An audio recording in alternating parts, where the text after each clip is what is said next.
can on her head. Good Lord, her forehead's red. We've been dancing with a damn big man.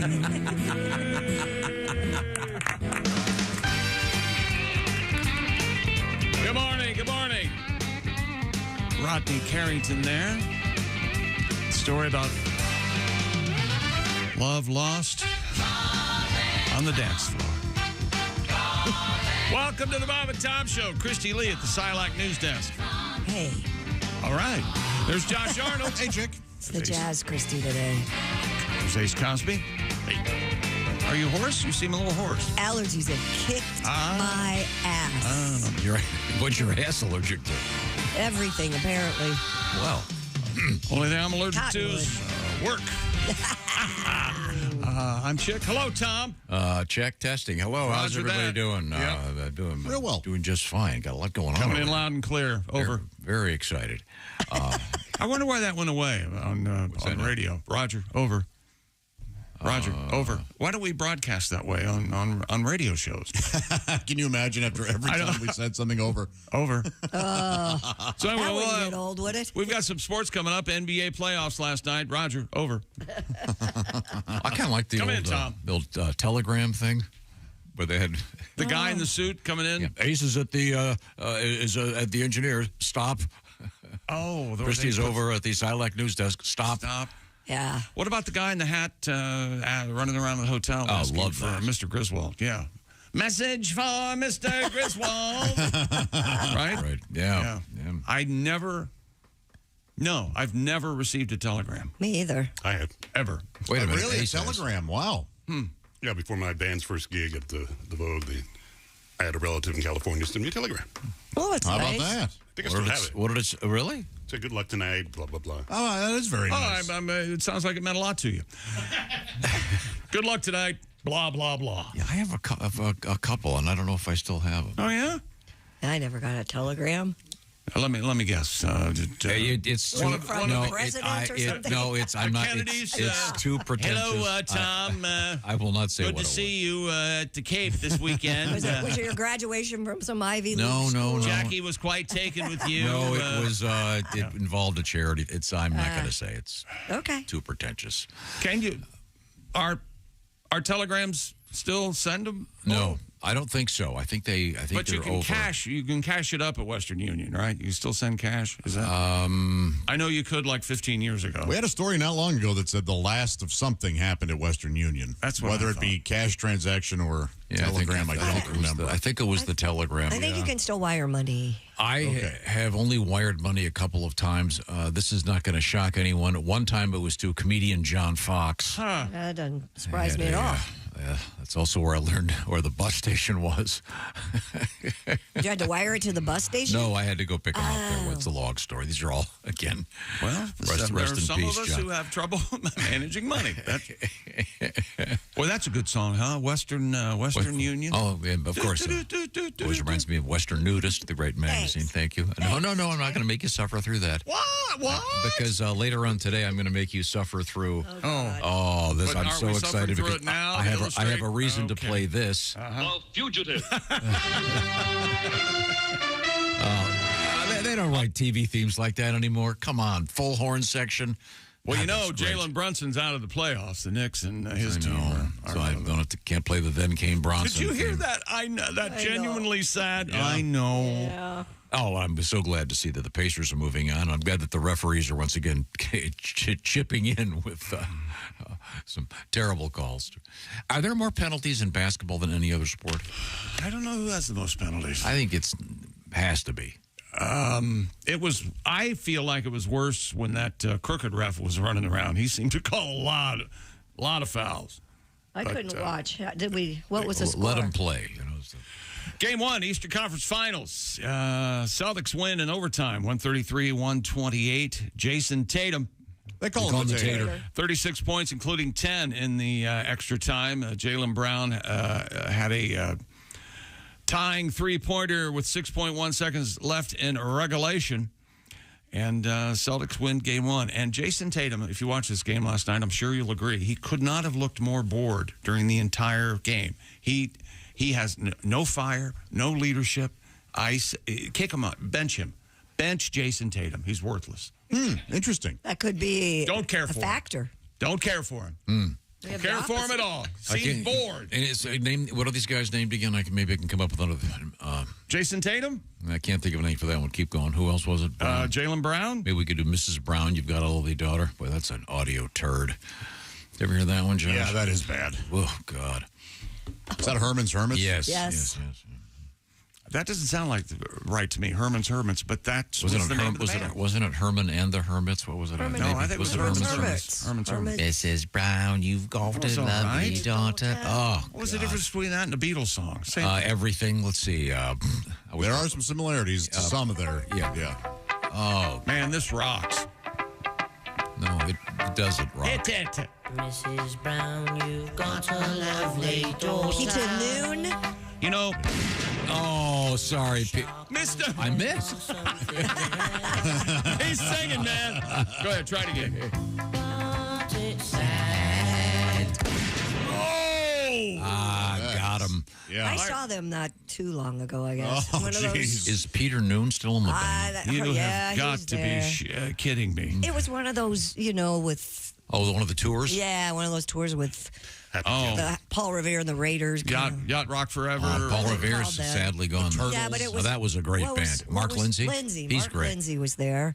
And Was the the Turtles were association there. playing? The association were not there. The Turtles were there. Silverbird, take me away. Remember that?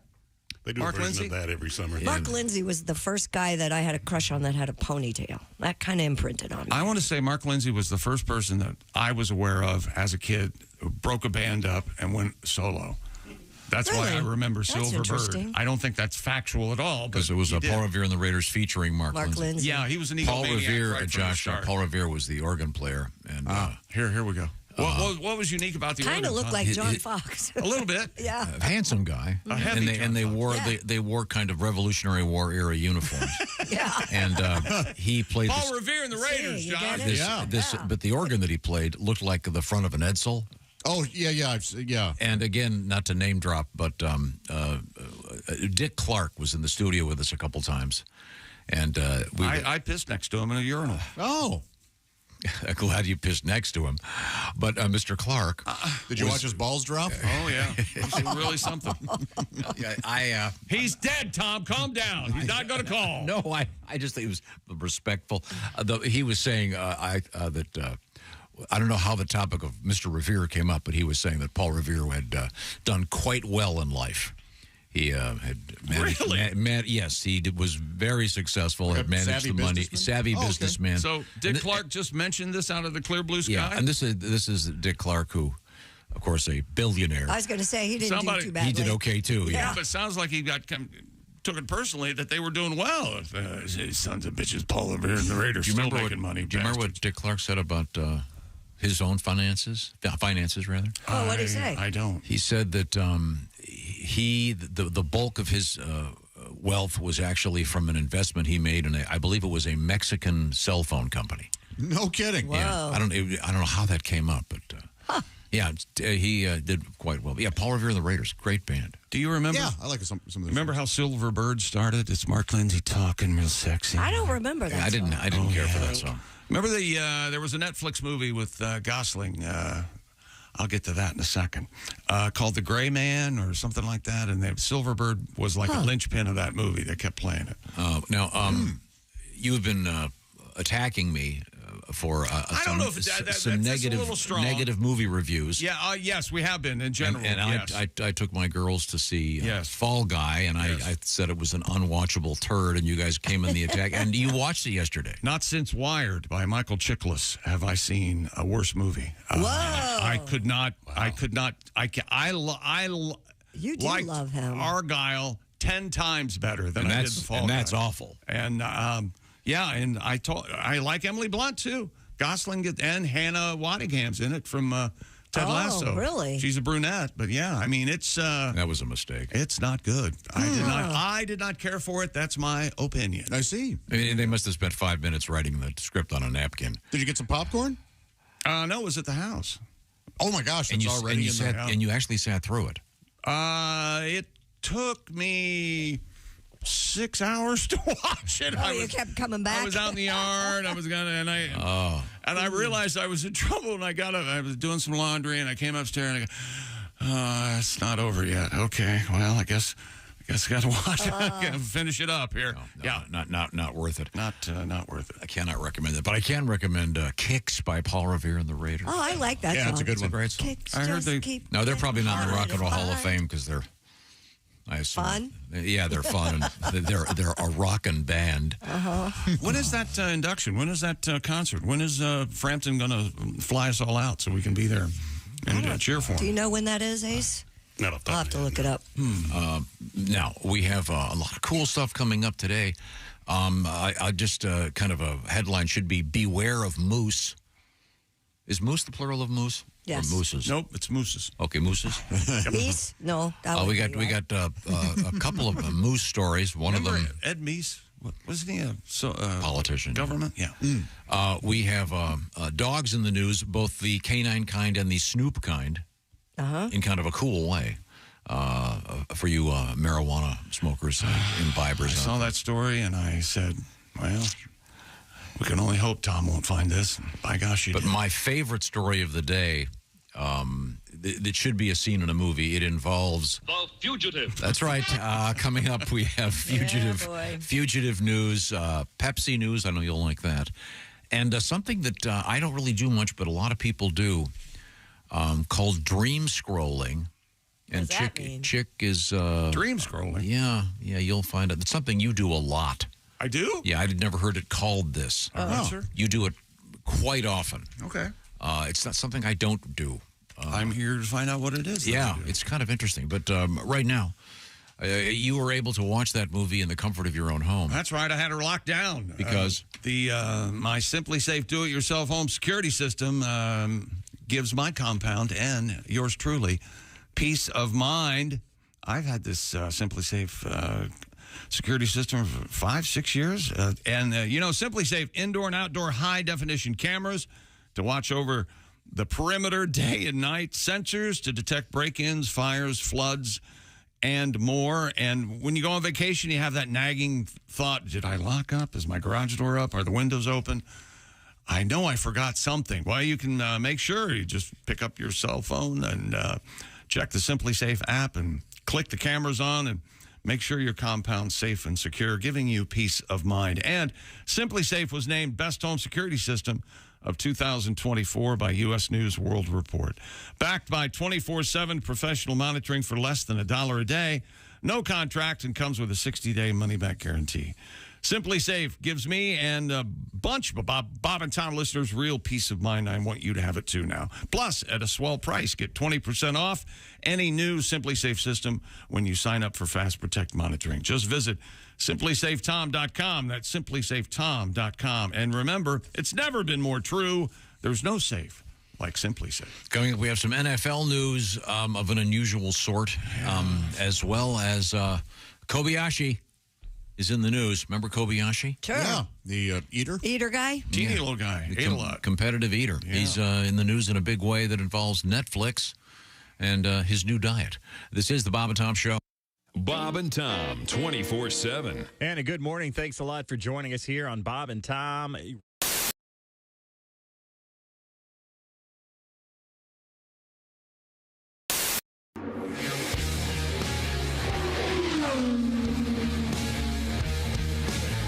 I never forget one time we were doing a show. We were doing the Bob and Tom shows on it there on Carb Morning, and they were live in the infield. Townsend Bell, I had gotten Townsend Bell when he was still driving to be on the show. So that morning, I was Tom, Christie, Townsend Bell. Pat McAfee was sitting here, then Bob, and Chick McGee. Okay. And so we're talking back and forth. And at one point, Tom looks at Townsend Bell and he goes, so Townsend, who do you think is going to win the Indianapolis 500 this year? And Townsend Bell looks right at Pat McAfee. He goes, Pat, you're a professional athlete. Do you ever get used to the media asking you stupid questions? Bob and Chick hit their feet. They were applauding, standing ovation. Oh my gosh, one of the biggest laughs. It was just phenomenal.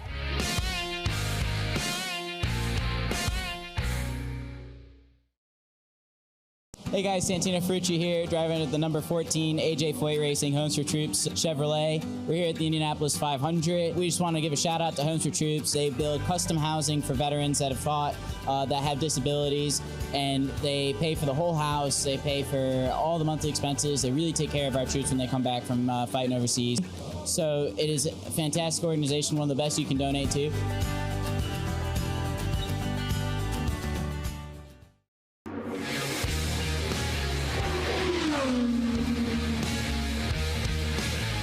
Well, Dan Weldon was the Lionheart was the 2005 and 2011 Indy 500 winner, and he was just such a personable person.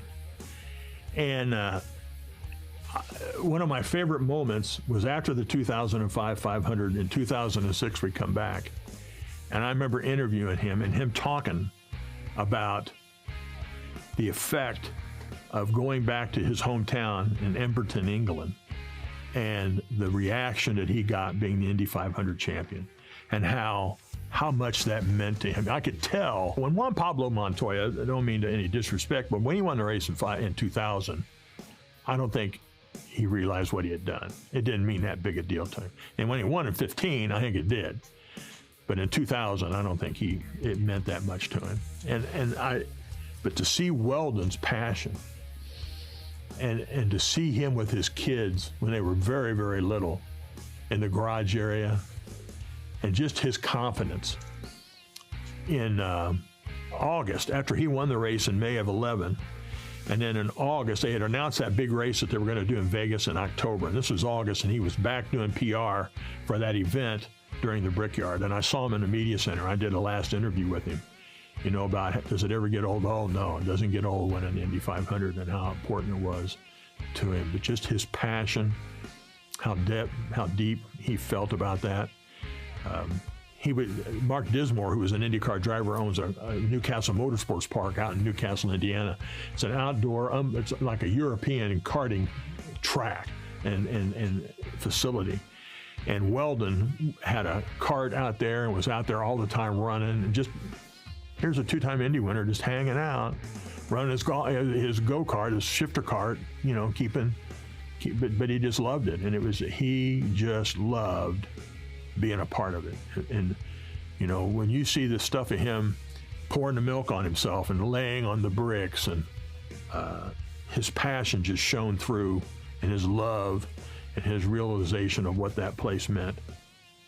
And just carrying that mantle as an Indy 500 champion everywhere he went.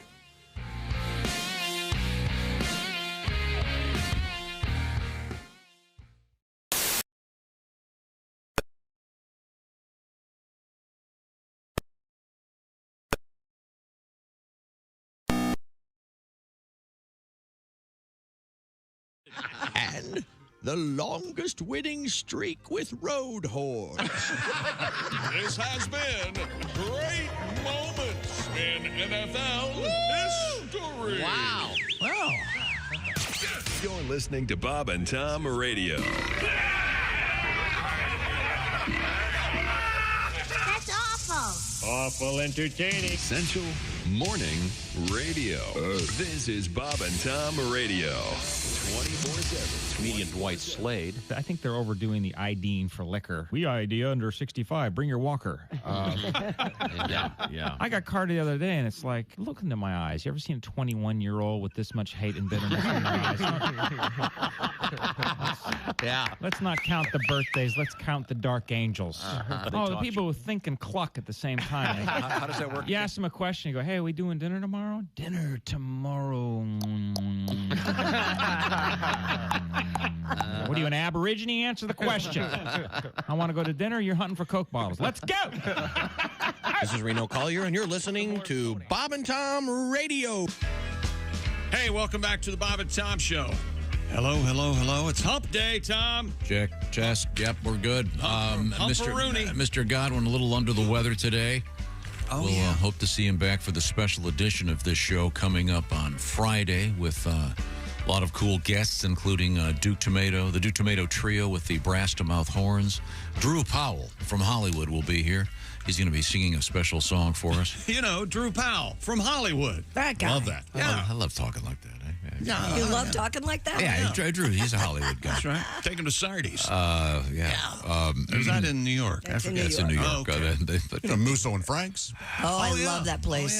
Speaking of moose, we got mooses and the newses coming up this morning, and we have kind of a new feature on the show. We've been talking about Tom Speak. This is where you can't think of the word to say it, so you and you just kind of go around it and make up something else. For example, I'm trying to think of what the reason. Oh, here we go. This is from Lance in North Dakota. Lance A. He goes, we went out to eat. My 9-year-old ordered mashed potatoes as a side with her meal.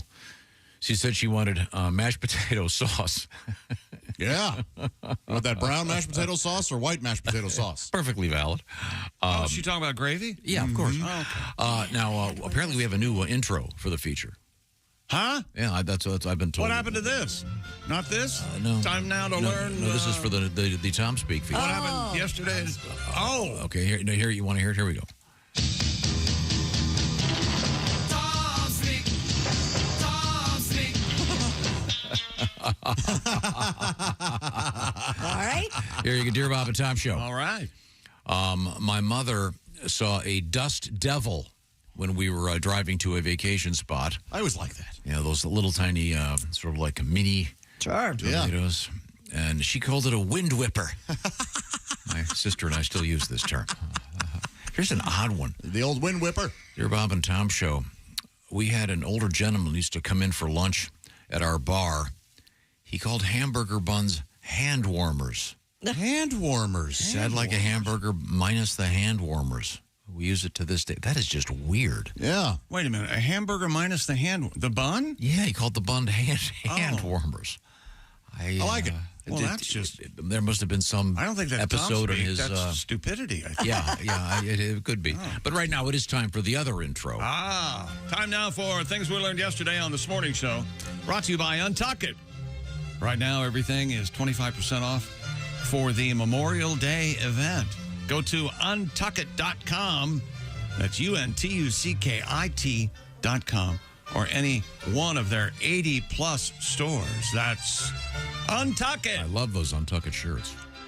They're very fashionable. A whole bunch of them. They fit... Got a little triangle. Triangle there. And that's right.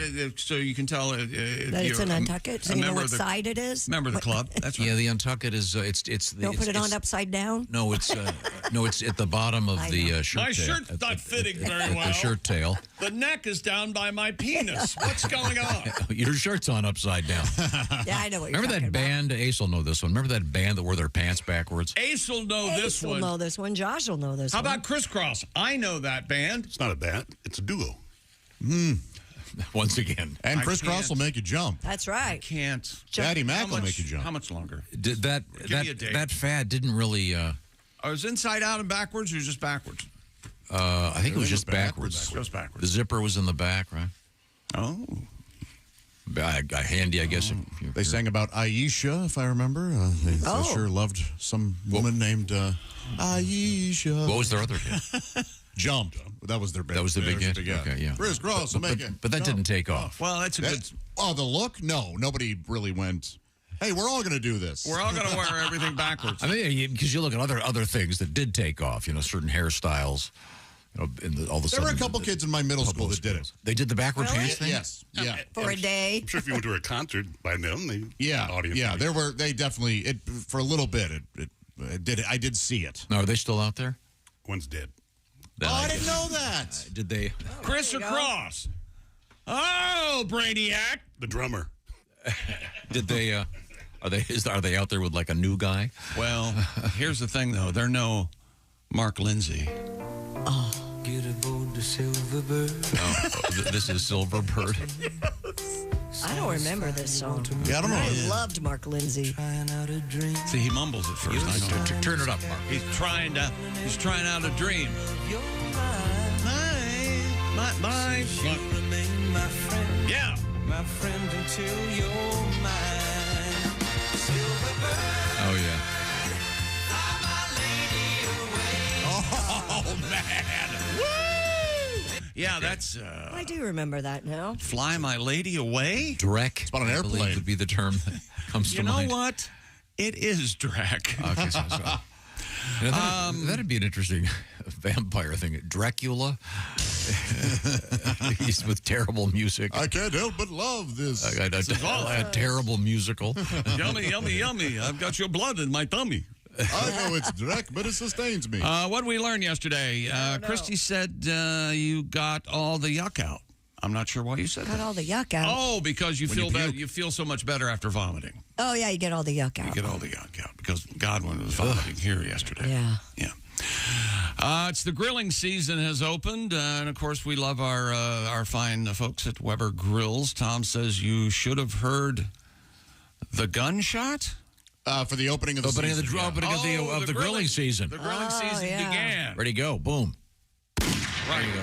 Okay. Get out those burgers. Let's see. Make it quick. Skippy, can't you see I'm eating? Oh, I bumped into someone in Bowler, Wisconsin when we were live there doing the show a couple months ago. That's right. He came over to the buffet and felt... wanted to shake your hand? Wanted his moment with the chickster. And I was trying to get to the spaghetti and breadsticks between me and... Never mind. Tom doesn't have to be around cicadas to hear them. He has, tinnitus. We all do. Pretty much all of us have tinnitus. Yeah. Tom, we went over this yesterday, and he's still early. He hasn't mentioned it on the air yet today, but he did to me off the air. He's still very annoyed with his pool app. He has just not had it. We never had a pool till recently. He doesn't know why the pool app and is... to turn the lights on, you got to go through an app, and I open up the pool. I mean, this is... Remember when you could just flip a switch? Yeah, that's what I'd love to have a switch, but no. In the app, of course, they've changed it, and then you have to have literally a 10-digit code password. Why? Is someone going to hack into my pool and turn the temperature down? Why do you need it? Everyone has to have a password now.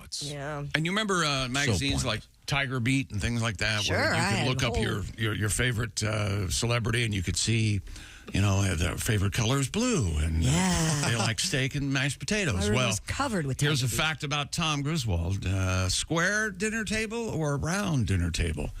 He likes round dinner table. And he has an oval, and he's not happy. And he doesn't have a round dinner table. All I wanted was a round dining room table. He's not. So it's conducive to proper conversation. I have a nice round dining room Rectangular table. You can't talk to the people 3 down to the left without leaning over your spaghetti to continue with a chick's lunch. That why? Hey. Isn't that why that's so important? The seating chart's important? Maybe some people want to hide from other people? I suppose. I'm guessing there are more square tables for eating than there are round tables. You think? Far more. Yeah. Well, probably a space when you go to people's homes, It does, absolutely. I don't have mine's oval in the kitchen and round in the dining room. High in the middle, Ohio. I don't like corners. Tom hates playing cards. Can't do it. Not good at it. Refuses to do it. It's because you can't sit still long enough, right? It could be. I'm can't not focus. good at it. Don't like it. I like my vegetables, especially I love broccoli, smothered in cheese. That is a treat. Yeah, that's good. And I was just saying it's very difficult to keep broccoli warm. Not if you put hot cheese on it. There you go. So what you're doing is you're reviving the temperature. That's exactly right. And of course, killing all the maybe that's why they started putting cheese on broccoli. Yeah, keep it warm. That could be. It's like a blanket, a broccoli blanket. Welcome, gentlemen, to the International Broccoli Association. Our sales are down primarily because broccoli's cold and tastes awful. Anybody got any ideas? Okay. And anyone want to do you know the connection between broccoli and James Bond? Yeah, they had the same name, the writer. No, the family that owns it is... The family who invented broccoli is... Yeah. Did they write James Bond, or what did they do? They own the rights to all the movies. Didn't they cross... I think they invented broccoli. Isn't it like cauliflower and something else? No, it's green onions and cauliflower. And you green onions? No way. Great song. You got broccoli. Look it up. It's true. Okay. No, it's not. Let's see. Josh doesn't live in the same bubble as the rest of us. He can come visit, but he can't. Someday. Every now and again, You'll get there, youngster. I know. I never want to live in a bubble. That's only because you haven't been in the bubble. That's right. Yeah.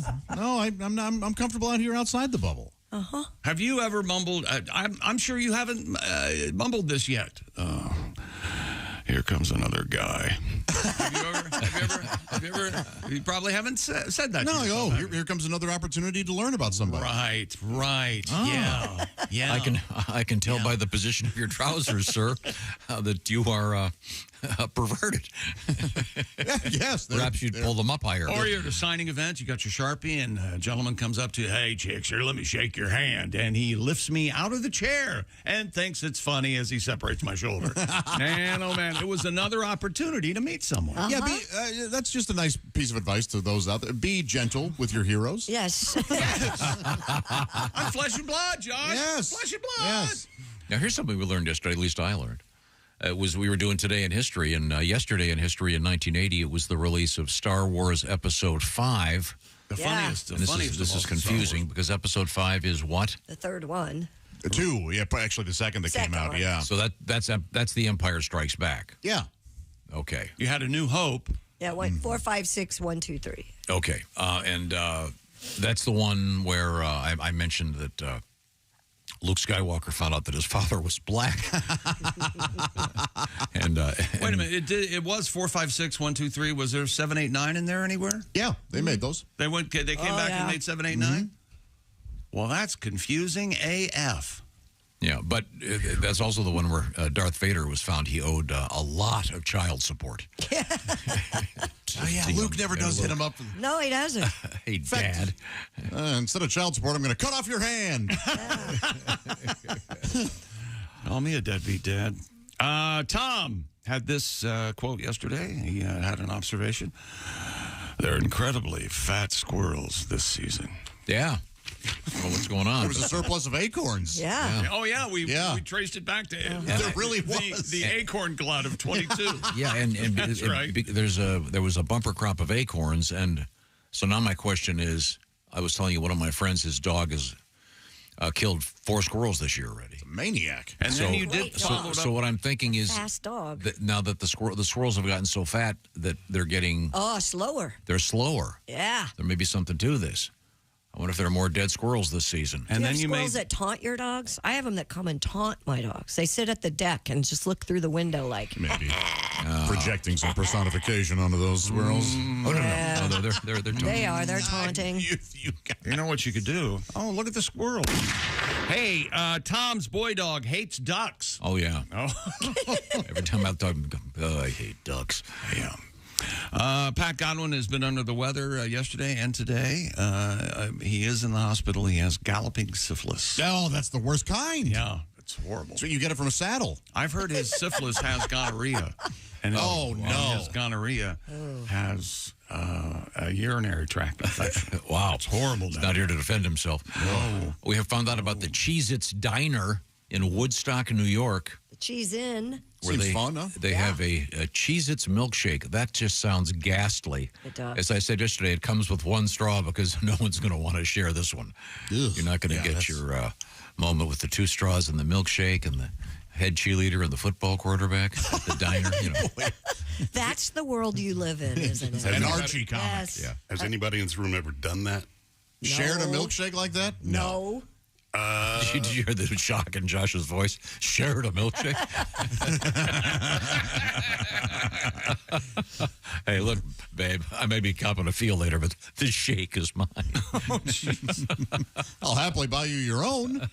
Of course. I think we did. You're a thorough and generous diner. Yes. Not a milkshake, but a mind eraser. Remember those? No. That's why I don't remember it. Erase my mind. And milkshakes, they were No, liquor? it's like a No, it's big an alcoholic drink. Big, like in a shell or something. Yeah. Okay. I think, is it fair to say that this is probably the best time to be a stoner?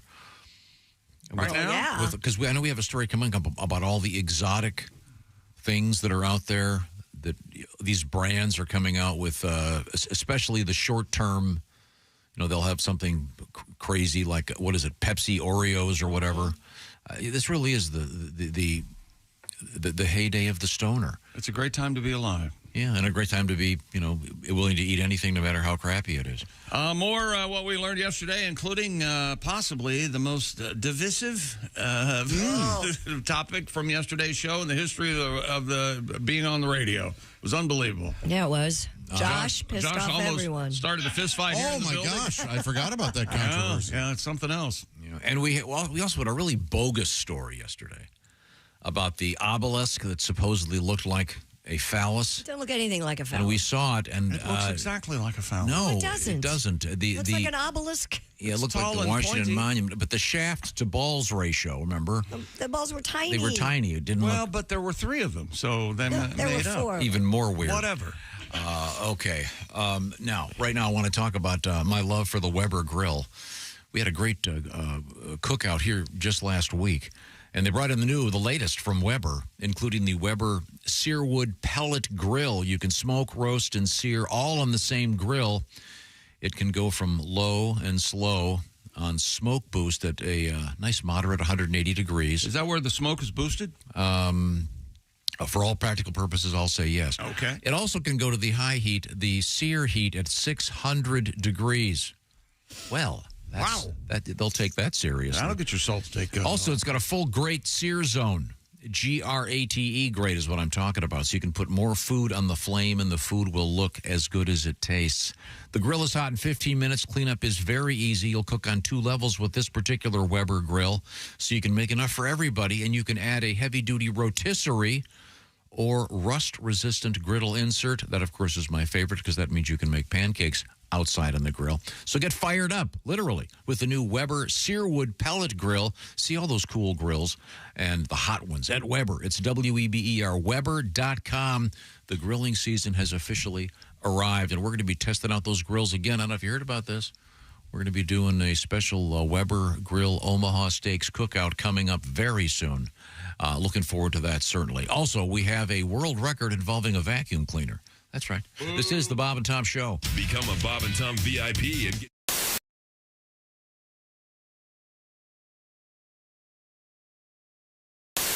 Behind me is the infield of the Indianapolis Motor Speedway. I'm here to give you some of the fashion do's and don'ts of the biggest party at the race.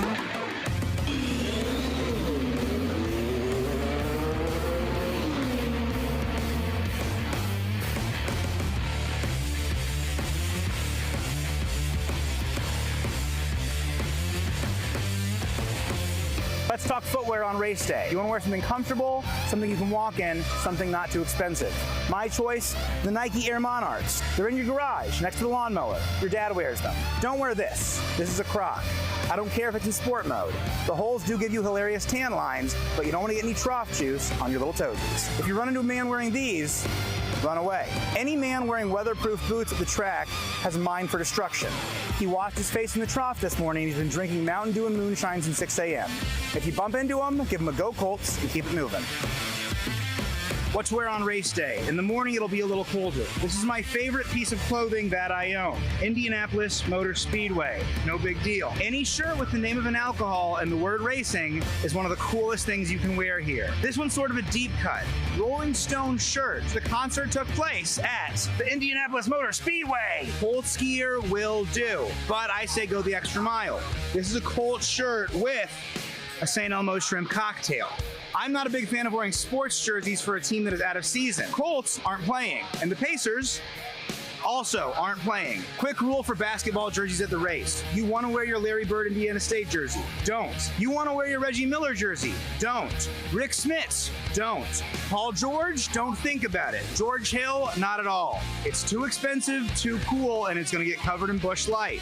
You want to wear a Lance Stevenson jersey. Any Pacer that was here less than 3 years. Maybe a Danny Granger jersey. If you're wearing a basketball jersey, pop it off around lap 50. I hear you. Willie, I have a gut. If you're embarrassed about being fat, move to France. This is America and you're allowed to have a gut. You're saying, Willie, I got pimples on my back. I got stretch marks. This time of the year, that's your stars and stripes, my friend. Pop it off and let that flag fly. This is the coolest thing you can wear at the race, an actual Indy 500 shirt. Bonus points if you have an armpit hole or some sort of fraying around the neck. There is one more acceptable shirt to wear to the race. This is what a race fan looks like. Garfield's creator, Jim Davis, is from Indiana. The most famous person from Indiana. Suck it, Greg Kinnear. On race day, you're going to want a nice hat. You can go with an official Indianapolis Motor Speedway hat, or you can go with the cooler Indianapolis 500 hat that I got on 16th Street from a guy selling tacos. Anything with the word Indy on it. I'd recommend a Colts hat or a Pacers hat.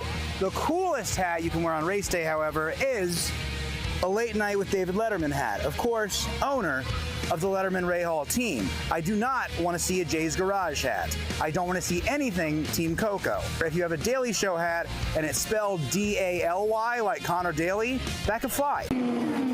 Race fans, it's May, and you're out at the track. You're hot and thirsty. If you don't get some relief quick, just like those Indy cars, your body's going to overheat. That's why you need the cool, refreshing blast of body fuel. It's like an overhaul for your body in a 12-ounce can. Just one drink, and you'll be refueled and ready for anything your busy lifestyle demands. Excuse me, sir. You look hot and thirsty. Boy, I sure am. I got my 2 kids with me, and I forgot the cooler in the car. God, it's got to be 100 degrees out here.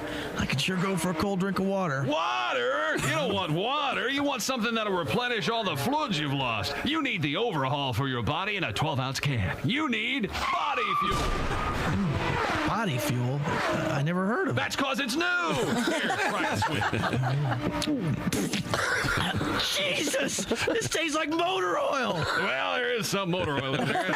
There's some transmission fluid, gasoline, and even a little engine coolant. Engine coolant? Hey, I can't see. Well, of course you can't see. That's the power of body on your system, making it just like brand new. What do you think of body fuel? Are you trying to kill me? Hey, what's that fizzing noise? That's a little battery amp. That's it. It'll keep your body running smooth and efficient. How do you like the sporty racing look of the package? I can't see it. I can't see anything. Well, it's very sporty. Don't worry, preliminary testing shows that the blindness is only a temporary side effect. Anyway, how about that refreshing, cool, clear taste? Come here. I'm going to sue you bastards. Come here. Where are you? I can't see anything. Body fuel. When you're so thirsty you could die, try one of Body Fuel's 3 delicious flavors: original lemon lime, iced tea, or diesel. I can't feel my tongue. My gums are bleeding. My gums are bleeding. Body Fuel from the people who brought you Thirspiration Plus. It's the health drink for those on the run. Go out and pick up some Body Fuel today at a supermarket or auto parts store near you. Come here, you son of a bitch.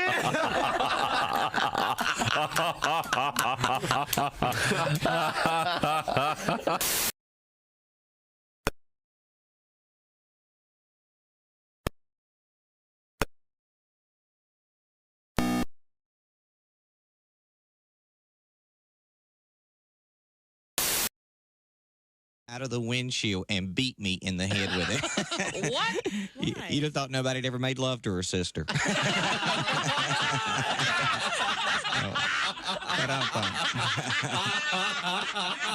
She was just as bad. Yeah. She used to brag, I can count the number of men I've been to bed with on one hand, and then she'd do it too. 5, 10, 15, 20, 747 flying, what was it, New York to Seattle? Mm-hmm. And all of the toilets on the plane stopped working. I think the funniest part is... Okay, first of all, they've only gone 3 hours. I'm sure you can hold it for 3 hours, can't you? You have children, don't you? Christy, we're all full-grown adults. Yeah? You're Barbie size. We're going to the bathroom every hour, every half hour, a lot. Little Josh has had a double dose of that in-flight chili meal. Of course. Oh. All right, did you hear this? First off...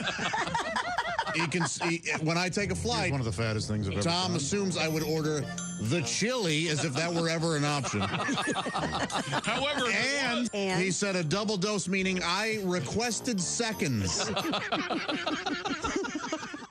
Bob and Tom, 24/7. When and why? The man is a time machine. Welcome back to the Bob and Tom Show. Hello, hello, hello. We are in the middle, toward the end, actually, of things we learned on yesterday's show this morning. Oh, I have a quick correction. We got a correction here. Yes, I was wrong. I attributed the song Aisha to Crisscross, and thanks to those who wrote in. ABC is actually responsible for that Wonderful song. You mean another bad creation, yeah. You mean the Shoot Your Poison Arrow people, ABC? Shoot your poison arrow through my heart. No, but Criss Cross, that was the duo, as Ace called them, that they wore their pants backwards. It was Artie Criss and Steve Cross.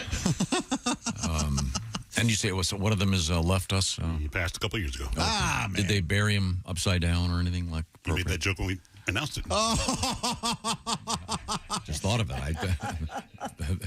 Helpful. This is the kind of attitude we've got coming from over here. I mean, I assume they would have put his pants on backwards. That's the one thing that made him famous. So would you bury him upside down head first? Or would you bury him upside down belly first? No, I think you'd probably bury him normally, but you'd put his pants on backwards. Okay. Right? I mean, all right, fair enough.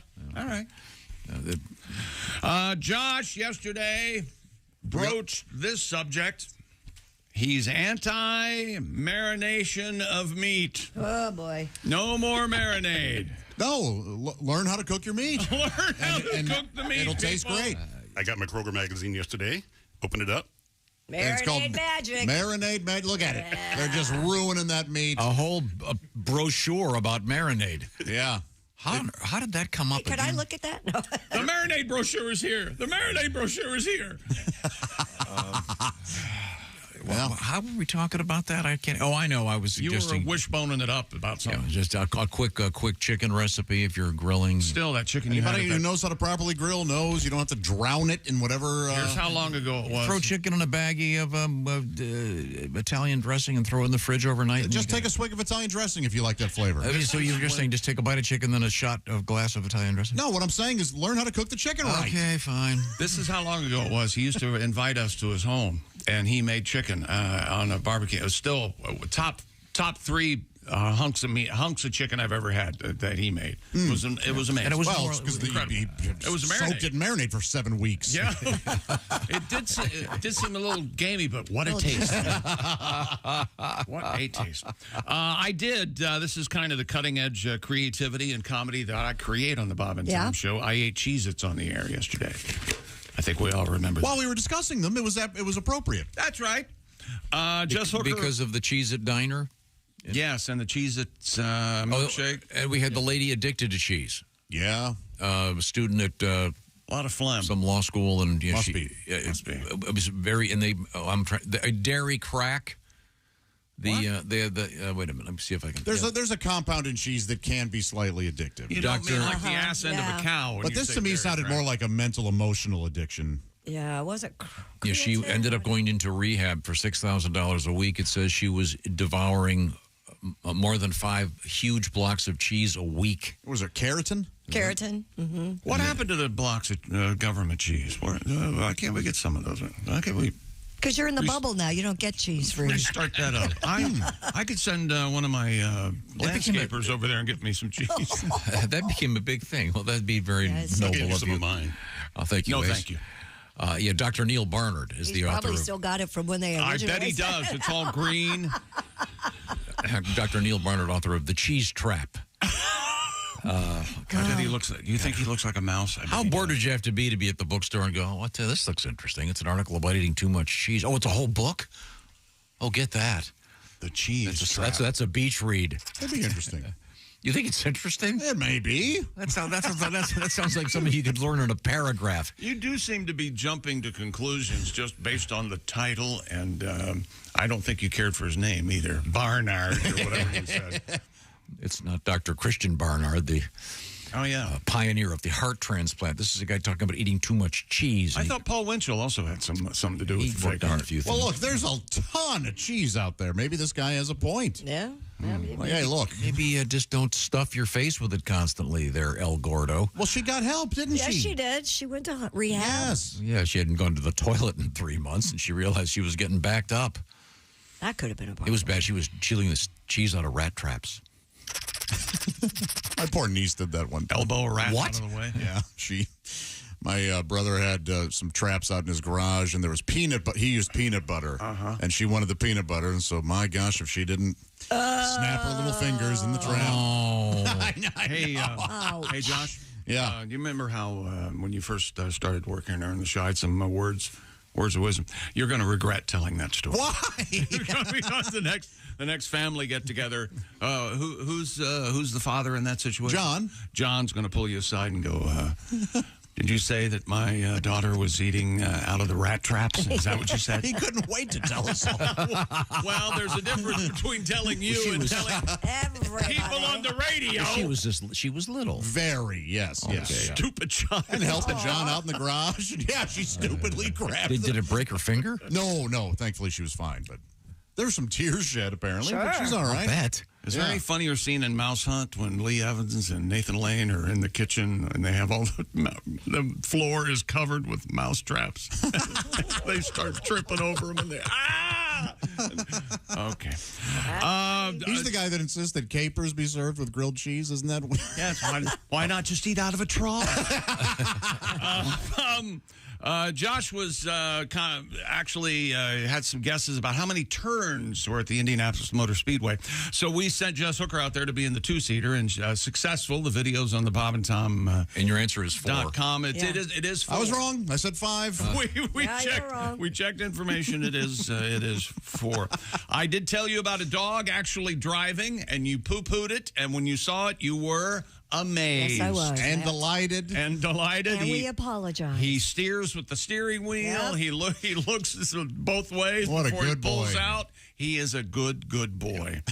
Ed Septic stopped by yesterday with some grilling tips. And remember, he will not bang your wife unless you want him to. He'll bang your pipes, though. Yeah. Yes. And... oh, yeah, we did do this yesterday. You need to peel the eel veal if you want to have a good meal. Yeah, that's for sure. You remember that. Yeah. Oh, that was someone smuggling eels. Right. Yeah, like baby eels. Baby eels. And that made us think of Elvers. Because that's Very baby. good. What was it? Elvers. Elvers, yes. And what did you call what did you call veal? Cow toddler? Cow toddler, Cow yes, toddler? yes. More cow toddler, Parmesan. Yeah, they didn't name it that. They gave Got a pass. they gave it the name veal, and that was probably a good idea. Okay, thank you very much. Oh, look what we've got. With that one as kids. Okay. God, that is awful. But they wore their pants backwards, and when one of them died, did he in fact jump? No. Oh, sorry, it was mine. Whatever it was my fault. That was Milli Vanilli. Right? One of the Milli or Vanilli. Okay. He jumped? Well, he jumped off a stool and let the rope do the work. Yikes. Oh, thank you. Very effective. Coming up, we have Moose News, we have NFL News, we have dogs, and Snoop Dogg all coming up. This is the Bob and Tom Show. This is the Bob and Tom Show. Text us at 888-262-8661. More Bob and Tom.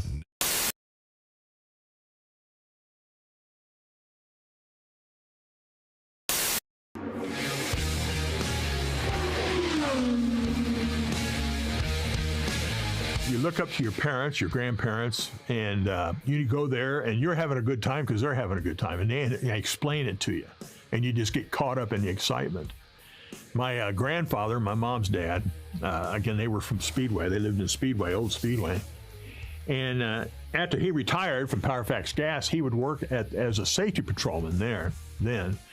And so me growing up there by the track, it being a part of my life, my whole life, that really got me connected in and just hanging out with Grandpa and him getting me seats and stuff like that all the time.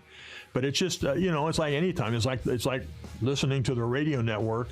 Kids are probably doing that now because their grandparents, mom and dad always did it when they were cooking out. And you take them to the track and you get them there and they're just amazed by, oh my gosh. I mean, I'll never forget. My dad, again, I grew up at 30th and Georgetown right there by the track. And in March of 1963, I was 8 years old. And I knew I had driven by the track, but I'd never been in it. And one day, Dad come home from work, and he said, they're tire testing. You want to go see it? And I go, yeah. So he puts me in the car. We go down Georgetown Road. We pull into that's when the museum was there at the first turn. It didn't get moved into the infield till 1977. And we park right there. This is huge. And all of a sudden, there went Eddie Sachs in a red and white front engine roadster. And like, oh my gosh, are you kidding me? And I think kids, and they're right there with your dad or their grandparents or whomever, and they experience that, and they get caught up in it, And, I mean, some kids, maybe that doesn't happen until they're a teenager and they're down drinking when they aren't supposed to be in the infield somewhere or something like that. But it just grows on you, you know. And then living in Eagledale, you know, spring fever is bad enough on a kid. You're 3rd grade, 4th grade, 5th grade, 6th grade. I went to school 79 right up on 34th Street. Of course, there's no air conditioning. Windows are open. Well, May 1st starts, and all you hear is race cars. And I could tell the difference between an Offie and a Ford. I'm going, oh, man, that's probably Foyt going through Ford. Oh, that's an Offie. Okay, that's probably Bobby Hunter. And, you know, I'm trying to learn my Gozintas as Jethro, you know. I'm trying to learn 4 times 5. And who cares? Listen, oh, man, that was a Ford. That was probably Mario. Man, it's just killing me, sitting in there, you know. So I mean, that place, again, my first 500 was in 67, and I've been to every one since. But I think just going there with your parents and sharing that experience with them and that bond, and just the spectacle that is what goes on there race day, gets you hooked.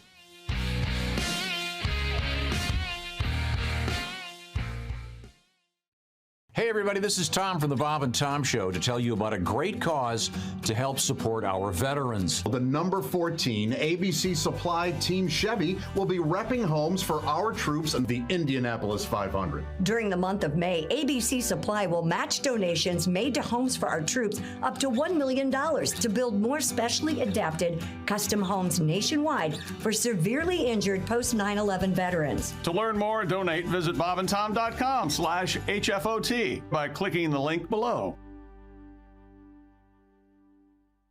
It turned out he was making shish kebabs. I became really angry, had a total tantrum. I could not remember the word for shish kebab, and I yelled, "I don't want any butt stick chicken." Yeah! Bob and Tom in the morning and highlights all day long. The Bob and Tom Show, weekday mornings at 6 a.m. Eastern on Bob and Tom 24/7. Hello, you're listening to Bob and Tom 24/7. This has been Chick McGee speaking. Speaking of Kennedy. That's a good shout-out. That is a good shout-out, yes, thank you. John Kennedy Jr. Why do you think they call us Skimpy Little Suda Teddy anyway?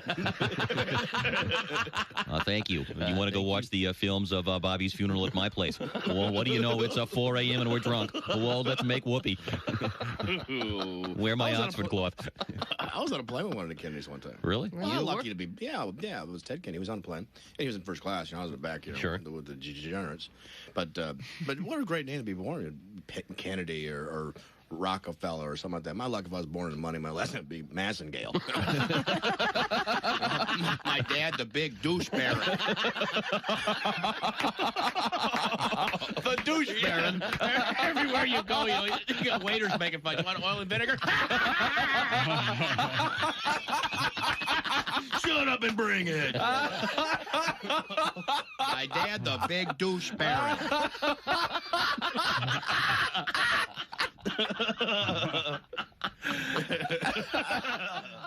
Hey, this is Frank Caliendo, and you're listening to Bob and Tom Radio. We're talking with comedian Rick Schrader. I'm a stepfather, too, which I've been for a few years now. And if you're not a step-parent, you don't realize the warmth and rewards that you get for the warm, loving feeling. And it's, I hate you. Okay, here's some more money. You're not like my real dad. That's right. You can find me.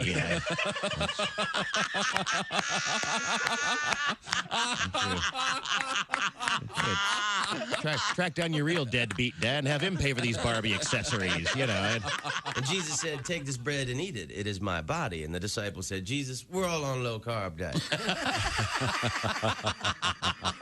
We appreciate you dying for our sins, but we're all trying to slim down a little.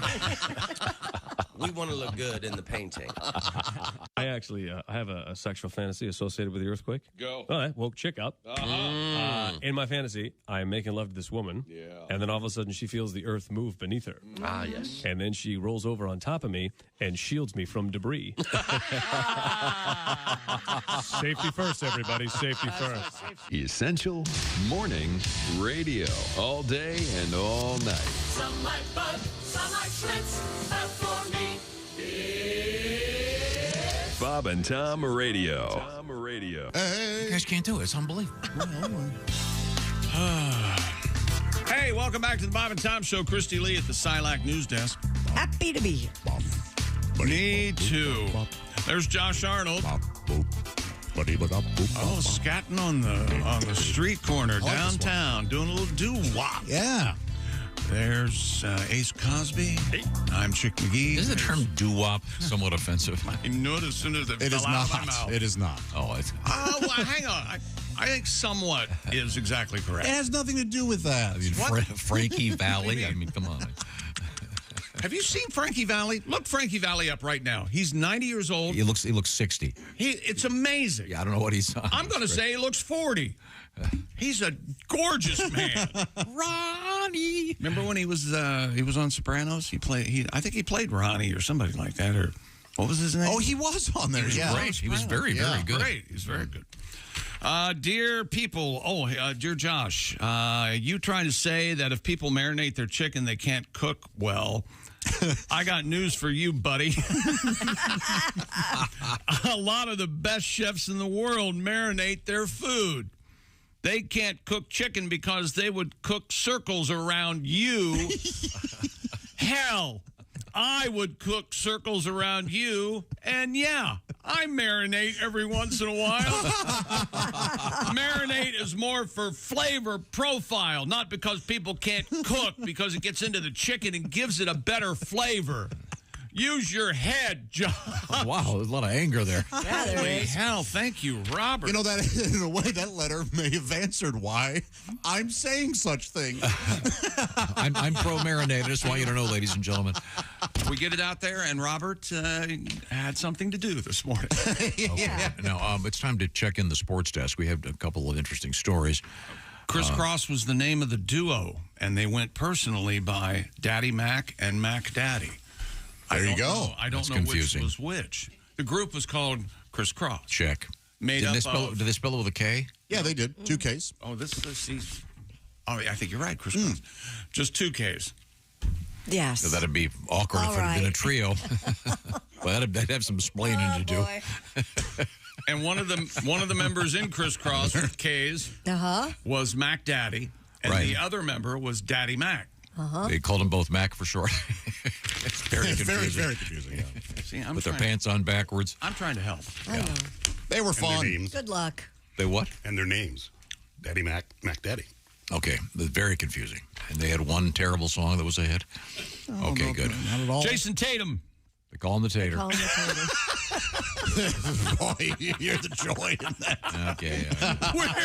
We're there. Is he the one you hate? Who is it you hate? Oh, the list is so long, Christy. People I hate. Go ahead. I'm sorry. Jason Tatum at 36, including 10 in overtime. Actually, Jason Tatum, I don't like him because he's boring. That's what you said earlier. He's like, you said he looks like he'd rather be anywhere else. There's no fire. There's no, hey, come on, guys, let's go. Nothing. I like it. Act like you've been there. He's just snootying around the court. I'm too cool to go, come on, guys. Yeah, I like that. I love that guy. Let's see. Jason Tatum had 36 points, 10 in overtime. After his game proved it. He doesn't have to be all showy, smoking mirrors. Brown's tying. He's a pussy is what he is. He's untough. He's a Nancy player. He looks bored. He's a pansy. A three-pointer with 6.1 seconds remaining in regulation by Jaylen Brown sent it to overtime. The Celtics win in OT 133-128 to take 1 game to none lead in the Eastern Conference Finals. Tonight, Game 1 of the Western Conference Finals. Dallas at Minnesota this evening, Tom, at 8:30 Eastern. And Victor Wembanyama. Vicky Wem. Latest honor like none other. That's right. He's going to play in the Masters. You should see the length of club this guy has to. No, the San Antonio Center has become the first player in NBA history to make the league's all-defensive first team as a rookie. The league announced the teams yesterday, and Wembanyama appeared on 98 of the 99 ballots cast. You can't let me vote and make it an even 100. Is that what you're trying to tell me? Well. Defensive Player of the Year, Rudy Gobert, who can't keep clothes on, of Minnesota, headlined the team, and the only unanimous selection. He was joined on the first team by Wembanyama, Bam Adebayo, Herb Jones from New Orleans, who also sells encyclopedias door to door, and the Lakers' Anthony Davis. WNBA last night: Atlanta over Dallas, Phoenix beat Vegas, and Los Angeles over Washington. Aaron Rodgers has announced it. What? He's officially putting his torn Achilles behind him. Oh, good for him. All right. The Jets quarterback has no limitations, he said. He's practicing with the team during OTAs, organized team activities, which started Monday. Rodgers said he feels good physically. Coach Robert Saleh said the 40-year-old quarterback is doing everything at practice and has no restrictions. Rodgers looked sharp, it says here, and moved well yesterday during the non-contact team drills. He tore his left Achilles tendon on the fourth snap in his debut of the Jets season opener against Buffalo last September 11th, and the Jets Monday Night Football in San Francisco against the 49ers. Now, we were talking earlier about Paul Revere and the Raiders. Yes, we were. Yes, you were. And got a letter. Do you like this, Josh? This comes to us from Brian. I was stationed in Korea back in '94. Paul Revere and the Raiders were brought into the Officers Club as part of a USO show. Oh. At the time, his son was in the band, and his wife was there performing as a Marilyn Monroe impersonator. Which I thought, typically, aren't those usually men? The Marilyn Monroe impersonators? Yeah, isn't that kind of a big drag thing? Oh, probably, but in this case. Marilyn or Cher, but yeah, this was a lady. I apologize. Seriously, what year was this? 94. 94, okay. So it's Paul Revere and the Raiders. They're in Korea. But, by the way, Paul Revere and the band did some covers, including What's New Pussycat. Oh, boy. How about Are that? you kidding me? No. No. I'm fuzzy on how that song goes. Well, I can't find the Paul Revere and the Raiders cover. Oh, okay. As you know, that was a Tom Jones song, the man from Wales. And Tom Jones, of course. That's right. His mom and dad were Wales. Old-fashioned guy. Right. Didn't believe in digital technology and insisted on only releasing the album and the song What's to Pussycat on vinyl. We do have our record player here. Okay. I'd like to try playing it for you right now. So Here it's we go. kind of Pussycat, got flowers and lots of hours to spend with you. I'll soon be kissing your sweet little pussy. Okay. It keeps skipping it. Maybe if I put a Kennedy $50 on this. That's a little heavy. What's new, pussy, pussy, pussy, pussy, pussy, pussy. Okay, I'm sorry. It's contemporary technology. Man, that always advanced, so that always does. So sorry. Thank you, Brian, for taking the time to write the letter. I know how you like names in sports, Tom. You want to hear the ultimate Major League Baseball name? Happy to. Jock Peterson. Oh, yeah. J-O-C, Jock. He had a 3-run homer. Christian Walker went deep.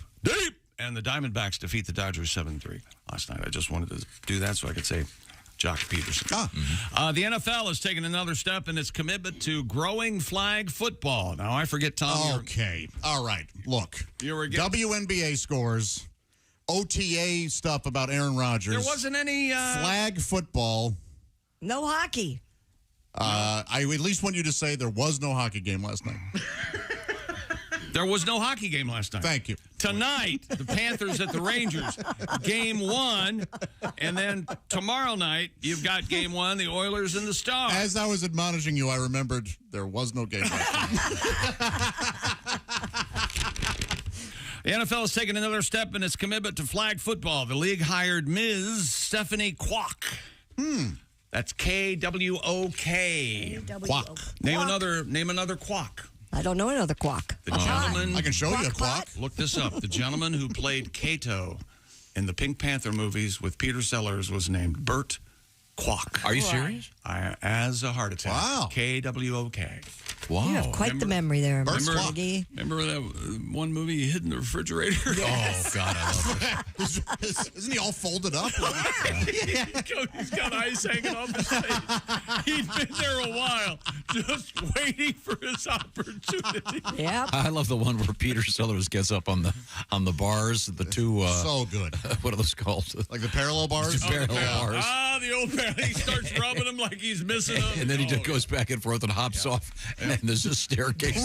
right into the stairs. I will watch that over and over and just howl. It's one of the funniest gags ever. But his name was Mr. Quack? KWO. No, his name in the movie was Kato, but the actor was Bert Kwok. KWOK. Oh. Anyway. Very, very, very funny guy. Stephanie Kwok was the... I have I sometimes will do cooking, Asian cooking on my Kwok pot. That's what I Oh, it's a mixture of a... It's a mixture of a wok? Did you say Kwok pot? Yes. Sorry.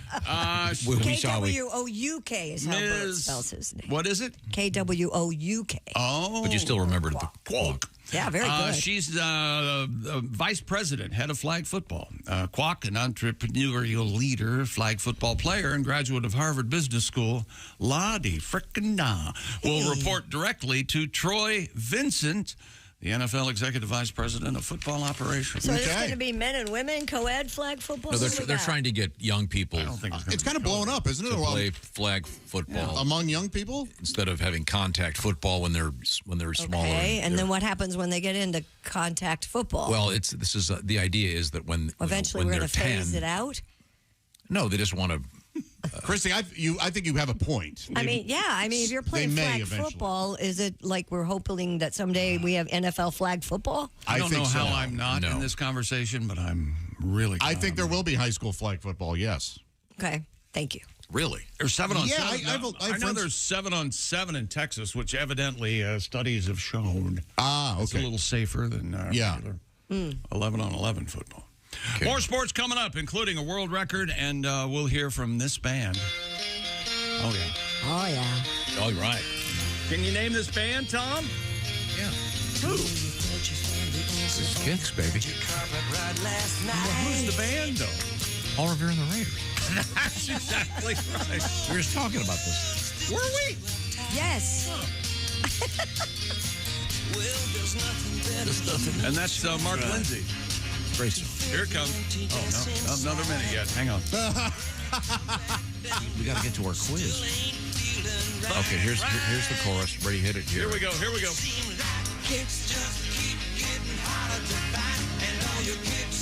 You suppose the Kicks cereal people have ever tried to get this? I don't think so. Has someone walking around the cereal aisle, they can't find the Kicks? Kicks just keep getting harder to find. Kicks are just. Does Kicks have the rabbit? Kicks are for rabbit. That's Kicks Trix. aren't for rabbit. Trix. Kicks are. Oh, Trix has the rabbit. Is there a cereal called Kicks? And Yeah, Kicks. kid tested, mother approved. And there's a cereal There's called sugar Trix. in it. Mm-hmm. Yeah. Is it the same company? I'd have to Google it. That seems awfully close. Well, Kicks doesn't have any sugar, so it's very tasteless. Kicks doesn't have any sugar? I do Not like really. Kicks. I like it, but for kids, they want You know the what? Trix. I'd take a bowl of Kicks over a bowl of Trix. That's my choice I that I would would make too right now. now. Do you guys have choices you'd like to discuss? I pretty much would eat grape nuts and. I meant maybe regarding other things like Trix. Oh, for. Oh, I see. Oh, he's trying to get over where I was trying to get. I blame myself. The segue was too good, apparently. It's time now for a game. Oh, the game is called The Answer Is Always Check, Please, right? That's right, Chick McGee. It's sponsored by Silac. Our friends at Silac have some simple rules for this game, Chick McGee. Even simple for you. All you have to do is say, check, please. Can you handle this? Check, please. Okay, there we go. We give Chick the difficult parts, sir. Check, please. You don't even have to look at the script. Just remember the one high point. Okay. So here's how it works, Chick. You're having dinner at a very expensive restaurant with your fellow employees. After dinner, the waiter brings the check over. Yeah. And what does Chick McGee never say? Check, please. Never. I'm cheap. Okay. cheap.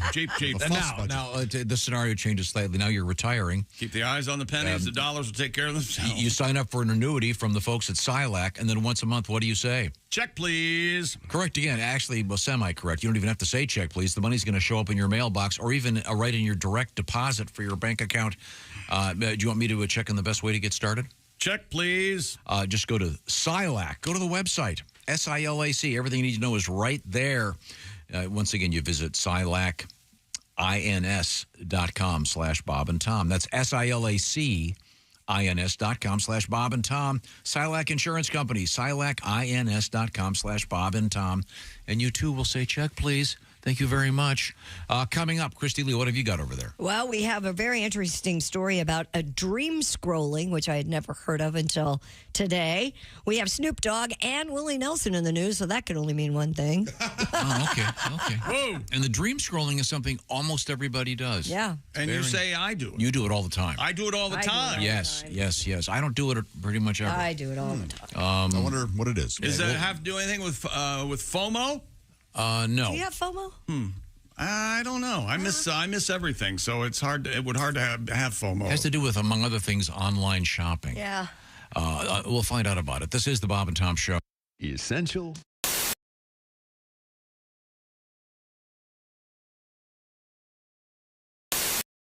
This is Willie Griswold. We are live at the Indianapolis Motor Speedway talking to our new friend. Sir, what is your name? Josh Morris. Mark Cloud. What are your guys' favorite traditions about the Indianapolis 500? Just meeting up with all the guys we always hang out with here at the track. Drinking to the first car on track. Yeah. Do you ever get a tear in your eye during Back Home Again in Indiana? Absolutely. Every year. It's kind of a bummer. So we have this petition today. If you guys would like to change the singing of Back Home Again Indiana to the not controversial song by not controversial figure, Going Back to Indiana by Michael Jackson and the Jackson 5. I'm not so sure about that one. Not so sure about that. What is your name? John. Would you sign it for us? Man, I don't know. That's... No, probably no. I am here with Doug of the Gordon Pipers. Would you like to change Back Home Again in Indiana to Going Back to Indiana by the Jackson 5? You're out of your f***ing mind? Oh, sorry. Sir, what is your name? Zach. Would you like to sign this? I listen to that song every single year. I'll gladly sign this for you. Yes! Hey guys, Santino Frucci here, driving at the number 14 AJ Foyt Racing Homes for Troops Chevrolet. We're here at the Indianapolis 500. We just want to give a shout out to Homes for Troops. They build custom housing for veterans that have fought, that have disabilities, and they pay for the whole house. They pay for all the monthly expenses. They really take care of our troops when they come back from fighting overseas. So it is a fantastic organization, one of the best you can donate to. We do have to wait a year for the next Indy 500, and we say goodbye to 94's race with a special song entitled 500 Miles, sung by Haywood Banks. Our special thanks to its author, Tom Griswold, for permission to share it with you. I'm Bob Jenkins. So long, everyone. Thanks for watching this morning's show. To listen, just go to bobandtom.com and check out the list for a station near you, or stream the online radio station on our website and the Bob and Tom app. The Bob and Tom Show, on air, on app, and on demand.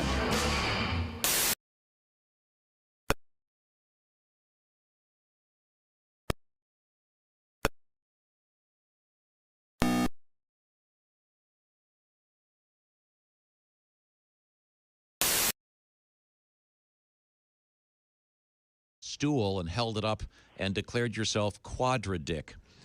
Yes. Oh, my God. Congratulations. Tell us a little bit about the document. That was an intellectual bit. Yes. One that you really had to think about.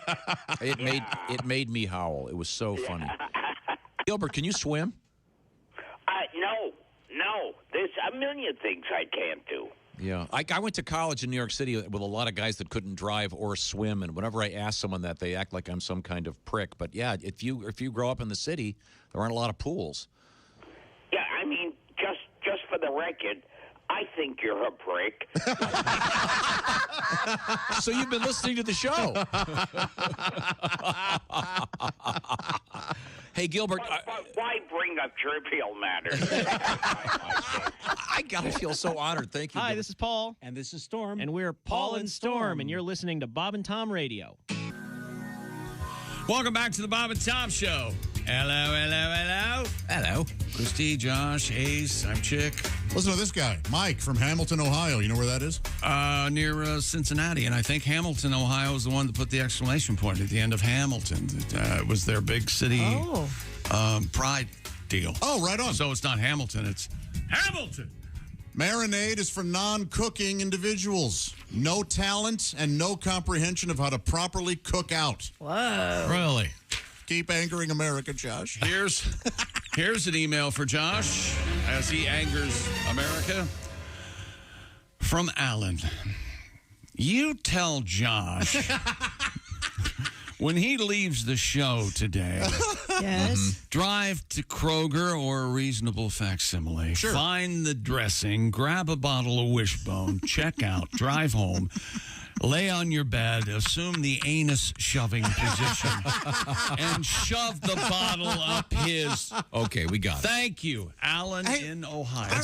I just suggested that a little bit of Wishbone in a baggie with some chicken. You can do a quick marinade. If you're in a rush, it's a nice little thing to do. Josh, I worked with a guy that did competitive barbecue, says Andy. Oh. He took everything related to food very seriously. He would constantly tell me how I'm cooking everything wrong. He never marinated. Never. Yes. All you... well, the thing is, a little hard. You get the barbecue guy. That's like the beer guy that knows everything, or the marijuana guy. These guys can argue forever. Yeah, exactly. Everyone one of those. Remember they used to have that what was that called? The Rib Fest? Remember that thing? We have a... Did you ever go to that, Ace? Oh, yeah, every year. I saw some great music at one of those Rib Fests. They had that. Oh, really? They had one of those, that Beatles cover band. What were they called? They were 1964. Yeah, they were great. And they'd have great music. But I didn't know when you go to those jobs, people just eat the ribs and throw them in the ground. Oh, sure, yeah. It was very disturbing. You got to, look, if you're going to do the setup. Do the joke. You've got to just follow through. No, I can tell. We can't be the only one who's waiting for your punchline. I actually played along. I went, oh, yeah. I know.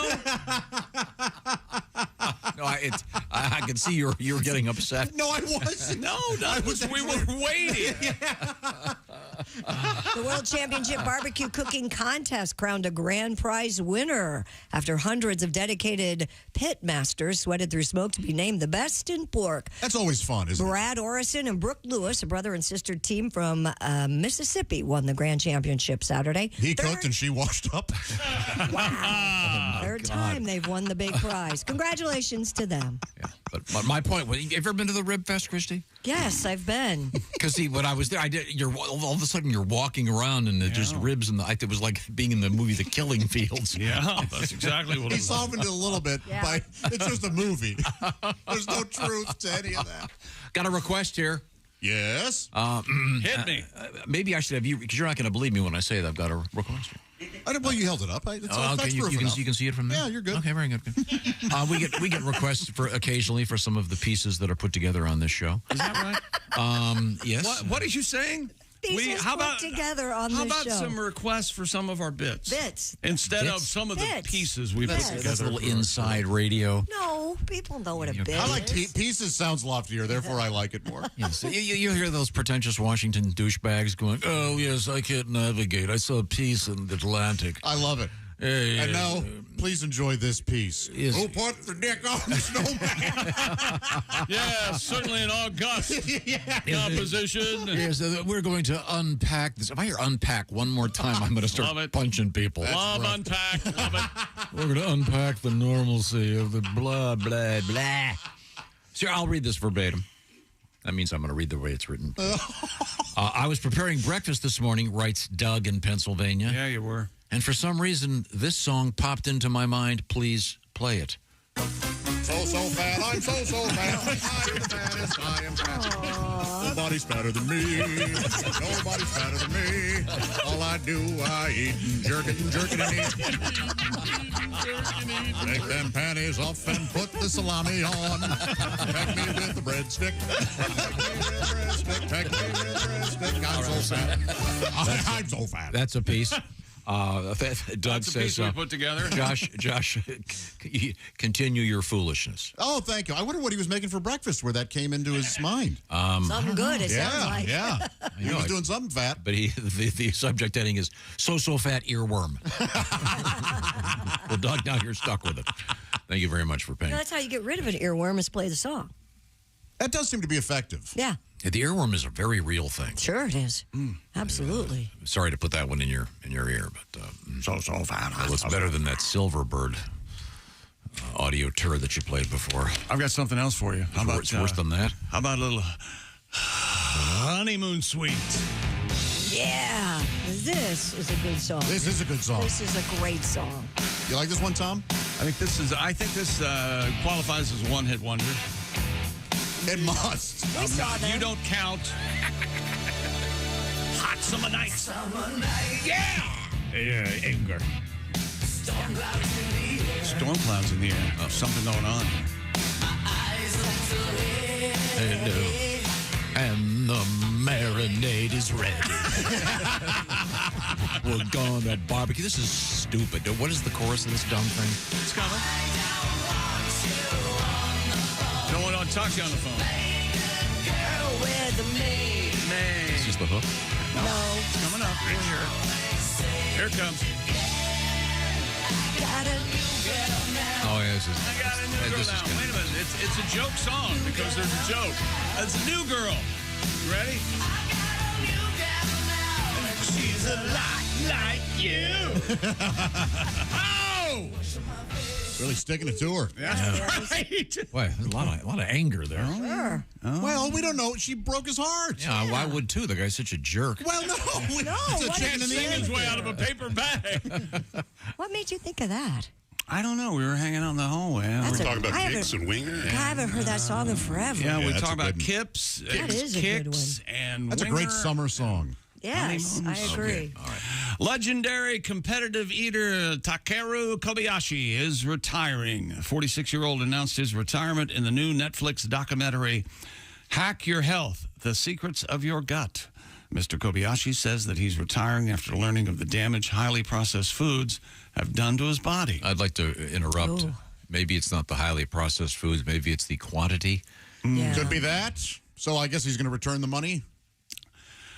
Doesn't say anything about that. Oh, that's In interesting. the film, doctors found that when Kobayashi sees food, all areas of his brain related to nausea are activated. Oh, that's Yikes. a bummer. He's ruined it for him. In a bid to repair his brain and gut, Japanese native is now eating more nutritious foods in much smaller portions.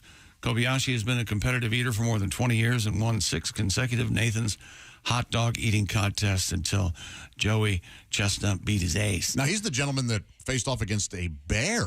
Yes, as well. Kobayashi. Not yeah. a big guy No. either. No, tiny man. No. Yeah. Kobayashi's competitive eating career kicks off and started in 2000 when he appeared on a Japanese reality show where he consumed 60 plates of sushi, nearly 6 pounds of potatoes, and 16 bowls of ramen in one sitting. Maybe that's why his gut's having problems. And if you haven't seen the documentary, it's an ESPN documentary. It's called The Good, the Bad, the Hungry.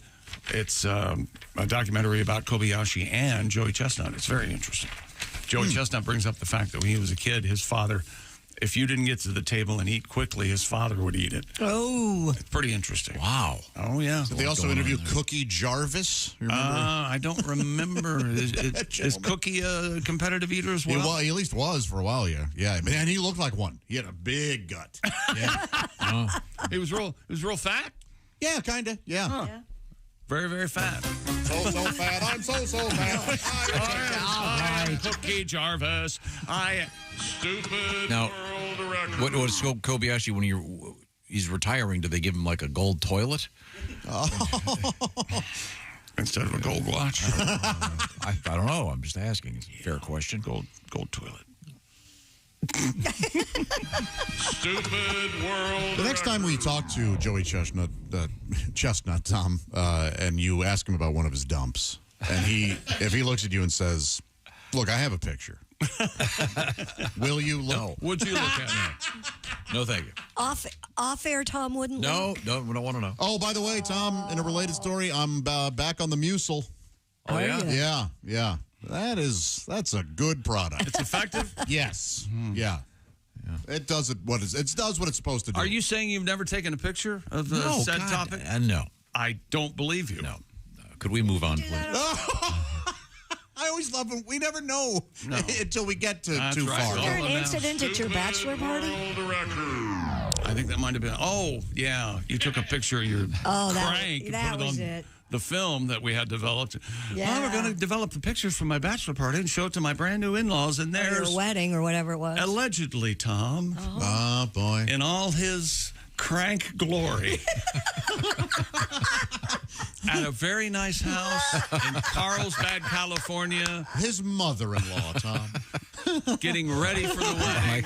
I could not get her to stop calling me. I'd never seen that look on her face before. She got all flushed. And she goes, I didn't know Tom was there.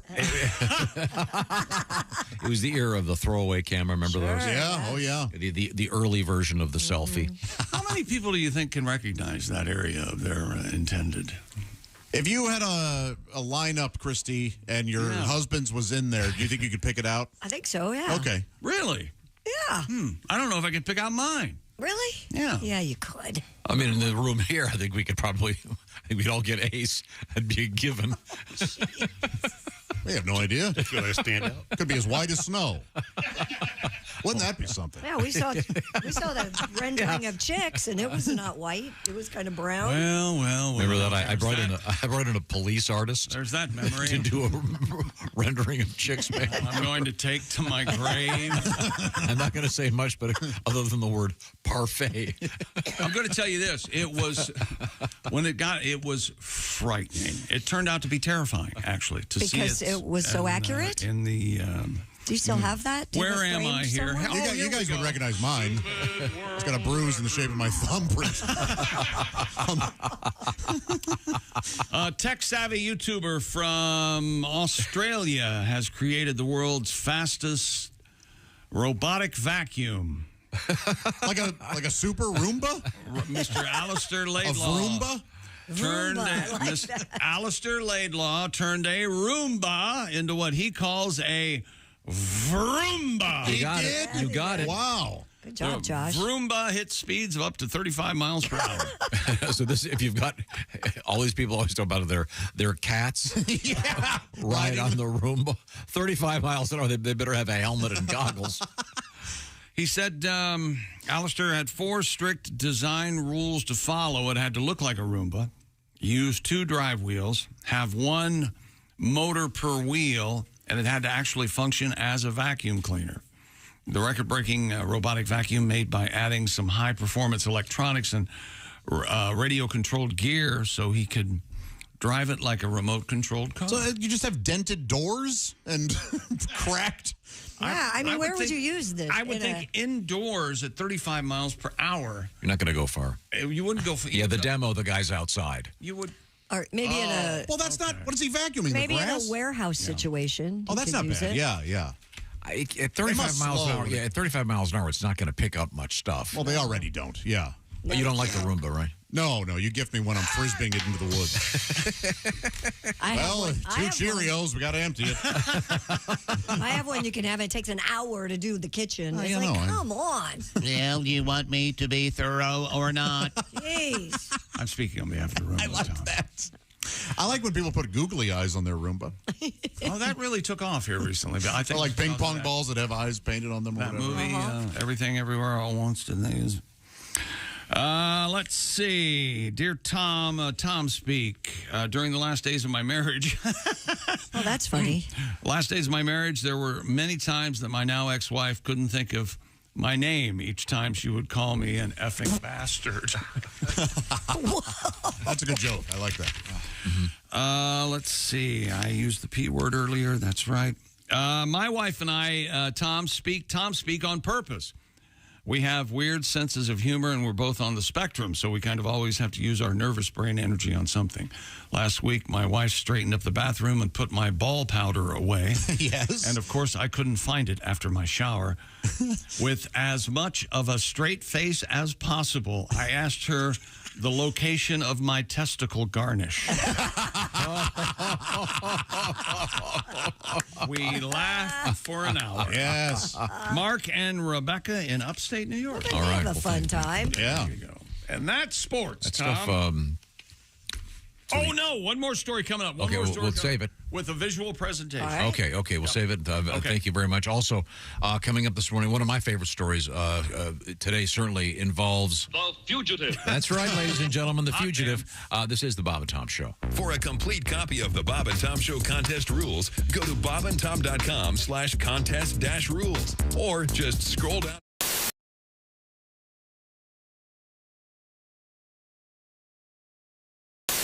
Hey, everybody, this is Tom from the Bob and Tom Show to tell you about a great cause to help support our veterans. The number 14 ABC Supply Team Chevy will be repping homes for our troops in the Indianapolis 500. During the month of May, ABC Supply will match donations made to homes for our troops up to $1 million to build more specially adapted custom homes nationwide for severely injured post 9/11 veterans. To learn more and donate, visit bobandtom.com/HFOT by clicking the link below.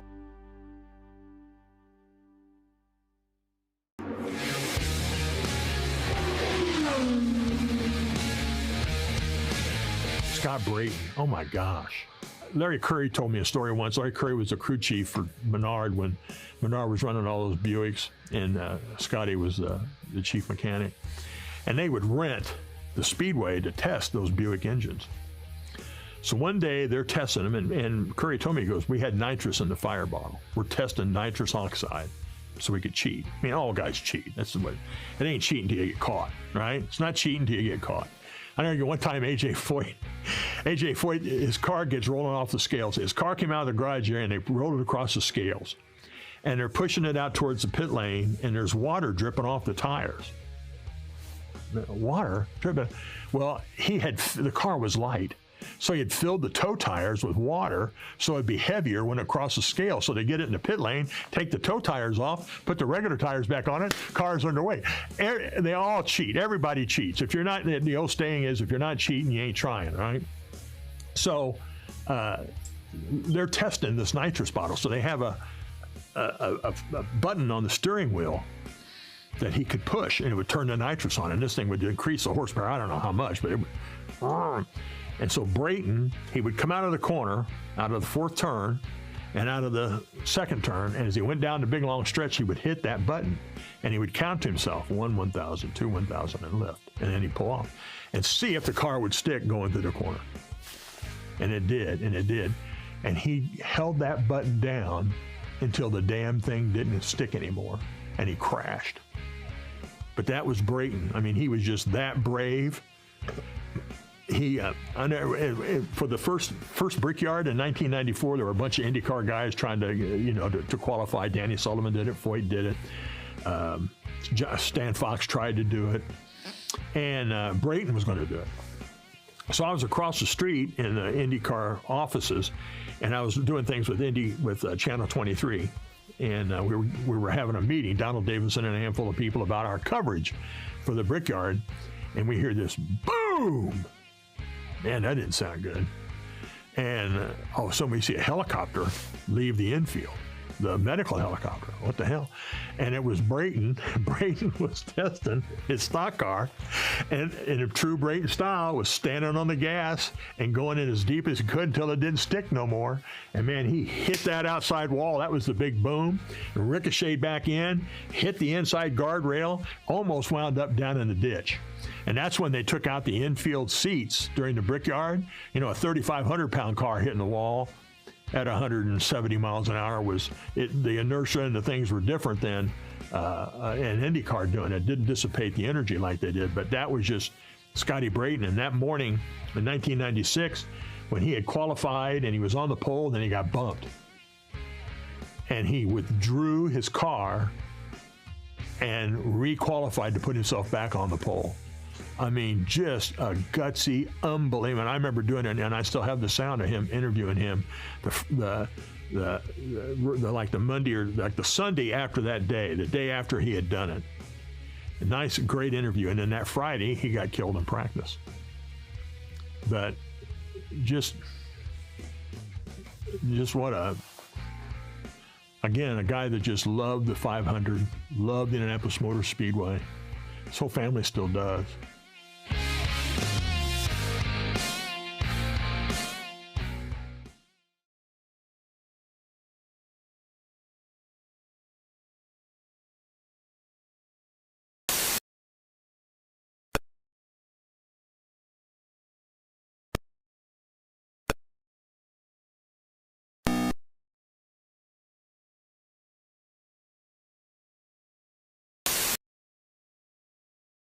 I live for Rupert. I love that guy. I've wanted to be a Survivor contestant ever since the first one. The locations they stay at are so beautiful. Oh, yeah, they sure are. Hey, would you ever do Big Brother? Well, actually, I've already done my Big Brother. Huh? I haven't done my father or my grandpa yet. You've slept with your Big Brother Dave? Well, yeah. Wow, small world. I slept with your Big Brother Dave. What? Yeah, he's cute. This has been Spit Take Theatre.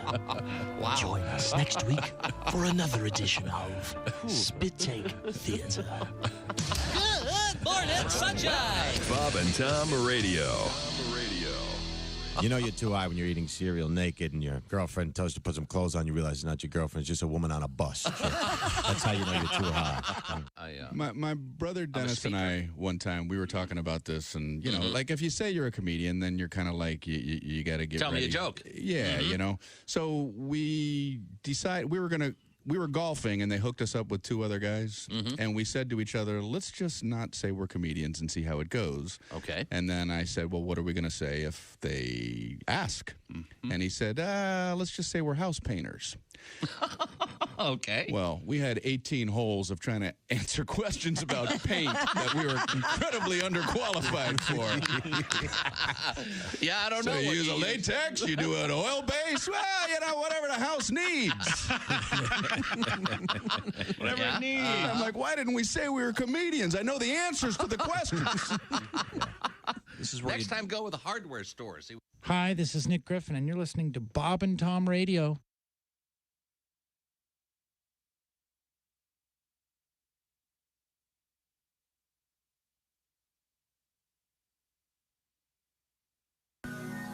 Welcome back to the Bob and Tom Show.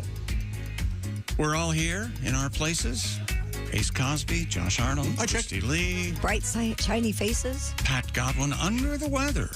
Have cramping, sweating, fever, diarrhea. He needs a sandwich. No need to review his symptoms. Right now, you mentioned that Ace is here. Well, if that means one thing. Yes, sir. Ace Cosby, Yeah. What did the one Pharaoh say to the other Pharaoh? What did the one Pharaoh say to the other Pharaoh? Pharaoh when they both farted. When they both farted. I don't know. What did they say, Ace? We have Tutankhamen.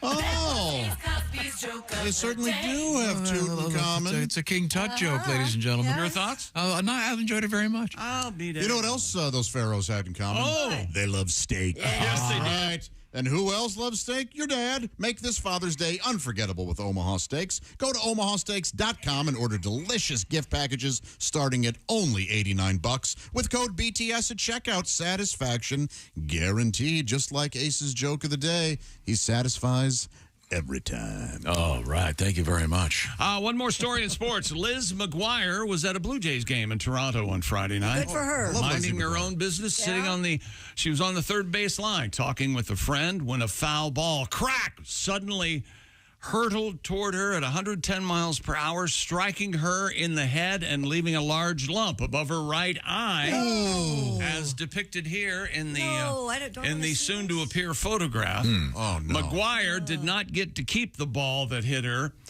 I mean, she's got a shiner, yeah. But now, she sure does. Topps baseball cards heard about this situation, and 110 personalized Topps baseball cards. Look at the knot on her head. Oh, they made her a baseball card. They made her 110 personalized Topps baseball cards bearing a picture of her swollen forehead. This one have been mailed to her. Aw. That's great. Blue Jays shortstop, and correct me if I'm wrong, but one of Tom's favorite names in sports, Bo Bichette,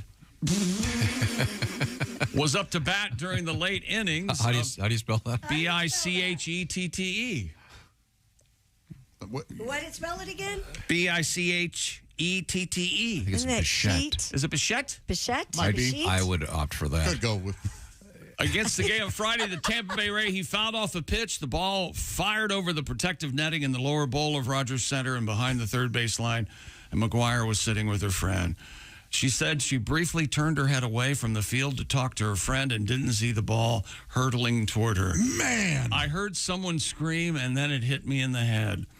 The Blue Jays say in an email yesterday that McGuire was immediately attended to by medical workers at the ballpark, and she decided to return to her seat to watch the rest of the game. Folks, the bump on her head above her right eye looks like half a baseball. Yeah, it does. It looks like half a baseball coming out of her forehead. That's Thank goodness it got her above the eye. Yeah. She says, I know you have to be careful with foul lines, and I know better. But it was 110 miles per hour off the bat, and it came at me. I had very little time. Absolutely. To do anything. Yikes. And Topps produced exactly 110 copies of a baseball card, a nod to the speed of the ball that hit her. The cards have a picture of McGuire in Blue Jays gear with that large lump she's a warrior. on her forehead. This is Ray Chapman. There you... What? The person died. Ray Chapman passed away on a Major League Baseball field. Still to this day, the only person ever die on the field. Sorry. Got hit by a ball? Yep. Yeah, right now. Pretty bad, yeah. What was that? Pretty bad. Hence the need for the helmet. I'm going to say 40s. Oh, that's why I missed it. I was like, how did I miss Yeah, it was a while ago. Way Yeah. back. I was going to say. I don't recall that Be careful. story. These balls are coming fast. Yeah. I think that's what we need to learn. 1920 was Ray Chapman, yeah. So way back. Was it the 20s? Yeah. So the ball was probably going 80. But back in those days, I don't know if they could ever figure out how fast they were going. On that pleasant note, is that sports? That is sports, yes. Hey, Lucky, this is what you farted for. Wherever you go, whatever you do, always be a good sport. Where do we go here? Christy. A few minutes. A 10-foot wide home in Florida has been put on the market. The so-called skinny house in Jacksonville Beach. That sure is a skinny house. Listed for $619,000. And sold. The home features 2 bedrooms, 3 bathrooms, and over 1,500 square feet of living space. Listing broker Ryan Weatherford told WKMG, well, like magic, our ratings disappear. That lots in the area have historically been 25 feet wide, but many owners combined lots to build homes, which left some uneven spaces. The skinny house was built on a leftover plot of land, much to the chagrin of his neighbors, I'm sure. Yeah. And he does say he now has a buyer. Well, there's it's a trailer. I lived in that. It essentially looks like a trailer. Yeah, it's 2 stories? 2-story trailer. That's exactly what it is. Does it have a pool? It's kind of cool. Yeah, if you live there, I mean, you'd be saying "excuse me" a lot. Yeah. Pardon me. Excuse me. I mean, the hallway is going to take up a third of the house. Honestly, I don't think the neighbors are too upset. It doesn't look like it really obstructs any view for anybody. Yeah, I get where. Interesting. Huh. Why not? Our house was 12 by 68, so it wasn't much wider. Okay. Yeah. Interesting that realtor, his company's called Ozempic Realty. Is it? Yeah. Skinny house. You see. Skinny house. See, it's a contemporary culture. Isn't there one of these in New York? There wasn't. I know in New York Francisco City, there's one too. that's There's one that's there's real thin. They're building a super thin skyscraper. And it's like in between, real weird. Well, they're not making any more land, Josh. I thought they do have one with penthouses. And did I see this online? It's like $19 million for the penthouse or something. What? It's very narrow. It's really, Why would the city allow them to have lots that narrow? It seems... I don't know. That sounds like bad zoning to me, but yeah. But, hey, does it have a pool? No, I think that pool was the neighbors. Yeah, it looked like it. Hopefully they'll share. I don't know. I doubt it. Would you share your pool with neighbors? Depends on who the neighbors are. Yeah. Okay. Yeah. I would. There are no neighbors that fit that criteria in my neighborhood. Really? Do you know your neighbors? So when you have your pool, this is mine. You know what? I'd let Leonard come over and take a swim. Would you? Yeah. All right. That'd be about it. Jim and Deb are my neighbors. Leonard? And Mert, he's my neighbor. And Bert? Barb. Mert, not Bert. Okay. Mert. Coming up, we have plastic and your testicles. in the news, gentlemen. Your testicles and you. Yeah, it could be some serious business. Also, we're going to learn about dream scrolling, something I don't really do much, but you do all the time, Chick. Okay. I do, too. Wait till you find out what this is. And I also love this story today, and I'm glad we have it, is the mariachi takes on the flamethrower or flame swallower in Mexico. We'll have that story coming up. Wow. And by the way, there are people on fire. Yeah. Yikes. Yeah, it escalates. Okay. They're running, of course, because they're on fire. This is the Bob and Tom Show. Thanks for listening to the Bob and Tom Show this morning. The show is also out there for you.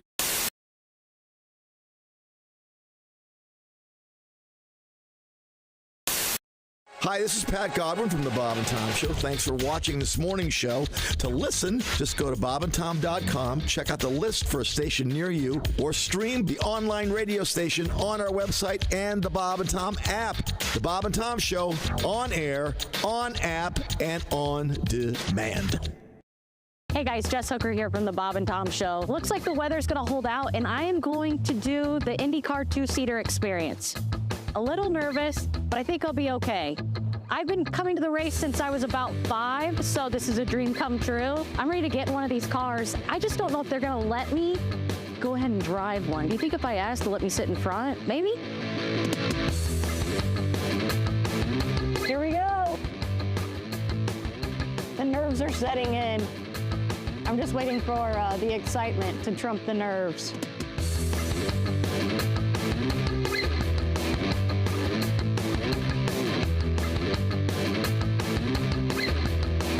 All right. Down and forward. Got it. Forward. Keep going. All the way down. Oh, geez. Yeah, We're in here.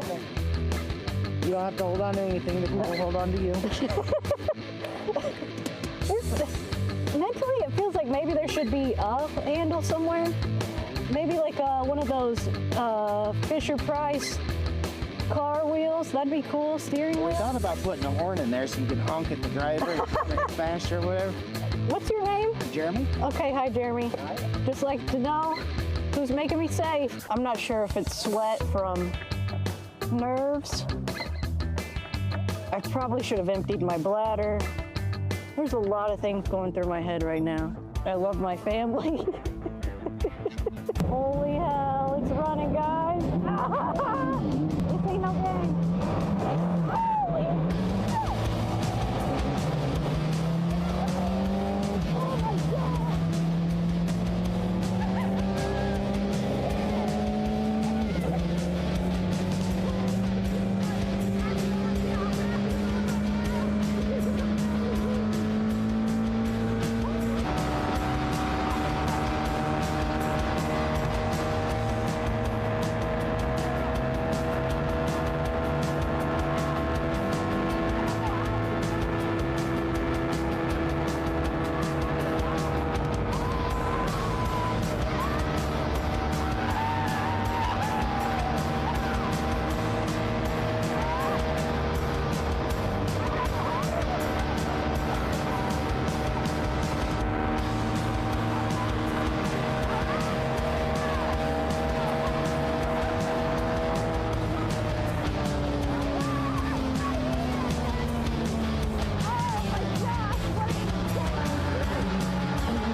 my God. The first lap, I don't know why I'm winded. I didn't do anything. First lap, oh my gosh, we're getting up to speed. This is amazing, it's awesome. Second lap, oh hell, how fast are we going? Third lap, I got a little nauseous, I'm not gonna lie. I don't know how those guys do this for hours at a time. This is nuts. But I feel like the luckiest girl in the world. I can't believe that I'm here, that I was on the track, that I got to do this today. This is just like a dream come true for anybody who loves IndyCar, but especially a girl that's been raised here in Indianapolis. She comes out here every I'm still in shock. But you cross over those bricks and you see the pagoda coming out of turn 4, and I don't know what I could compare it to. Holy hell, dude. Beautiful.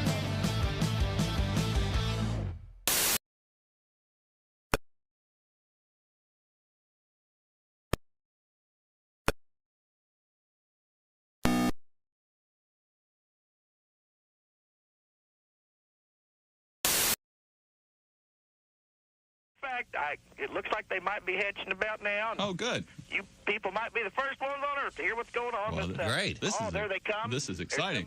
Some little critter coming out of there. Let's see what's going on here.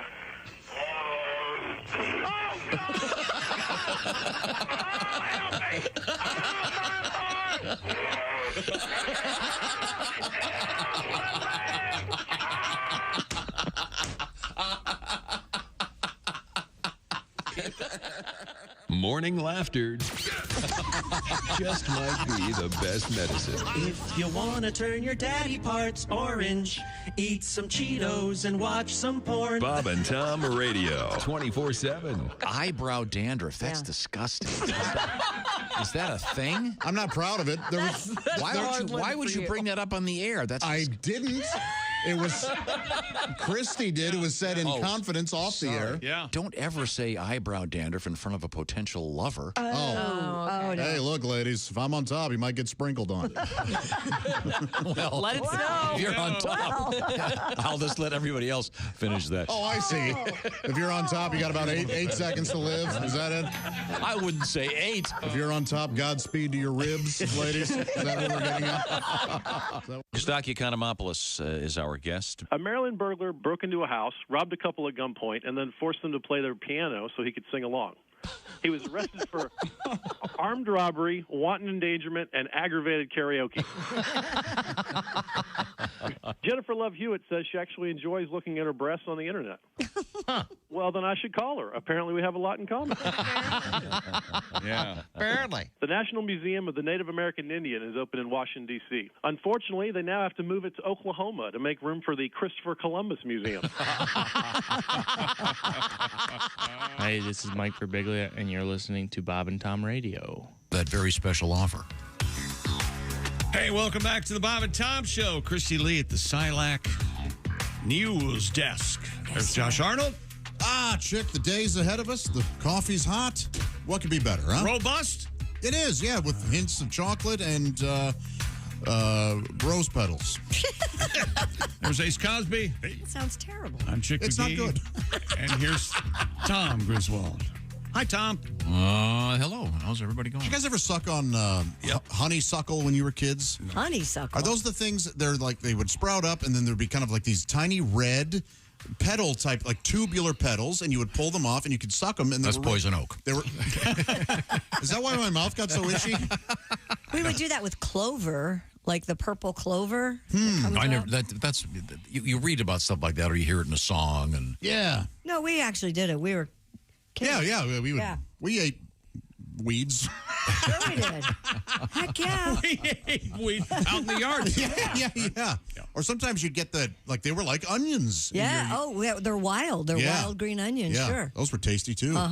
Did you ever eat yard? Yard? Not really. No, Mom, I'm going to go in the backyard and eat mulch with the dogs. By the way, here's a $1 million idea. Come up with a mulch that dogs won't eat. I say this because my yard is currently being mulched, and I took the dogs out yesterday and immediately right over to the mulch. Oh, this is good. There's a house downtown in the village that he took all of his grass out and planted clover. Isn't that interesting? All clover? All clover. Wow. See the guy down the street here took all his grass out and put rocks in? Yeah, I did see that. Well, it's like such a steep. Yeah, probably. Yeah, I didn't blame him. I wouldn't want to mow that either. I don't know how he ever did it. Yeah. By the way, you were talking about that woman who got hit in the face with the baseball, and Tops made a card out of it, et cetera, et cetera. Yes. 1957, Richie Ashburn fouled a ball that hit Ms. Alice Roth in the face, breaking her nose. Ouch. The game was stopped. They brought in a medical team. They resumed the game. She was being carried off on a stretcher. On the first pitch, Ashburn fouled it off, hitting her leg, breaking it. No. That's amazing. Broke her leg. As she's being carted As she's being carted off on a stretcher. What a day I'm having. Not your... yeah. Okay, so you can Google that one if you want to find it. I'm sorry. It's time to get back to the news desk. It's the Silac news desk, and that's Christy Lee. Yeah, a new poll reports the average American spends nearly 2.5 hours a day looking at dream purchases or things they'd like to own one day. Wow. Mine would be, want to guess? Homes or cars? Yes, homes Okay. and cars, both. I'm on housing sites every day. Every day. Oh, it's weird. They call it dream scrolling. Half of the respondents say they dream scroll while on the job. I'm sorry, I'm busy. What? What happened? The top 5 things people dream scroll for are, number 1, clothing, shoes, and accessories. Nothing about a swimming pool in the backyard? Are you getting a pool? I'm trying. I'm tired of talking about it. But I might dig it myself. You usually, when I walk by, you're usually scrolling shoes or clothes. I try to keep it at a minimum, but I've also found that if I free my mind, the alpha waves start to flow. Oh, that sounds like it's I like that. very it's nice. It's a BS load of enough to yeah. And it frees me for the show. Excellent. To do whatever it is. Now, what do you? So you scroll real estate? Always. Every day. It's how I relax. I look at real estate. Josh, I don't. He wants occasionally. He wants you to search food, Porn. food or porn. Oh, okay. I would assume, your dream scroll would be the Pizza Hut app. One day I'm going to get this. Another day I'm going to try ham and porno. Boy, that would be fat. Other dream scrolls? I don't do that. Picturing the ideal retirement? I do that kind of. Really? Yeah, sometimes. Okay, like, what where else? am I going to live? If I want to shop, I usually just shop. Like, you could argue I dream scroll for fishing stuff, but it's really just me getting fishing stuff. Takes like 10 minutes. Yeah. Gadgets and new technology are some things that people dream scroll.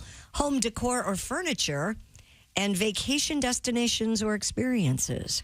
The majority of people see dream scrolling as an investment in themselves and an outlet for them to envision what they want out of life. I see. I don't know. Ace, do you? No, not really. I saw you the other morning. We were talking about card holders, not wallets or billfolds, but card holders. Yes. And he got online quick as a wink, and he 2 days later, card holder had arrived. But I mean, you mentioned it. Yeah. Well, don't act like you don't. I looked it up and I bought it in 30 seconds. So what am I doing wrong? Lingering? Am I lingering? Am I a lingerer? It's right here. I don't think you're doing anything wrong. 2 minutes. I said, "Oh, that looks cool," and got it. I feel like I'm doing something wrong. No, you're not. Apparently, most people are doing this. Yeah. I'm with Tom, though. When I want something, I just go get that, and that's it. You look at shoes for hours at a time. That's not true. I've walked by you. I walk in here, I see your screen, and you'll be looking at sweatpants and shoes and. Yeah, I'm with Josh on this. I'm not gonna. Well, hey, Josh. I'm looking at cars right now. So that's bunk. But that's still dream Cars is a scrolling. big one. That falls into it. Yeah. I do that sometimes. Cars. But I'm also like that going to brick and mortar. I don't go to a place unless I know they have what I want. Usually, I don't go in and just browse a place. Yeah, at some point this week, I got to buy a battery for my trimmer, and I'll go online and check prices at various places. Of course. Wow, I bet that would take quite a while finding a price that you is this trimmer for the yard? Oh, for the yard. Oh, I thought it was one of those pubic things. I was going to say No. those are usually AA batteries. Right, Josh? Or USB. I got a couple in my drawer. I'd be happy to front you. Dream scrolling. Okay. Dream scrolling. Most people are doing it. Interesting. And they say, how much time does the average person? 2.5 hours a day. That's a lot. I don't do that. That does seem a little heavy-handed. Okay. I pulled a Josh yesterday and just went outside and sat. How was it? It was wonderful. Did you find it beneficial? It's not for everybody, but I really enjoy it. I got into a fight with a bird because she's got a nest of my geranium right behind my head, and she really wanted in there. I was like, come on, just give me 5 minutes. She please. got into a fight with a bird. Yes, she wanted in her nest. Bossy little bird. I've had a robin's nest above my where my Weber grill sits on a downspout. Yeah. I've had the same robin's nest for 5 years. Do they come back to it every year? They do. That's cool. Except this year. Oh. I have not seen them You yet. smoked them out finally? No, they're very nice. And I look up in there, and I get my phone, and I get up there, and I take a picture, and these little birds, they see your hand go up, and they open their mouths like, I'm going to feed them. Now, they don't sit on their eggs the whole time like chickens or anything. No, they're out hunting for food. Yeah, they're bringing back worms. They barf it up and give it to the kids. Yeah, but the egg hasn't hatched yet. It's just sitting in there. Mama She doesn't have birds to- are adept at pre-chewing. Yeah. Now, So is Alicia Silverstone or whatever her name is. Oh, yeah, she chews food Remember for her she kids, did that. Tom. She birded her She kids. birded her food. You remember this story? There are some who say it's very bonding. Yeah, sure. Famous people, they know everything.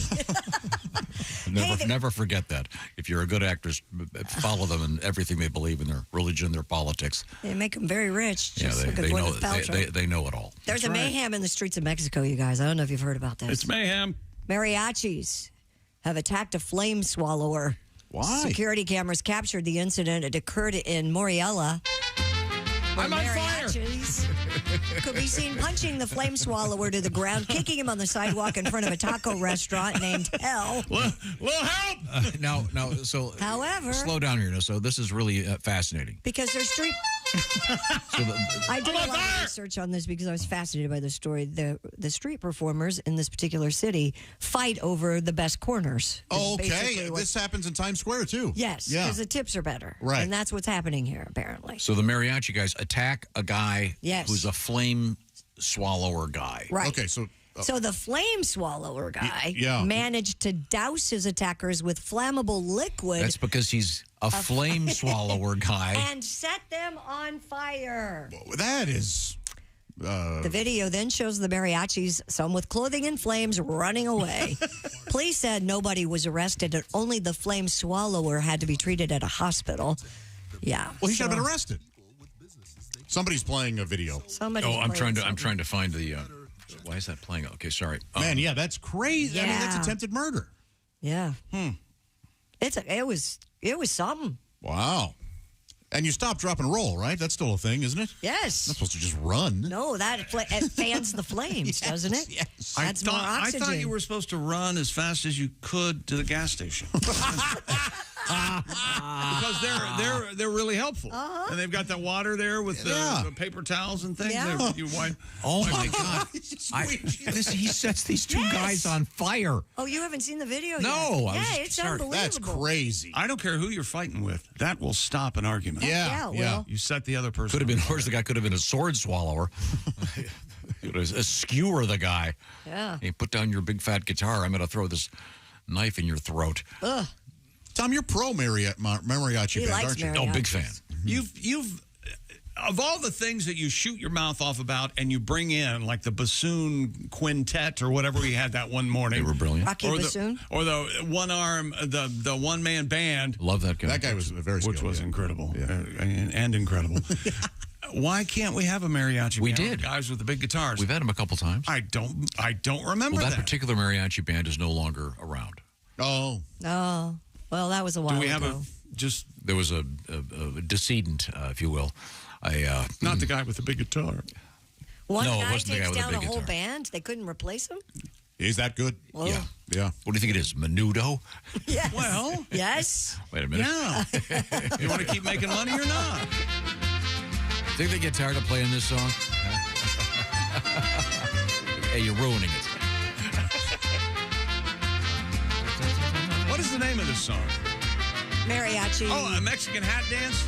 Is that it? That is correct.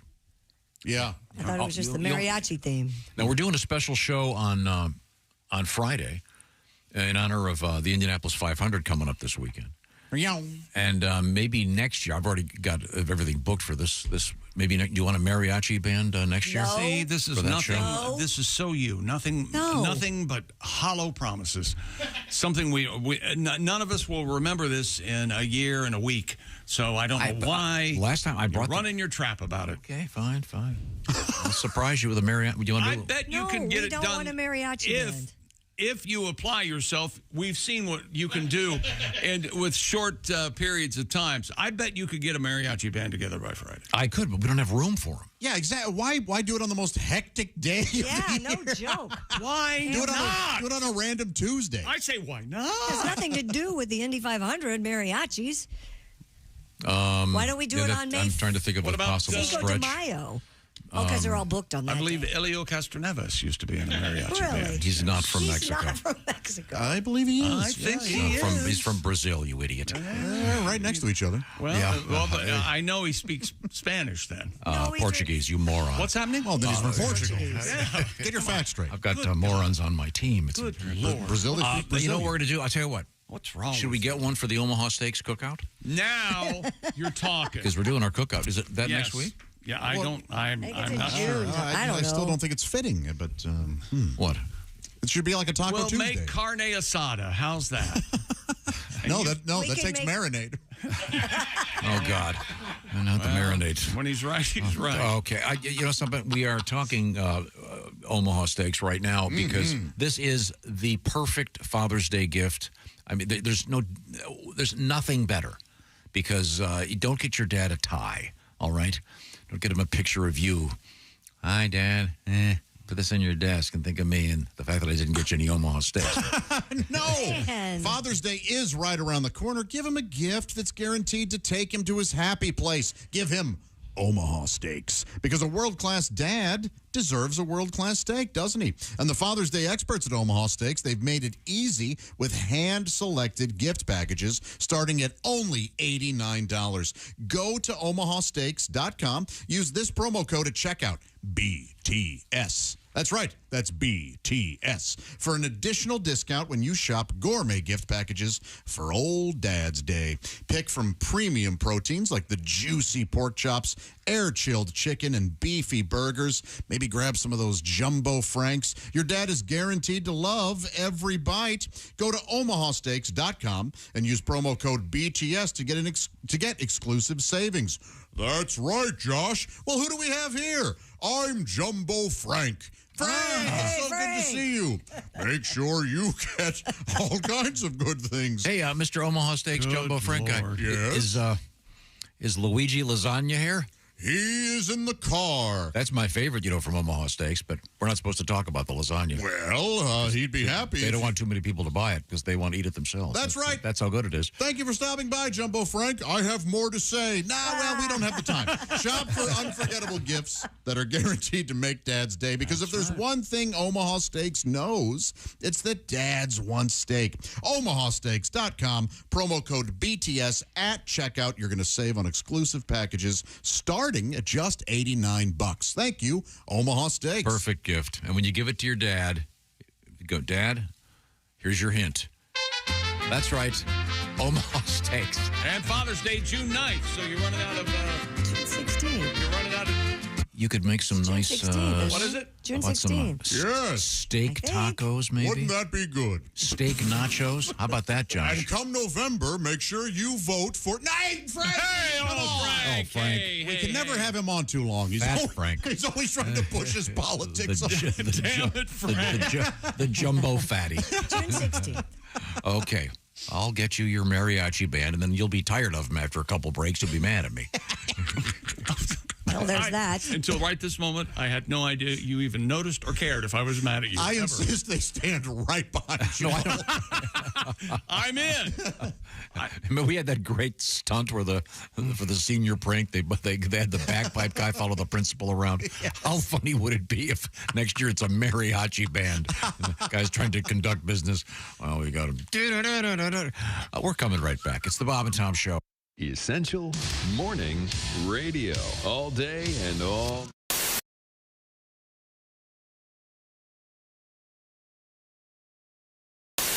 Hey, everybody, this is Tom from the Bob and Tom Show to tell you about a great cause to help support our veterans. The number 14 ABC Supply Team Chevy will be repping homes for our troops in the Indianapolis 500. During the month of May, ABC Supply will match donations made to homes for our troops up to $1 million to build more specially adapted custom homes nationwide for severely injured post 9/11 veterans. To learn more and donate, visit bobandtom.com/HFOT by clicking the link below.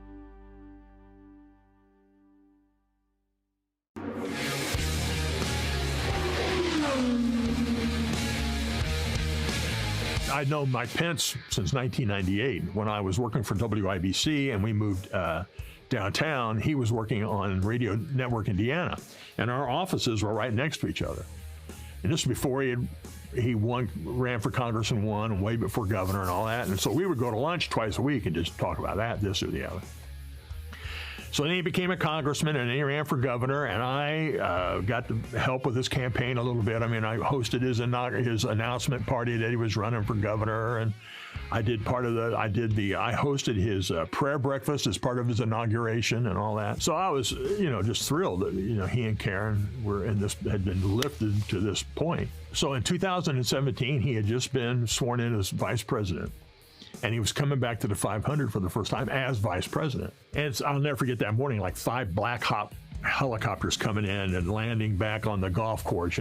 These guys aren't jacking around, let me tell you. So it was set up that I would interview him in the suite that he was going to be in the second term on like lap 30 or 40. They were going to pick me up on like lap 30 and have me go up there. So I'm back in the garage area. And that year, I've been, thankfully, I've been on the 9th floor of the Pagoda for the 500 on the radio network. I've been in the North Pits. I've been here, there, and the other. Well, that year, I'm in the garage area and the hospital. That's what I'm covering.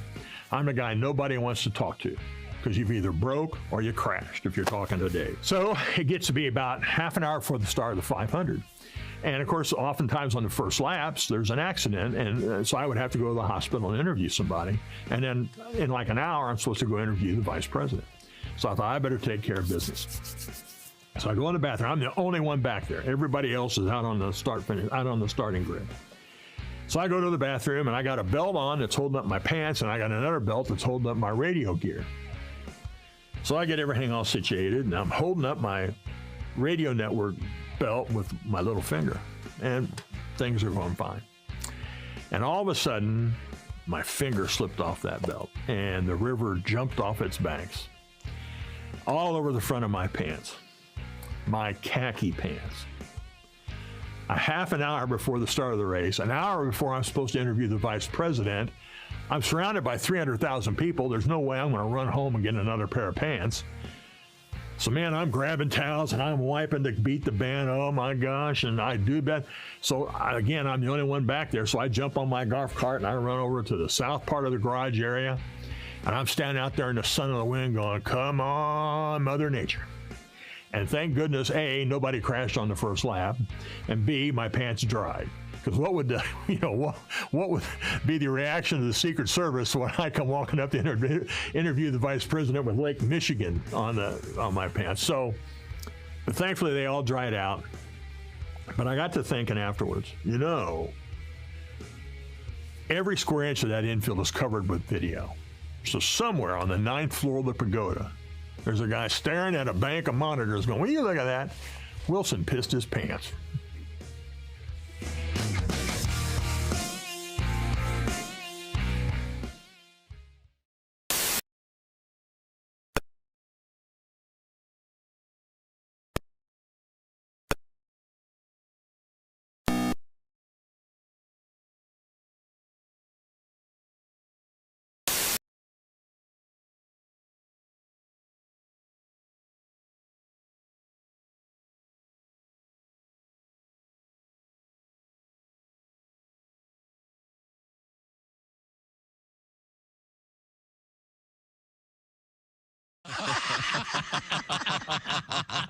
It looks something like it, but one whiff will tell you that's not tuna fish, it's cat food, and it's not fit for human consumption. Hey, wait a minute. Tony Edwards is here with us. I got this one T-shirt. It says, it's a black thing you wouldn't understand. I feel kind of bad when I wear it because it leaves a lot of people left out. See, I think everyone should have their own T-shirt so everyone can feel the same kind of pride. Like maybe, it's a Japanese thing you wouldn't understand because you're lazy and stupid. It's it's an Amish thing. I made this shirt. It's a Republican thing. Give me $1 and I'll explain it to you. Oh, wait. Equal time. It's a Democratic thing. Give me $1.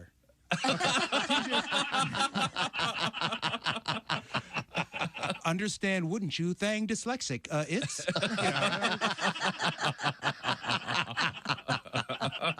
Everyone, it's a blonde thing. I don't understand. Hi, this is Kostaki Economopoulos, and you're listening to Bob and Tom Radio. Pretty handy. Hey, welcome back to the Bob and Tom Show. It's Hump Day. Really? Do you get to hump tonight? That would be hump night. Anybody here gonna hump tonight? I don't think I am. Everybody gonna hump tonight. Everybody. All right, we'll hump today while the kids are at school. Hump tonight. There you go, a little afternoon delight. Yeah, that's nice right. nooner. Yeah. Well, it'll be awkward since I'm in a business meeting. I got 2 words for you. Kitchen counter. Yeah. Really? I have some friends whose kids have to go to school the 2 days after Memorial Day. What? Is that fair to anyone? No. The teachers, the students, No. Yeah, why don't we? Yeah, why doesn't the Memorial Day? That's it, kids. it. Thanks. That's it. Yeah, no. Remember Memorial Day to Labor Day. That was perfect. They have to go that Tuesday Not and anymore. Wednesday. And I said, well, I bet a lot of parents aren't even going to send their kids. No. Let's go. No, you don't even worry about the last 2 days. Turns out some of them have finals. I was going to say, they throw the finals on there. Such a bummer. So have you christened every room in your house? You you do that when you buy a new house. Oh, of course. Yeah, Yeah. every position, every room. Tom, in all honesty, if she said, hey, look, we're not doing it in the bedroom tonight. But you can pick where we are going to do it. It just can't be the bedroom. What room would you choose? Yeah, where would you Before choose? you answer, Tom, I'm uncomfortable for you. What room would you choose? Man. At my house or his? No, in your own home. You probably pick a couch or something, right? Not necessarily. Yeah, I like the love seat in front of the fireplace. There you go, I like see? that. I've always wanted to do it on a chaise lounge. Oh, yeah? Yes. Outside or in? Inside. How about in the smallest room in your house? In the bathroom? No, I've done it in the bathroom. in the shower. Yeah, in the shower. And I've also, which is much more difficult than you would have people, but people don't believe you. But I share way Can't too get your much. feet set. I have done. I share too much. I've done it in a public bathroom. Yeah, Josh, you go. Is this a hetero encounter? You ever done it? Is this a freebie You've or done it in the car, Is this a pay-per-view? I have done it in a car. Yeah, I've done it in a car. Chris, I've done it in a car? gazebo. Yeah. Tom, you've never done it in a car, have you? A gentleman. But Oh, that's right. You did it on the hood of the car. Yeah, that's right. That's right. If you had to guess, so she and I were like, let's go to the bathroom. Right. Which bathroom do you think we chose? Girls. Males or? Girls' bathroom. That's right. Cleaner. Yeah, we did. Yeah. Sure. Mm-hmm. Well, there's no delineation. There's no indication. Boys, men's, they're gone. It's just. You know what I found out with my nieces? You love them to pieces. There should have been more of a separation. Contextually, yeah. I think you might want to back up. Change the subject. We should have talked about Palate something cleanser. between these two things. Okay. Yeah. But anywho, mariachi bands. Now that we're there, We're here. Yes. I learned that when you take your nieces to the mall when they're little, the rule is they go into the men's restroom with you. You don't go into the women's restroom with them. Right. Yes. That is kind of that's simple. Yeah, that is a understood. rule. Yes. Yeah. Did you find out the hard way? I made a woman unhappy. Yes. That's I why was standing by the sinks. That's why they have family When she came restrooms out now. to the stall to say, "What'd you eat?" Did she call you a masher? No, she didn't. You never hear that anymore, do you? Masher. What's a masher? I've never heard that. I think it's because You'd be an aggressive man. a gentleman mashes himself up against you. Oh, okay. Didn't Ruth Buzzy used to call men that and hit him with a purse. Yeah. You mean Tyrone F. Horneye? Okay, I'm sorry. It's time to Artie Johnson get from back to Alaska? the SILAC news desk with Christy Lee. What have we missed? Florida authorities say a man wanted in connection with a shooting was found folded inside a clothes dryer. I'm sorry, did you say folded? I did. The Escambia County Sheriff's Office said they received a tip that 31-year-old suspect David Jerome Jackson was in an area residence. Deputies searched the home and discovered the man folded inside what police describe as a remarkably small dryer drum in a laundry room. The suspect was pulled from the dryer one limb at a time and taken into custody. Yeah, well, you know what they say. What? You can run, but you can't tide. He now faces charges. No. Let's back up. Why not try something in-tide, out-tide, I think, maybe. Oh, they found him in-tide? Yeah. That's very, very clever. He was in the dryer anyway, so none of this works. Maybe use a bounce joke or something. Well, no, but what do you do after you've been folded? That sounds... They said they had to pull him out limb by limb. Yeah, it was all cramped up. I wonder if he could have gotten out on his own. I don't know. He faces charges of shooting into a dwelling, aggravated assault with a deadly weapon, damage to property, and possession of a firearm by a convicted felon. Hang this guy out to dry. How's that work? Much better. Christy might have a good point. Much better? This guy was bounced by the... Yeah. Wow. But he smells good, by the way. Sure he does. Had those dryer sheets. Mm-hmm. Oh, by the way, I had someone come up to me. I had some guy come up to me over the weekend and go, Tom, I just want to tell you, I agree with you about those dryer sheets. I hate them too, and I hate fabric softener. Thank you, sir. Yeah, What's wrong with fabric softener? Where is he on marinades? I'm fabric softener. I just don't like having those dryer sheets that make your clothes all greasy. There it is. Hey, don't make them greasy. I've never heard that. I've never seen it online. I use them every laundry load. I've never editorial in the Washington Post about it. I've never seen it. I use the send me that. Well, I use the gray lady really can tackle the tough issues, huh? News of fit to print, huh? Okay. Oh no, that's the. So this guy is folded up inside the dryer. Yeah. Now, if you were to shut the door to the dryer and turn it on, would that kill you? If you stay in there long enough, yes. Yeah. No air. People have died that way. Have they? Yes. Oh. Look it up. Man dies in dryer. Yeah, sissy people, maybe. You know what the interesting thing about this guy being pulled out the dryer? He only had one sock. Ah. Yeah. What happens to that other one? Jerry Seinfeld is here with us. Jerry, I got another obscure request. We take dryer rides before. I've done that before. A dryer ride? Yes, we did it. Did you put it on just tumble? No, just tumble because I'll tumble. Crazy kids in a trailer park when you leave them unattended during the day. Kids in a trailer. We had a laundromat and we had those big dryers. Yes, you'd get Kids, inside. Don't do this. No, play in something safe like an abandoned refrigerator. Yeah, underwater, like in Breaking Away. Have another obscure request. And let's see if we can get to this one. This is from David. He writes, I was enjoying your Pussycat show earlier today. Oh. Could you please play? Okay, well, he wants to hear this. This is a famous moment in history, I believe. Let's give this a listen.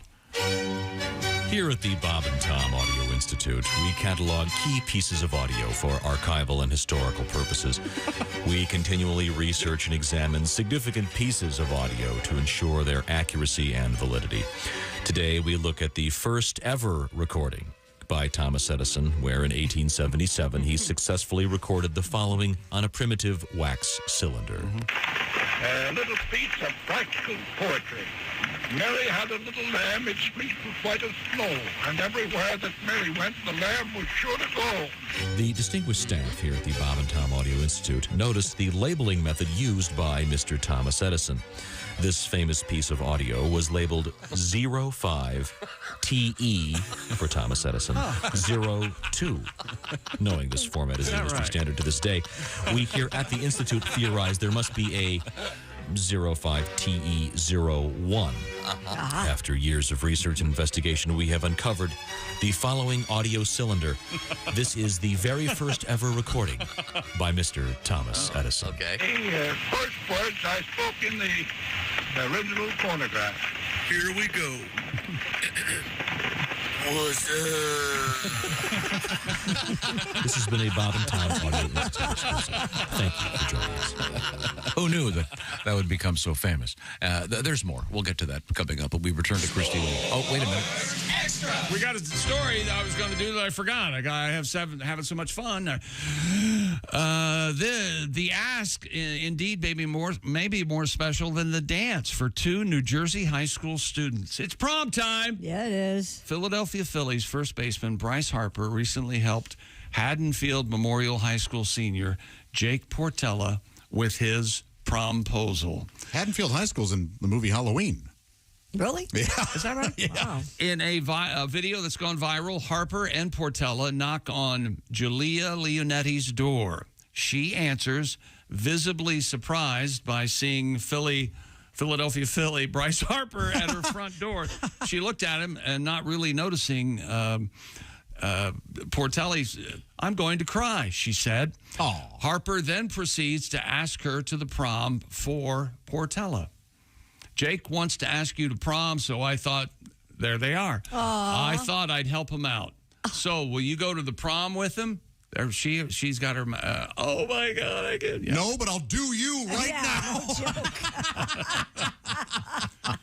Leonetti said, "What do you think? Yes or no?" Yep, she's going to the prom with Bryce Harper. No, she hugged Bryce Harper. She said yes, and she will be going to the prom with Jake. How crazy that Bryce cool. Harper. Yeah. So if someone would get a hold of you and want you to help them ask someone to the prom, would you help, Tom? Not this week. I'm kind of busy. What if it's true love? Well, you know something? I'm a busy person.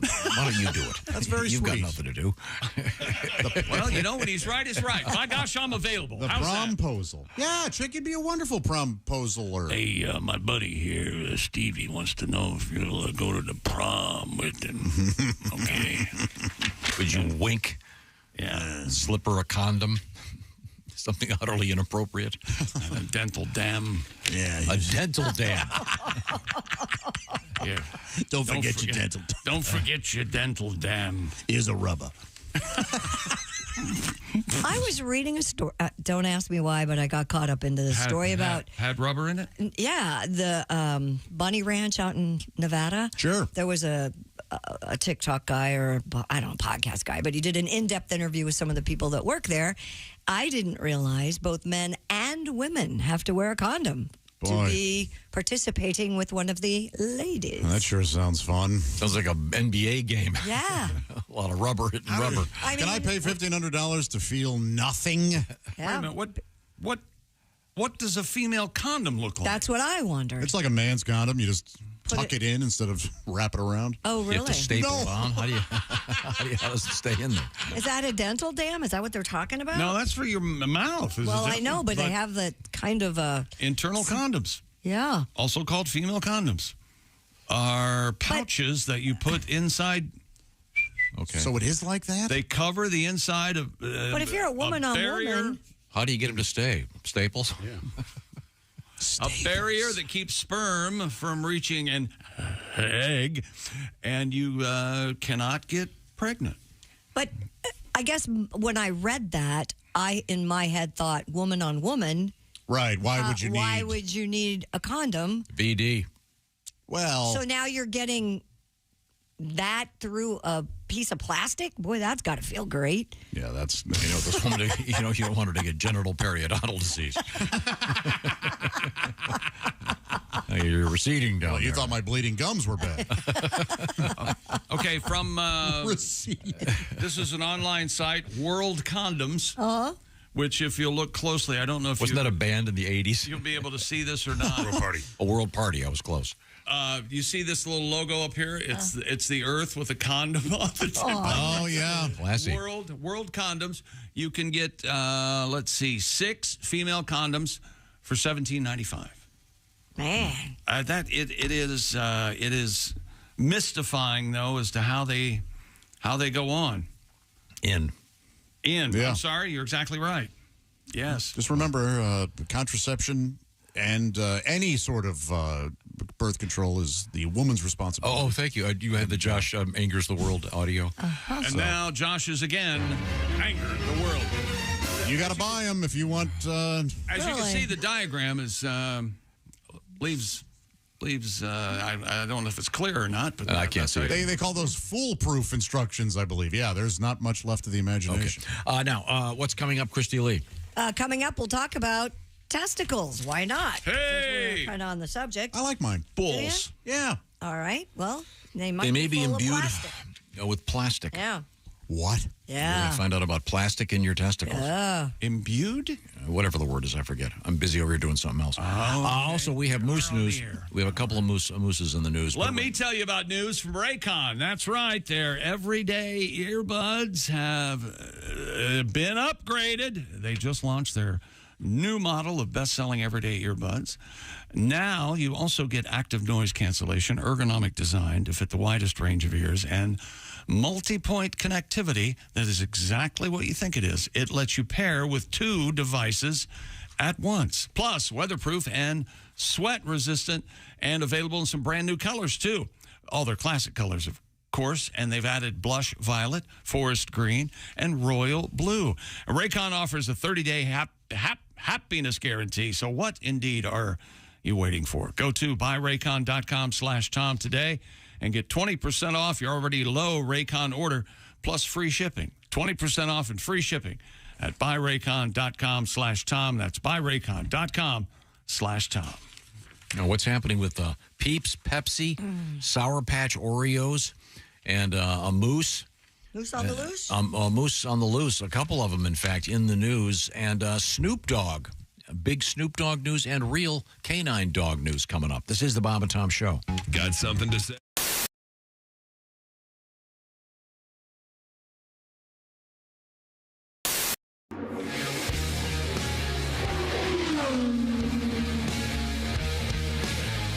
In 2011, when Weldon won, when J.R. Hildebrand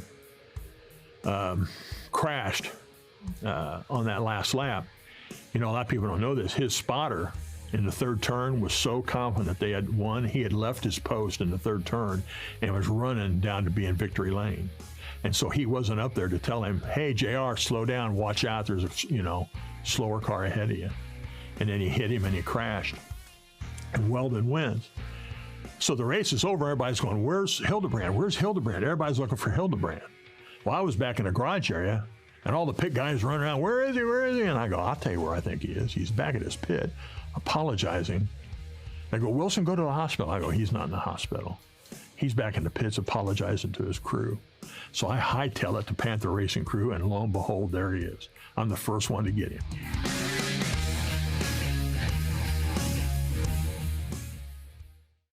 Hey guys, Santino Ferrucci here, driving at the number 14 AJ Foyt Racing Homes for Troops Chevrolet. We're here at the Indianapolis 500. We just want to give a shout out to Homes for Troops. They build custom housing for veterans that have fought, that have disabilities, and they pay for the whole house. They pay for all the monthly expenses. They really take care of our troops when they come back from fighting overseas. So it is a fantastic organization, one of the best you can donate to.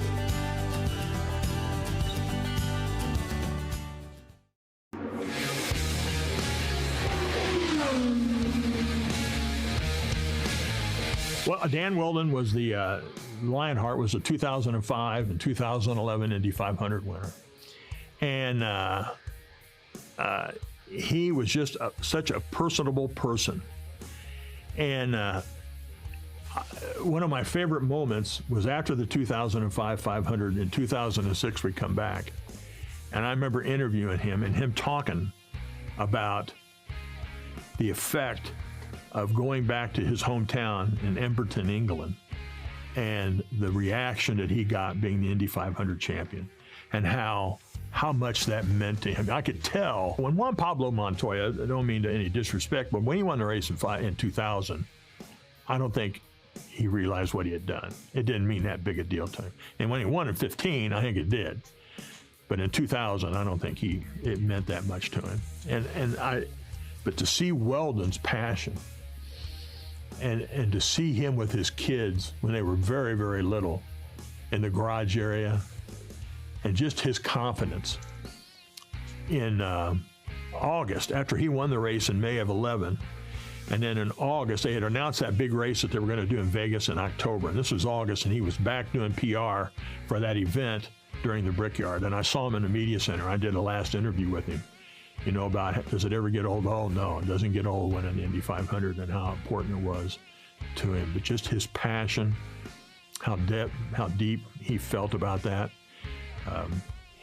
Mark Dismore, who was an IndyCar driver, owns a Newcastle Motorsports Park out in Newcastle, Indiana. It's an outdoor, it's like a European karting track and facility. And Weldon had a kart out there and was out there all the time running. And just here's a 2-time Indy winner just hanging out, running his go-kart, his shifter kart, you know, but he just loved it. And he just loved being a part of it. And you know, when you see the stuff of him pouring the milk on himself and laying on the bricks, and his passion just shone through, and his love and his realization of what that place meant, and just carrying that mantle as an Indy 500 champion everywhere he went.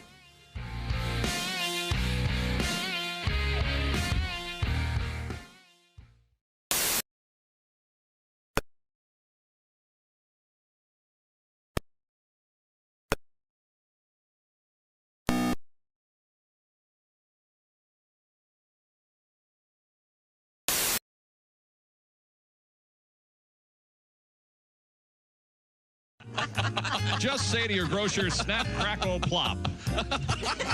Tell him Harry Kalanick Jr. sent you, and watch for my BMTV special. Harry Kalanick Jr. Unplugged. Sphincter blast in the big brown tapered package. That's, of course, so the box won't slam shut. It may sound corny, but Sphincter Blast is hip, cool, and it's solid. When you need relief and you need it fast, eat a bowl of Sphincter Blast. Don't say we didn't warn you. There's laughter ahead. You guys want to grab lunch? We can't go anymore. Holy That's cow. a good day's work, everybody. This is Bob and Tom Radio. And with us in the studio, we have a distinguished actor and comedian. He is John Witherspoon. My 11-year-old, you know, he's go to private school. Only reason to go to private schools is my mother-in-law helps pay half. Little rich kids go there. I see Warren Beatty all the time. Oh, yeah? I see Warren Beatty there. He's and Annette Bening. And my son talks like this. Father. Would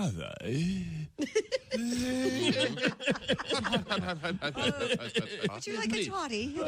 Father, my friends are going to Spain for the summer. Where are we going? I said, Compton. Or somewhere we going. Compton. Back to Detroit. Back to Detroit. Yeah. I'm going to show you something. I'm going to give you that 2 left boots with one of them with a high heel. That's right.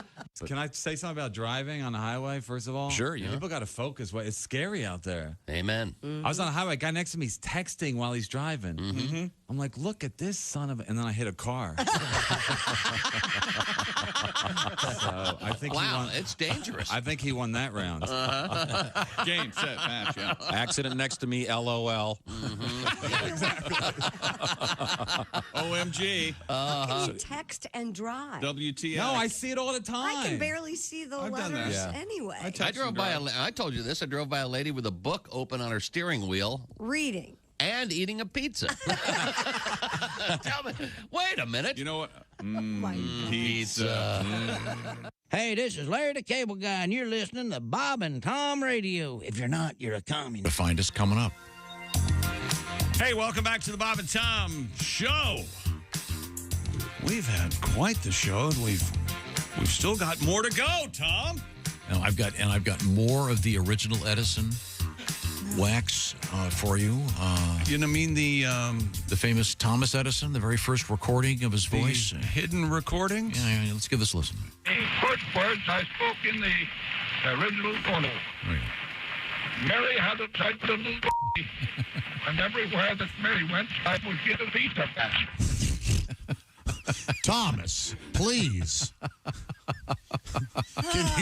Can you please read it as written? Can I hear that again? The first words I spoke in the original phono. Mary had a tight little and everywhere that Mary went, I would get a pizza patch. Yes, that is just Thomas. Come on. That is. Even then, that is really something. That's really good editing. By the way, Thomas Edison stole that poem from Tesla. Everybody knows. Oh, everybody knows that. Yeah. Oh, okay. Good to know. Thank you. Christy, you want to salvage the show? New research from the University of New Mexico, I don't know if this will salvage it, but it'll certainly change the subject, kind of, indicates your testicles are contaminated by plastics. That's right. Testicular plastic contamination. Listen, she's getting all hot over there. Yeah, she really loves it. Could pose a risk to male fertility. The most prevalent polymer found in human testicles is polyethylene. Polyethylene, which is used to make plastic bags and bottles. And it's a Beatles song. Polyethylene. Polyethylene? Yeah, polyethylene pan. Scientists hope additional research will educate, or no, that's not the word, elucidate how microplastics might affect sperm production in the testes and the general long-term effects of microplastics. Yeah. I do believe, and I don't have the numbers, I believe sperm counts are way down. Way alarmingly down. Worldwide. Yes. And When did plastics become so prevalent? right after the movie The Graduate. Yeah, I forget the name of that actor, but I don't understand. I think it was Murray Hamilton? I think it was Murray Hamilton. I think it was Murray the Hamilton. guy that played the mayor in Jaws. Yeah. Is that Dustin Hoffman was. Okay, explain the connection. The famous line. He grabs Benjamin, Dustin Hoffman. can I tell you something, Benjamin? Can I tell you something? He goes, yes, sir. Yes, sir. He goes, plastics. Essentially, like, invest in plastic. It's going to be huge. And he's trying to decide what to do with his life. And but now, is he Anne Bancroft's husband? No, that was Mel Brooks. No, in the movie. Ding dong. No, he's just a friend at a party. All right. But Anne Bancroft kind of hot in that, right? Sexy, yeah. Yeah, very, very. Okay. I believe you're trying to seduce me. Testicular plastic. Wow. So I guess, wow, when you die, they throw your nuts in the recycle bin now. That is. Yeah. Could you go into a doctor's office after you've had your testicles replaced by faux testicles, if you will, lucite, and tell the doctor, I'm not sure what's going on, but I think I have some plastic in my testicles. and then the doctor doesn't know. The doctor doesn't know. And see just how good he is. Yeah. Well, they feel like ping pong balls. No, they make them squishy. You can't tell the difference. You ever sit around and hold yours? And make you feel better? Just like, it is comforting. Still there. Are they squishy? Sitting on the porch. Yeah, but you don't really squish them. You shouldn't squish them too much, though. Right. It's very dangerous. Okay. Yeah, during the 60s and 70s is when plastics became quite prevalent. That's why you cradle them. Okay. In any event, we can move on. I'm not sure if I'm trying to remember who that was that said that. You think it was Murray Hamilton? That was, if I remember correctly, it is, but I could be wrong. Oh, okay.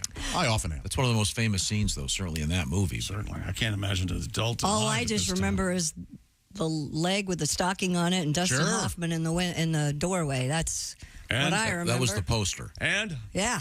Got my toothbrush right here. Yeah, that's very funny, yes. I love that one. Yeah. Snoop Dogg is auctioning off his own memorabilia, including the remnants of a blunt. The rapper is partnering with The Realist, a sports and music auction house.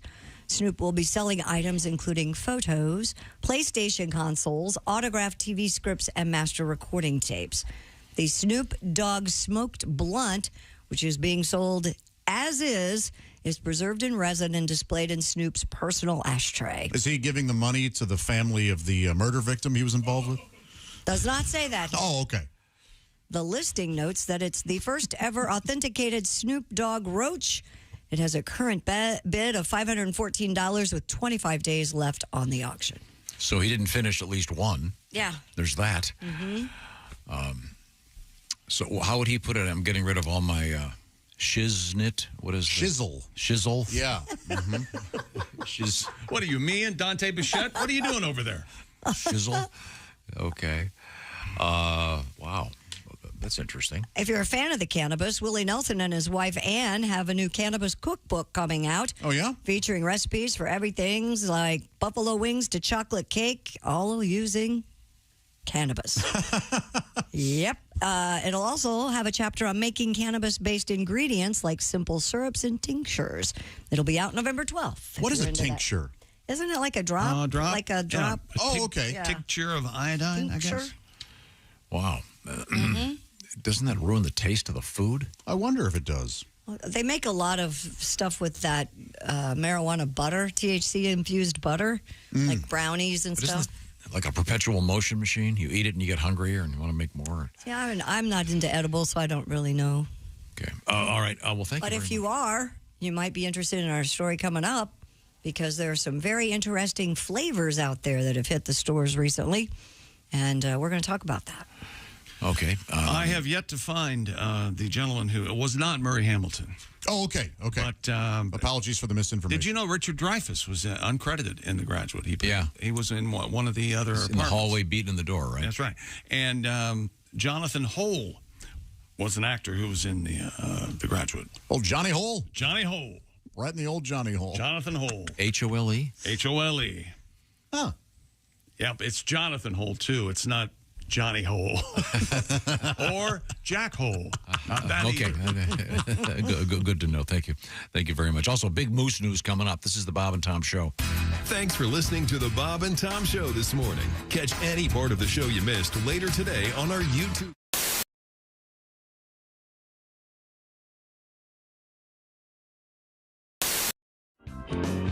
We are here for a rare treat. We have one of the greats, Richard Petty, of course, one of the few guys who can call him that kid.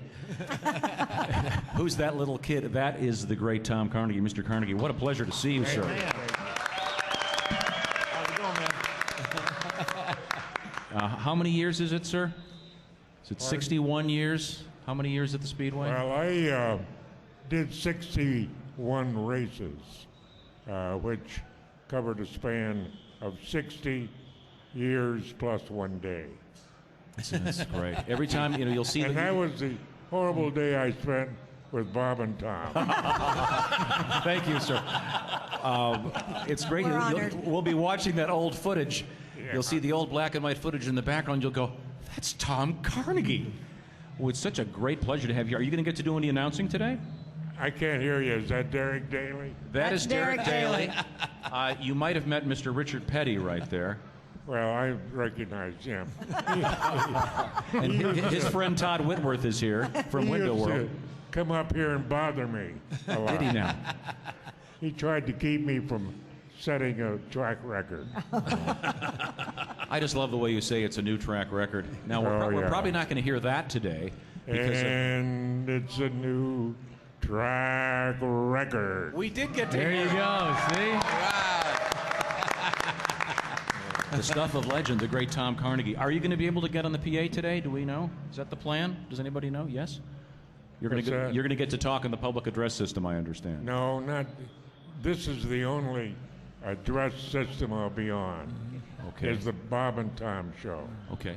And then you will wear me out, and I won't be good for anything. Okay. Well, He does that to me every day. Can we talk real quick? We only have a few minutes, and I know Mr. Petty is very busy as well. Can we talk real quick about some of your favorites from the old days? Richard Petty, when he'd show up, was an old favorite. I like Jim Rathman very, very much. He won the race here, one of my old-time favorites. And, oh, gosh, Tom Sneva. 1983 winner, Tom Sneva. Yeah, there's the first man to go 200 miles an hour. And he predicted that he was going to do it the night before qualifications. And he sure did. And you know why I loved him? Because every lap he beat his record. So I got to say 5 times it's a new track record. Okay. So my all-time hero is Tom Sneva. Derek Daly was always fighting for 33rd start. See, usually I'm the only one that tries to insult Derek here, but now... Tom Carnegie, however, did get me started on my next career in television, because he was actually the one that put me on television on Channel 6 here in town 20-something years ago. He was a poor Irishman, came over here, needed a job, and I hired him. And Then you gave fired him me. $300 for the whole month. And he wasn't worth it, but I liked his looks. And you know who I saw yesterday out here? Your son, Connor. Yes. Very fine race car And he's driver, a- 17 years old and doing A very well. lot better looking than you are. He gets his mother's good looks. He's a lucky man. Well, what a great pleasure it was speaking to you. Tom, you look great. You sound terrific. Well, feeling good. You've got your wits about you, clearly. Well, it is a little bit early to think of all those good things, but, you know, the stories keep coming back to me. When you've done 61 races. Did you know I set a record one time here? What's that? A new track record. Hi, this is Christy Lee from The Bob and Tom Show. Thanks for watching this morning's show. To listen, just go to bobandtom.com. Check out the list for a station near you or stream the online radio station on our website and the Bob and Tom app. The Bob and Tom Show, on air, on app, and on demand.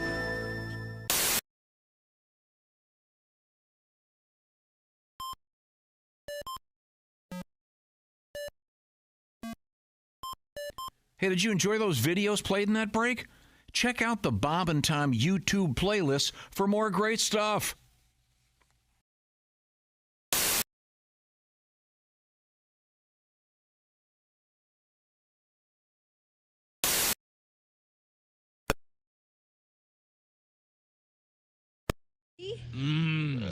I can't stop mowing down on this thing. Wow. Eat all you want, Eddie. We'll make more. Bert and Ellie's Muffin. Come by and shove one in your face today. Hey, we'll leave the stereo on for you, and we'll turn it up real loud so you can hear it. Hi, this is Andy Kindler, and this is a different register in my voice. And you're listening to Bob and Tom Radio. So continue. Comedian David Crow is here with us. I think the most intense culture in the world's got to be the Japanese. I read that they won't play Trivial Pursuit in Japan. They won't? No. I think these guys are afraid of their wives. In Japan? Well, probably. Yeah. I know the Japanese ladies are very meek and polite in public, but you know that pent-up frustration's got to come out somewhere. And I think it's at home. They get home just, I can't believe you don't know who plays Alice on the Brady Bunch. Everybody know Ann B. Davis play Alice. Mr. Yoshikaru knew, Mr. Arakawa know. You don't know. Aunt Jemima, she the swamp lady. She don't clean for Mike and Carol. I shall bind your feet for 2 days. I mean, how do you think sushi got invented? Screw you, cook for yourself. You're listening to Bob and Tom Radio.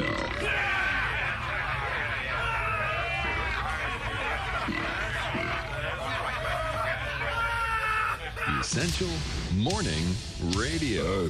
This is Bob and Tom Radio. 24/7, 24/7. Winter. Peterman Brothers. Welcome back to the Bob and Tom Show. Christy Lee at the Silac News Desk. Yes, sir. Jessica Alsman joins us. Hey. There's Josh Arnold. Chickster. Ace Cosby's here. Hey, man. In his Indiana Pacers hat. On sale? Oh, yeah. Oh, yeah. I'm Chick McGee, and here's Tom. Correction. We had it like half right and mostly wrong. Okay. All We right. talk about the movie The Graduate. Right. Murray Hamilton was the father of the Dustin Hoffman character, Benjamin Braddock, right? No, he was the husband of Mrs. Robinson. Mrs. Robinson. Okay, sorry. Elaine's, Yeah. he was Elaine's father. We're really screwing this up. Yeah, I'm sorry. But the actor that did the famous plastics line was a guest at that party. A guy named Walter Brooke was the actor. Yeah, it was his graduation party. And he pulls him aside and does I got one word for you. Are you listening? Plastics. Okay, so Murray Hamilton was Mr. Robinson. Yes, I attributed that line to him. I was incorrect. Yeah, okay. But interesting movie, certainly. Very good. Oh, yeah. It's really good movie. Now, we can move forward here. Well, now, wait a minute. I don't want to move forward too quickly. I don't want to lose the fact that we're going to have a mariachi band in here very soon. Isn't that correct? Is that correct? Is that soon going it's to going to be doing a little research over here. It will happen one day, yes. Because I've been getting a lot of correspondence from a lot of listeners, and they're all on board wanting to have us to have a mariachi band. Okay. And we should explain to Alsman why we're talking about this. Oh, boy. There was a fight. There's a thing in Mexico. There's a video out there. There was a mariachi band that I guess this was like their turf. Yeah. And then a flame swallower guy was taking their turf, so they went over and started pounding this guy. He, of course, douses them with flammable liquid and sets two of these guys on fire. Flame swallower. They're hustling corners like this is. Yeah, I mean, gosh. it's a turf war. Yep. But you never get into a turf war with a guy that can set you on fire. Yeah. But I was like, lucky he wasn't a sword swallower; they'd be dead. But two of these, you see this one guy you see running away on fire. Yeah. Remember, stop, drop, and roll. Why couldn't they just work together? It would be like the best. You know, they play the music. You don't understand the street entertainer code, Jessica. Yeah. It's complicated and really you get messed up in that. The window washer guys are in on this too. There's a big problem with them too. Oh, no, I'm man. not joking. That's serious. In Mexico? Yes. The windshield guys? The windshield washer guys that come up to your car when you're sitting there at a stoplight. Yeah, it's a big deal. You can do it. I'm not paying you. Just so you know. That's what you tell them? Yeah. All right. I've had many tires slashed. Yeah. Then I see. Okay, well, now, coming up, we have Sexy Time with Alli Breen, who's now on OnlyFans, by the way. ALLIB. But we return to private sexy time. We turn to Christy Lee at the Silac News Desk. What's happening? If you've ever been surprised to see Sour Patch Kids Oreos or Peeps flavored Pepsi or Hidden Valley Ranch ice cream at the store, there's apparently a method behind the madness. Surprising flavor combinations have been popping up more frequently as of late.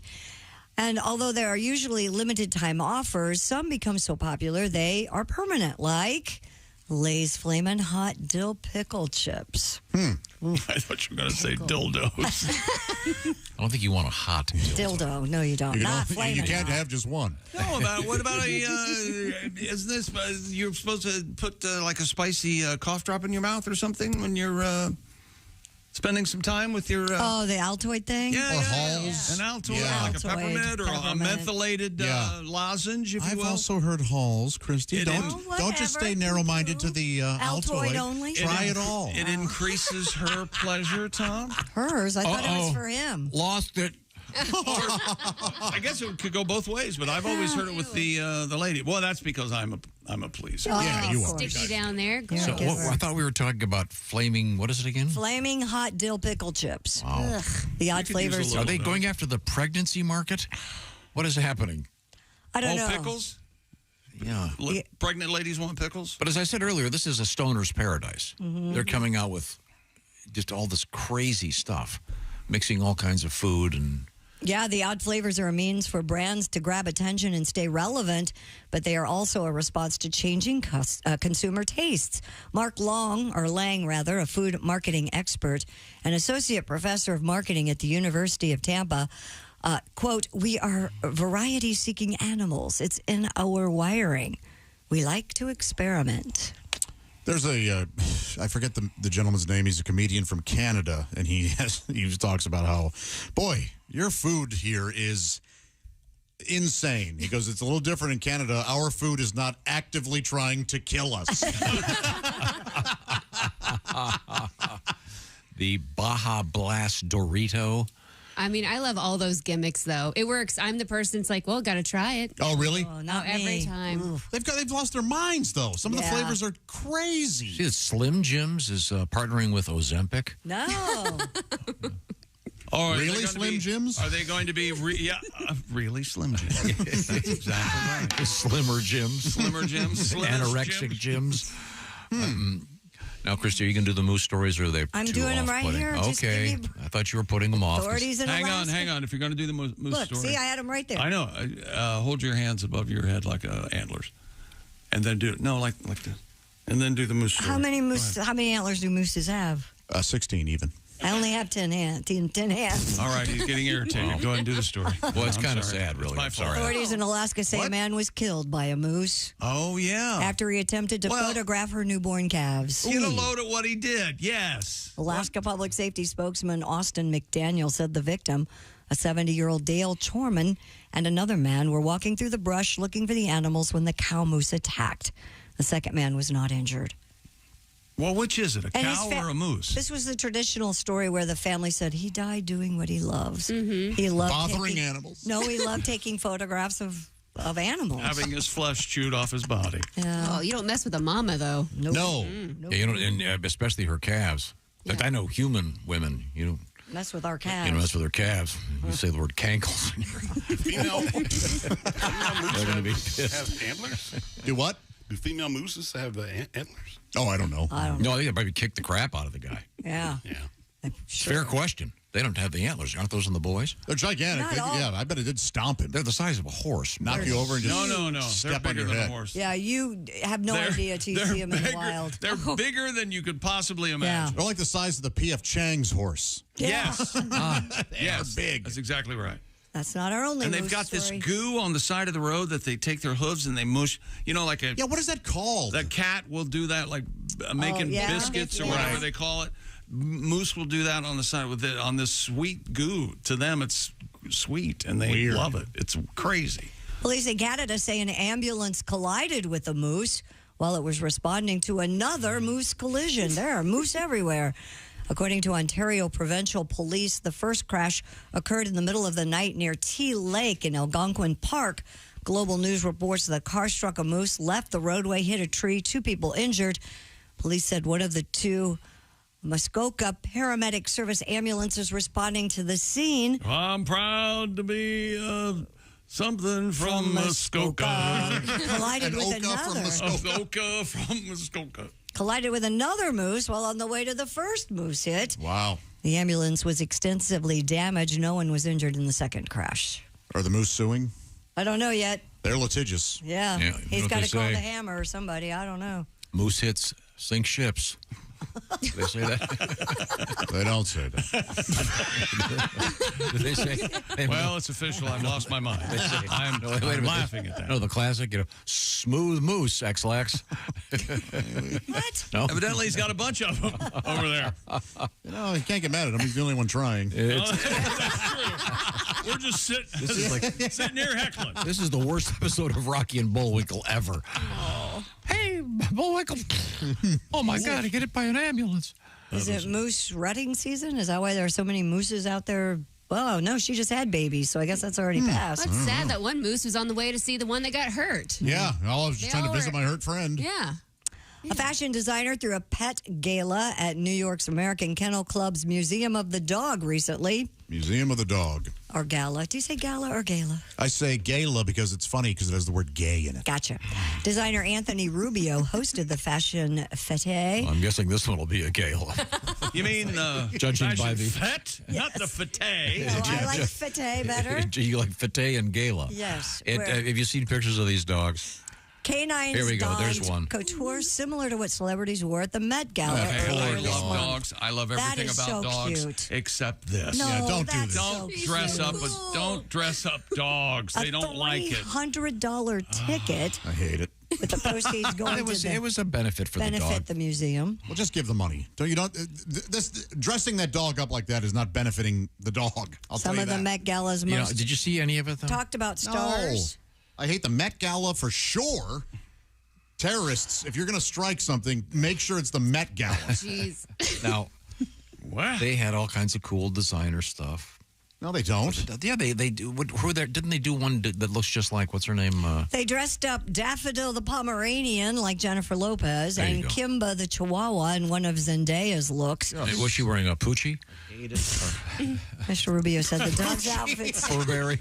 will be housed at Pra the dog? Museum of the Dog for the month of June. Pra dog. Versace. Products are Oh, Versace. I like that very much. Well, and there was actually, the interesting thing about this was after this was over, there was less feces on that red carpet than the one at the Met Gala. those women just let it rip. So Oh disgusting. my gosh. Yeah, they do. They're you know how pigs. they are. The models. They're pigs. A lot of gas on models. Oh, yeah. They're just walking around trying to hold them in farts. Some guy Some guy shaved a golden retriever so it looked like Sinead O'Connor. We should have been an Irish setter. Better joke. She just passed away. Yeah, she It was did. my fault. If I were invited to Met Gala, I would go and take a dump on the red carpet. It's art. Thank you very much. Thank you. No. Yeah, that's the thing. It would probably turn into like this. Can you the wonderful art that he did when I was So bold. Have you done your Arnold yet? Not since Toulouse-Lautrec vomited at the steps of the Eiffel Tower have we seen. Right now, it's time to get back to America and get back to reality. What's important right now? Grilling, of course. The grilling season is here. You heard the gun go off. Ready, set, griddle. There we go. Scared the hell out of me. Ready, set, griddle. This grilling season, the Weber Slate Rust-Resistant Griddle. This is the one I'm getting. I know. You're so excited about this. I love this. You're talking about it constantly off the air. I'm getting my griddle in here in a couple days. You can make breakfast outside, make some nice pancakes. I used to try that with my kettle Weber grill, and the batter would just slip right through those bars. Yeah. Put the fire out, just stink the place up. Once again, the Weber grill I'm talking about, the Slate Rust-Resistant Griddle. This is a carbon steel cooktop, safe for metal tools. That's a big plus. Pre-seasoned, ready to cook right out of the box. The griddle that stays ready, not rusty. That's also important. And this griddle heats up evenly, edge to edge, reaching up to 500 degrees. That should be enough for your hot dogs and burgers and even pancakes. I'm just saying.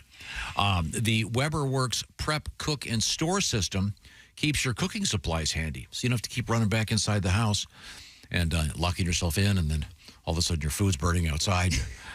That ever happened to anybody? Okay, Locking yourself inside? I got locked out of here this morning. It's a long story. Got let back in. I'll get fired up with the new Weber Slate Rust-Resistant Griddle. High heat, even heat, fast heat. Weber.com. Check out all the grills. WEBER, Weber.com. We're doing a special Weber cookout along with our friends at Omaha Steaks coming up. Is that next week? I know it's soon. First week of June. And 2 weeks. But we're not going to have the mariachi band at that, as far as I know. Well, we better have, and I've got a very special mariachi band if you'd care to talk about it. Are these the ones that are height challenged? They're height challenged. I think they're perfect for our requirements here on the Bob and Tom. I would rather have full-size grown-ups. I bet they can. On stilts. They're monsters. Coming up, we're going to talk with the lovely Alli Breen about sexy time. This is the Bob and Tom Show. You don't say we didn't warn you.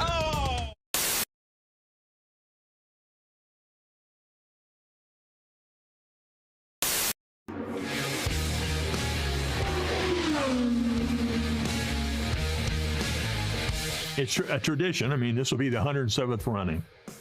It's the biggest race in the world. It's the largest one-day sporting event in the world.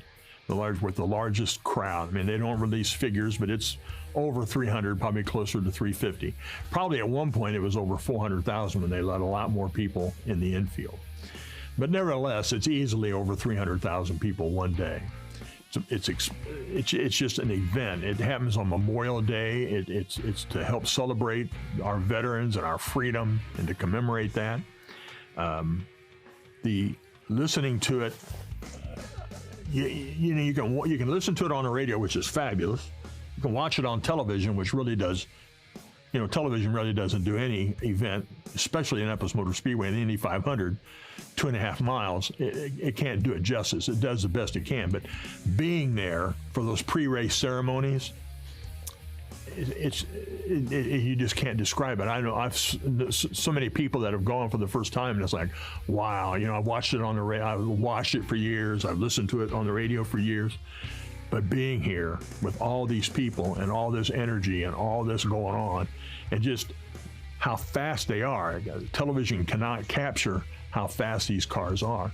I mean, running, there's no fenders. Rubbing ain't racing in IndyCar. Rubbing is you go over a tire and you go flipping through the air.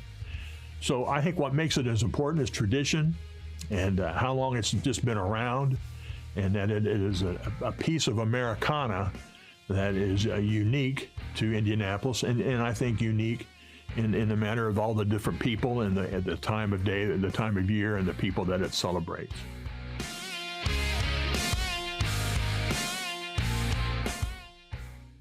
Hey guys, Santino Ferrucci here, driving at the number 14 AJ Foyt Racing Homes for Troops Chevrolet. We're here at the Indianapolis 500. We just want to give a shout out to Homes for Troops. They build custom housing for veterans that have fought, that have disabilities, and they pay for the whole house. They pay for all the monthly expenses. They really take care of our troops when they come back from fighting overseas. So it is a fantastic organization, one of the best you can donate to.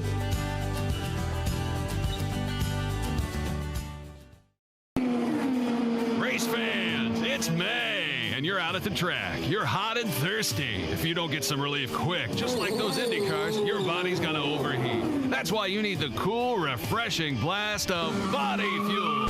It's like an overhaul for your body in a 12-ounce can. Just one drink, and you'll be refueled and ready for anything your busy lifestyle demands. Excuse me, sir. You look hot and thirsty. Boy, I sure am. I got my 2 kids with me, and I forgot the cooler in the car. God, it's got to be 100 degrees out here. I could sure go for a cold drink of water. Water? You don't want water. You want something that'll replenish all the fluids you've lost. You need the overhaul for your body in a 12-ounce can. You need body fuel. Body fuel? I never heard of it. That's because it's new. Here, try it, sweet. Jesus! This tastes like motor oil. Well, there is some motor oil in there. There's some transmission fluid, gasoline, and even a little engine coolant. Engine coolant? Hey, I can't see. Well, of course you can't see. That's the power of body on your system, making it just like brand new. What do you think of body fuel? Are you trying to kill me? Hey, what's that fizzing noise? That's a little battery amp. It'll keep your body running smooth and efficient. How do you like the sporty racing look of the package? I can't see it. I can't see anything. Well, it's very sporty. Don't worry, preliminary testing shows that the blindness is only a temporary side effect. Anyway, how about that refreshing, cool, clear taste? Come here. I'm going to sue you bastards. Come here. Where are you? I can't see anything. Body fuel. When you're so thirsty you could die. Try one of Body Fuel's 3 delicious flavors. Original lemon lime, iced tea, or diesel. I can't feel my tongue. My gums are bleeding. My gums are bleeding. Body Fuel from the people who brought you Thirspiration Plus. It's the health drink for those on the run. Go out and pick up some Body Fuel today at a supermarket or auto parts store near you. Come here, you son of a bitch.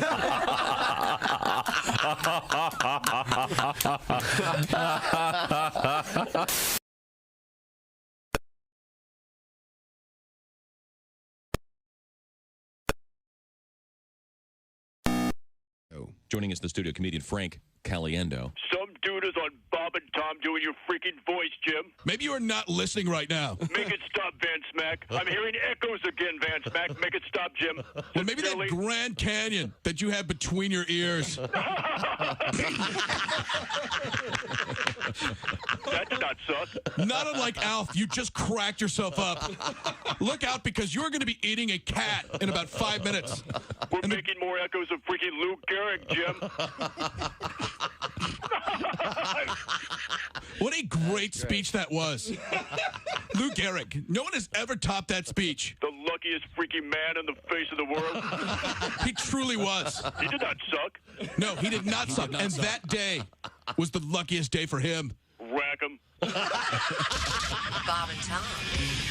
24/7. Oh, yeah. Hey, welcome back to the Bob and Tom Show. Thank you very much. We're very close to our fabulous presentation where I would love to see real numbers on how many people we've helped and how many people we've hurt. I think we're helping people. Oh, there we go. Right, look at that face. You're living in a fool's There she We've is. helped plenty of people. Astronomical numbers. Oh, wow, that's cool. Alli Breen sounds like she's at Yankee Stadium, but we can hear you okay. What? No, you sound good, yeah. Is it echoey? It's good, though. Yeah, you sound fine. Okay. Try repeating after me. Batting third, Pedro Barbone. No, Bourbon. Batting third, Pedro Barbone. Bourbon. Bourbon. How about this? Number two, Derek Jeter. Oh, that's pretty good, chick. That's number 2? Yeah.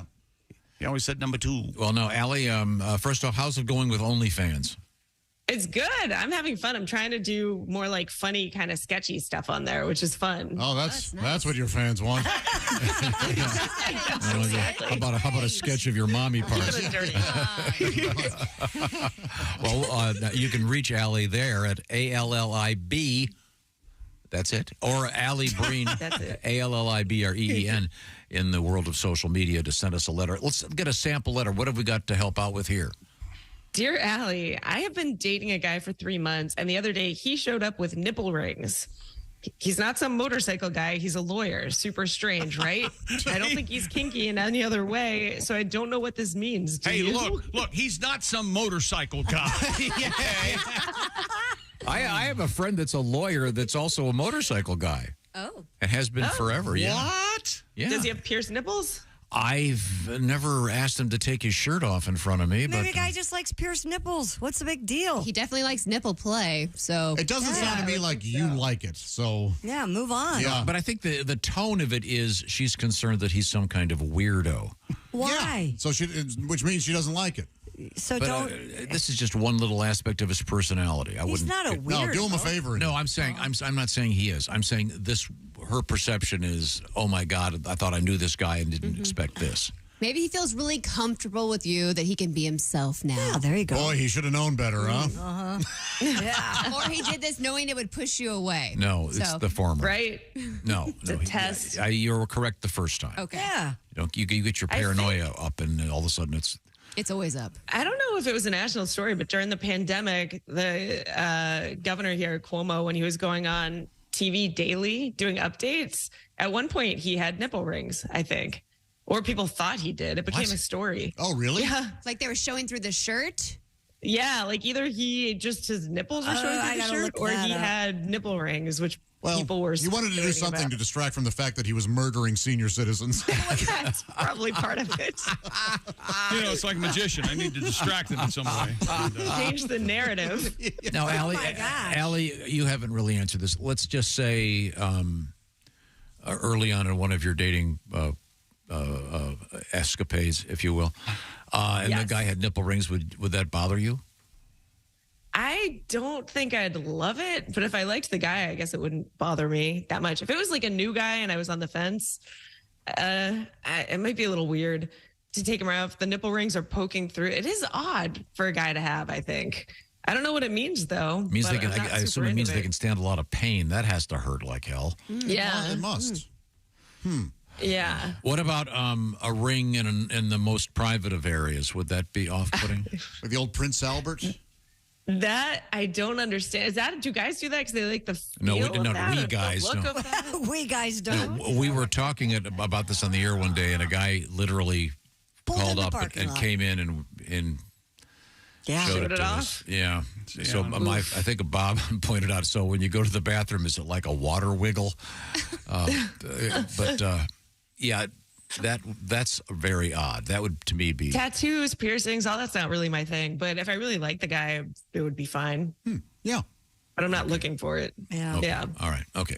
Let's move on to our next letter since we didn't really decide anything here. Well, Dear Allie, my ex-girlfriend still has access to all of my accounts, not just streamers, but also bank accounts. We were together for 14 years, so I told her I'd still take care of her and give her access to these things.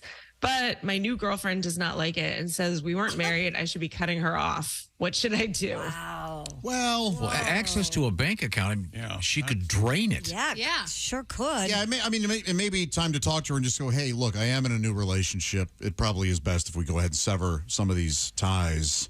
That's all. Or maybe they can come to an agreement on if he said he would take care of her, here, I'll give you $2,000 a month or whatever it is. Oh, that sounds Right, but terrible. not full access to the accounts. Sounds terrible. And then, Well, if she's has then access she, to all of his stuff. then she says that's fine, and then goes down to her laptop and drains his bank account. Yeah. In 30 seconds. You tell her after right you after change that it. conversation. Yeah. Man, this is. Yeah, this sounds like a very bad idea. Yeah, just talk to her. Say, hey, look, we got to stop that. I'm in a relationship now. I gave my golden retriever access to my bank account. You would not believe the number of tennis balls in my garage. Oh, see, you can't do that. I told him, stop it. BarkBoxChewy.com, they're all coming, aren't they? Oh, man. Steak dinners. He wanted a BLT, and he said, hold the lettuce and the bread and put an extra steak and bacon. I said, what a ripoff. No, you can't have your bank account open like that. That's crazy. I keep seeing clips of a show called The Shaggy DA. Have you guys ever seen that? The old movie? Yeah. There's a movie. Oh, my God. It looks amazing. It's a dog that's punching people in the face. And There's two of them. There's the Shaggy Dog and the Shaggy DA. Oh, he became a lawyer in the sequel? we used to watch those as kids a lot. Well, he had to go to law school. It looks amazing. It's Fathers Know Best, isn't it? Isn't it that guy? I don't know. It's a Disney movie from like way back. Yeah. It looks amazing. Are you familiar with the term DA referencing a... of course not. A district attorney? No. Oh. Yeah. It's a hairstyle for men. Do you know what it is, Allie? Oh, I didn't know this. No, DA? Yeah, I'd be thinking of the movie Grease. Don't they actually reference it in the movie Grease? I don't know. I think so. Yeah, a DA. I know they say Grease for peace. I know. A DA would be in the back of the head. The hairs are combed in such a way that they look like the posterior of a duck. Hence, so DA would stand for duck's ass. Yeah. Yeah. It would probably require a lot of pomade or Vitalis or Brill cream or one of those. I can picture it now that you said it, but yeah, I didn't know it. I didn't know it either. The DA. We're learning stuff. Of a different time. Yeah. Now, if a guy had a DA, would you still, if he had a DA but no nipple rings, was that a...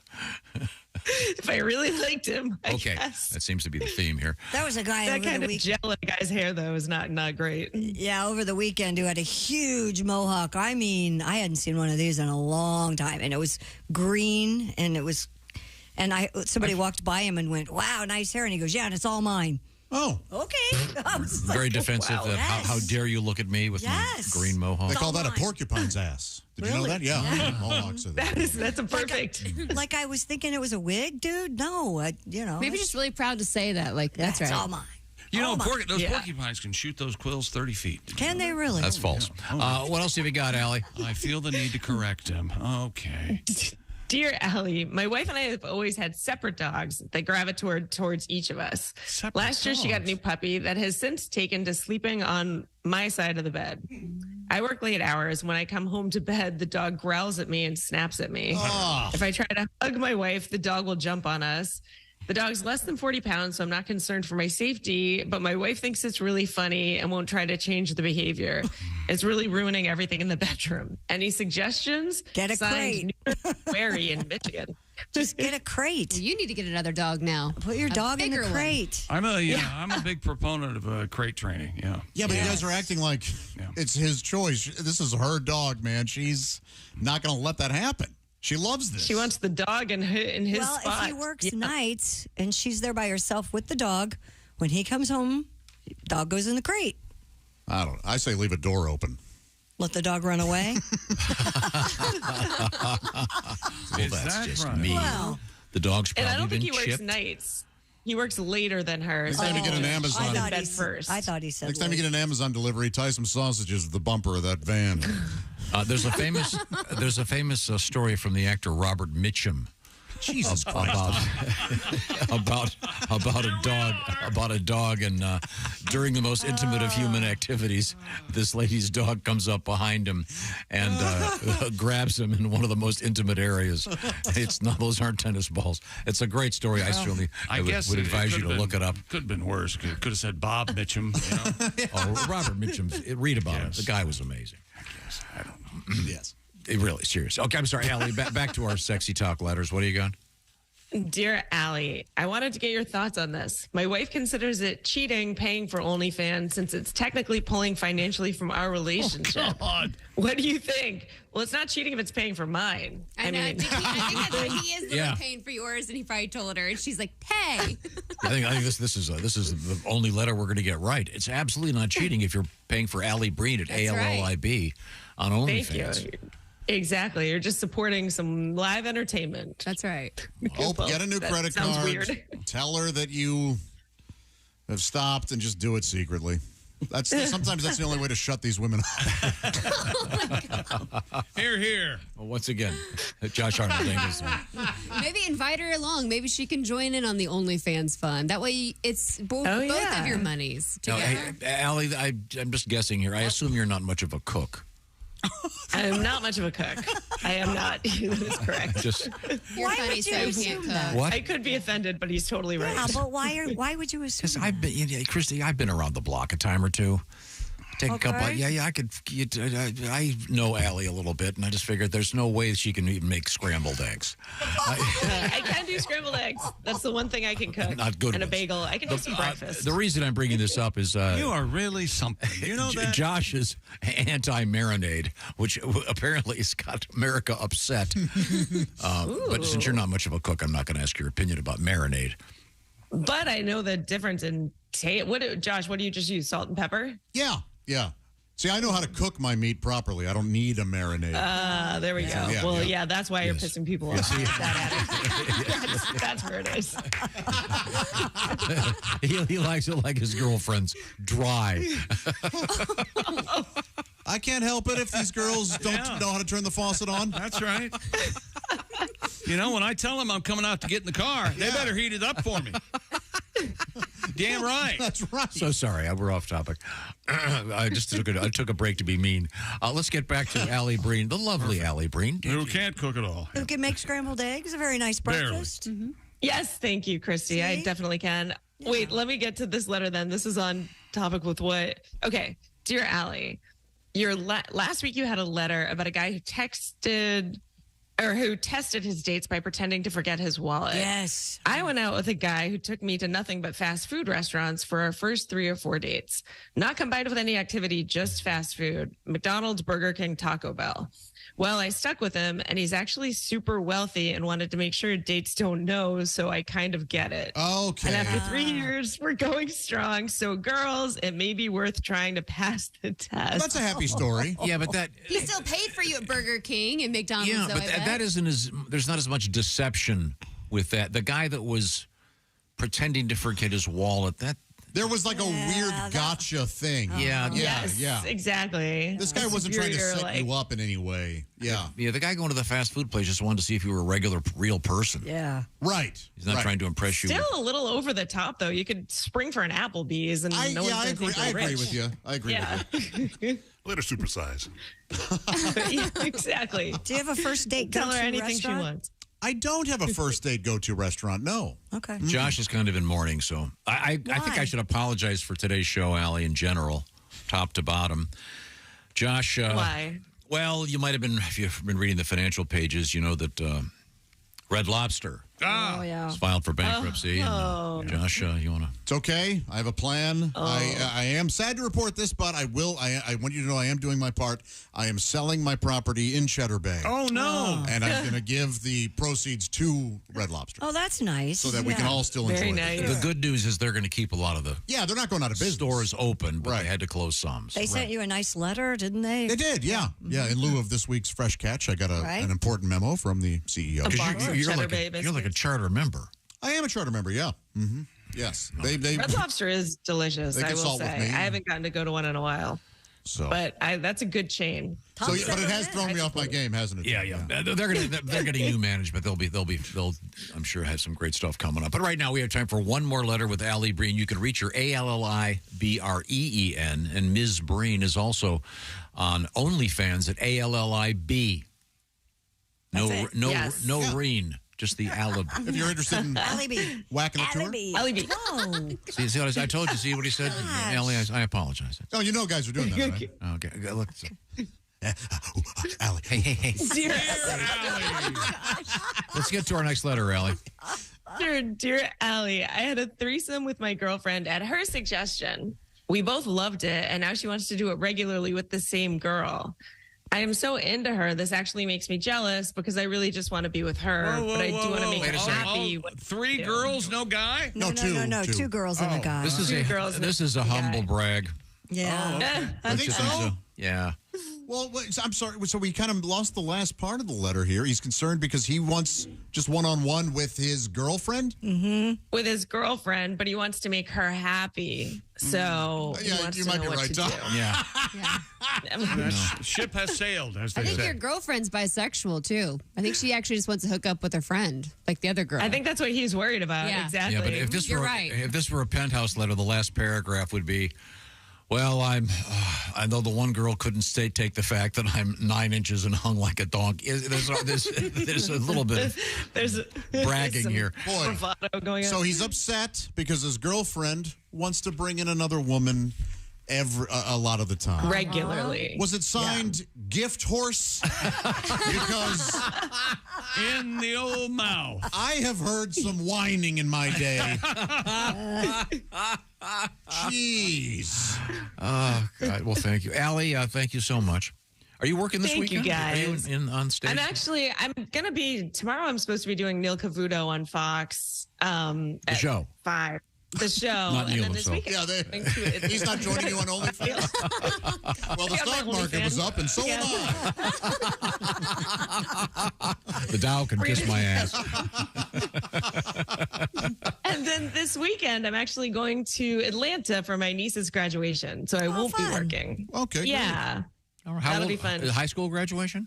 High school graduation. She's going to Furman University, FU, which I'm going to buy all the merch. Yes, yeah. Yeah. Do they really have FU sweatshirts? Oh, I bet. They better. Absolutely. They 100% better.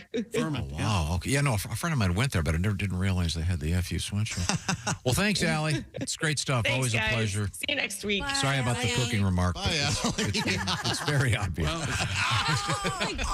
I don't know how it's very obvious. Oh, you can tell. Oh, my God. Well, you know what Allie would be great at? Grilling. She's not necessarily great at cooking. Send her some steaks, Tom. She admitted that, but she is great at giving gifts. My gosh, if you've seen her OnlyFans, you know she's quite generous. Quite the giver. Yeah. Well, Omaha Steaks has got your Father's Day covered, that's for sure. It's right around the corner. Give Dad a gift he's going to love. It's going to be... well, that was a weird noise, wasn't it? It's going to be delicious and it's going to be steaky. Exactly. Give him Omaha Steaks because a world-class dad deserves a world-class steak. You know, I got the promo code right here, and I don't know how I got it, but it's over here. Did you know that? How did you get it? The promo code's BTS. Is That's that right, for Bob Tom Show. What do you think of that? Okay, well, let me ask you this, wise guy. Yeah. Where do you put that promo code? Do you put it in the website, omahasteaks.com? Go to omahasteaks.com and use promo code BTS. Exclusive savings, unforgettable gifts, guaranteed to make dads. The answer is at checkout. Yes! Checkout is where you put it. Unbelievable. Bingo. You can pick from premium proteins like the juicy pork chops, air-chilled chicken, Nailed beefy it. burgers, and jumbo franks. And Your dad. lasagna. Yeah, get that meat lovers lasagna. Throw that in. Maybe add that on into your purchase as well because my At gosh. checkout. Yes. You better leave him alone or we're going to be here all day. Honest to God, I was trying to help. No, this is there. I'll cut to the chase. This is the greatest. Yeah. As someone who's a semi-professional dad, Everybody off. this is the perfect gift. Don't get him a tie. I know. I can remember my dad saying, "Look, one more tie. I'm going to tie them together and jump off the roof." I And think it hang had the fact that you were his son, probably. Let me take this back, please. Go to Oh. omahasteaks.com. Use promo code BTS to get an exclusive savings package. Shop for unforgettable gifts guaranteed to make Dad's Day. Look, if there's one thing Omaha Steaks knows, it's that dads want steak. That's omahasteaks.com. Promo code BTS at checkout to save on exclusive packages starting at only $89. Thank you, Omaha Steaks. And it arrives in that big foam thing, so everything's nice and cold. Cooler, yeah. A cooler? Is that what that is? That's right. Okay, sorry. Well, that way you can, if your dad lives in a different town, you can send it to him, and then you can come visit and have, where's my steak, Dad? Father's Day is June 16th. Do it now. Thank you very much, Chris. That's June 9th. The voice of reason. June 16th. This is the Bob and Tom Show. Hey, thanks for listening to the Bob and Tom Show this morning.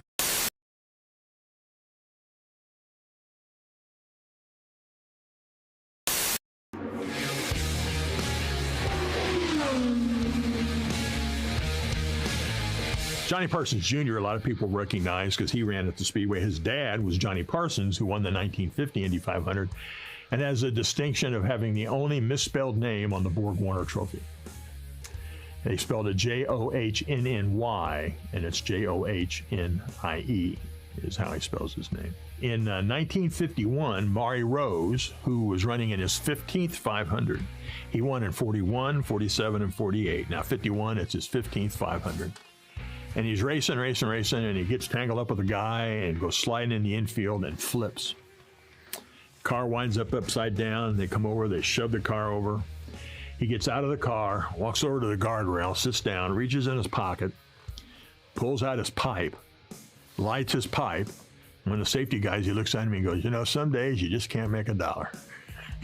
And he took a puff of his pipe and he goes, that's it, I quit. And he retired, sitting right there, right there on the wall. In 77, Gordon Johncock, who he was leading the race and Foyt was chasing him, and something broke on the car coming out of 4, and he coasted down the main straightaway, and it was a hot year, 77, and he comes to a stop in the grass in the infield in turn 1.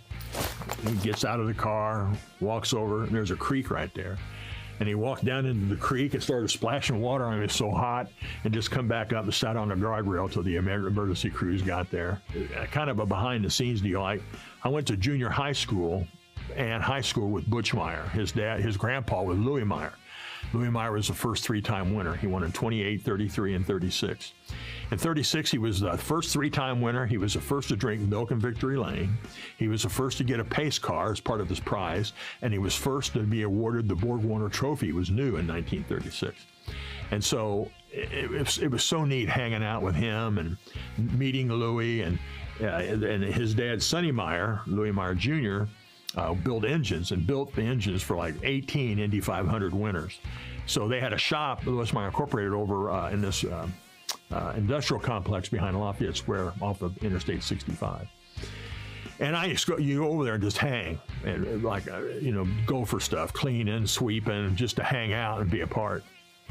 And the 1973 500 was my senior year in high school, and it was such a big deal. And I sat up in the grandstands in the Lewis Meyer Incorporated seats in the Northwest Vista, and Louis had done some parade laps in the pre-race parade in one of his old winners. And he came around and he was flying. Most of those guys are just kind of puddling around.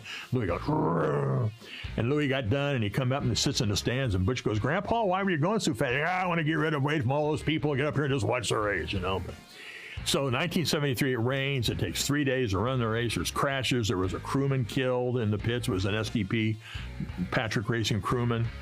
Sweet Savage was fatally injured. He was a teammate. And after like 342 miles, third day, they go, that's it, we're done. And Gordy was declared the winner.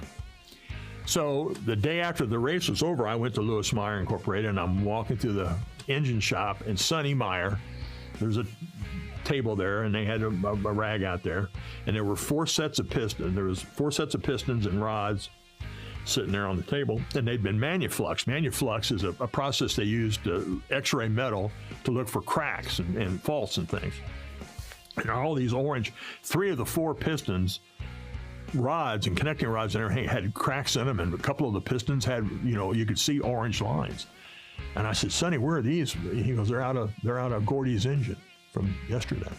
I go, what are these cracks? He goes, they're weaknesses.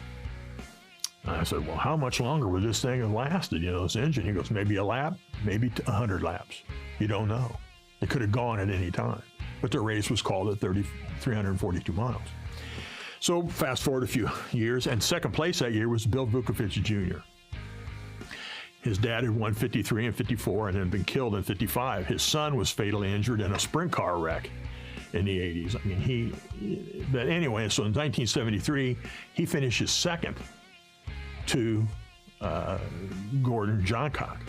So I'm doing an interview, like a Where Are They Now, for the Indianapolis Motor Speedway Radio Network, and I'm talking to him. And after we got done, he goes, man, 73 burns me up. He goes, I was so lucky because McCluskey was in third, and he was gaining on me, and I had a turbocharger, and the turbocharger had cracked. I was down 100 horsepower, and McCluskey was catching on me. And, man, I was so lucky that rain came. I ended up finishing second. And I told him about the pistons. And he goes, a lap? And I go, yeah. Sonny said it could have lasted a lap, could have lasted 10 laps. And he goes, oh, I wish you'd have never told me that. I felt about that big for, just another pound of disappointment, I think, in his life. So.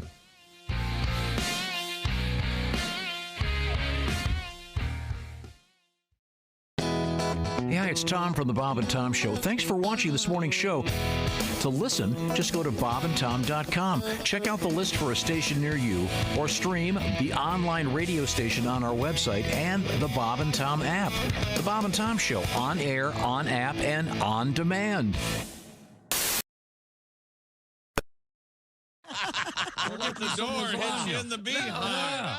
Scott, I understand that you are a history buff. Is that it? Friars Club roast of George Washington. I think the jokes would be great. I think some will be. George Washington's a great man, but what's with the outfit?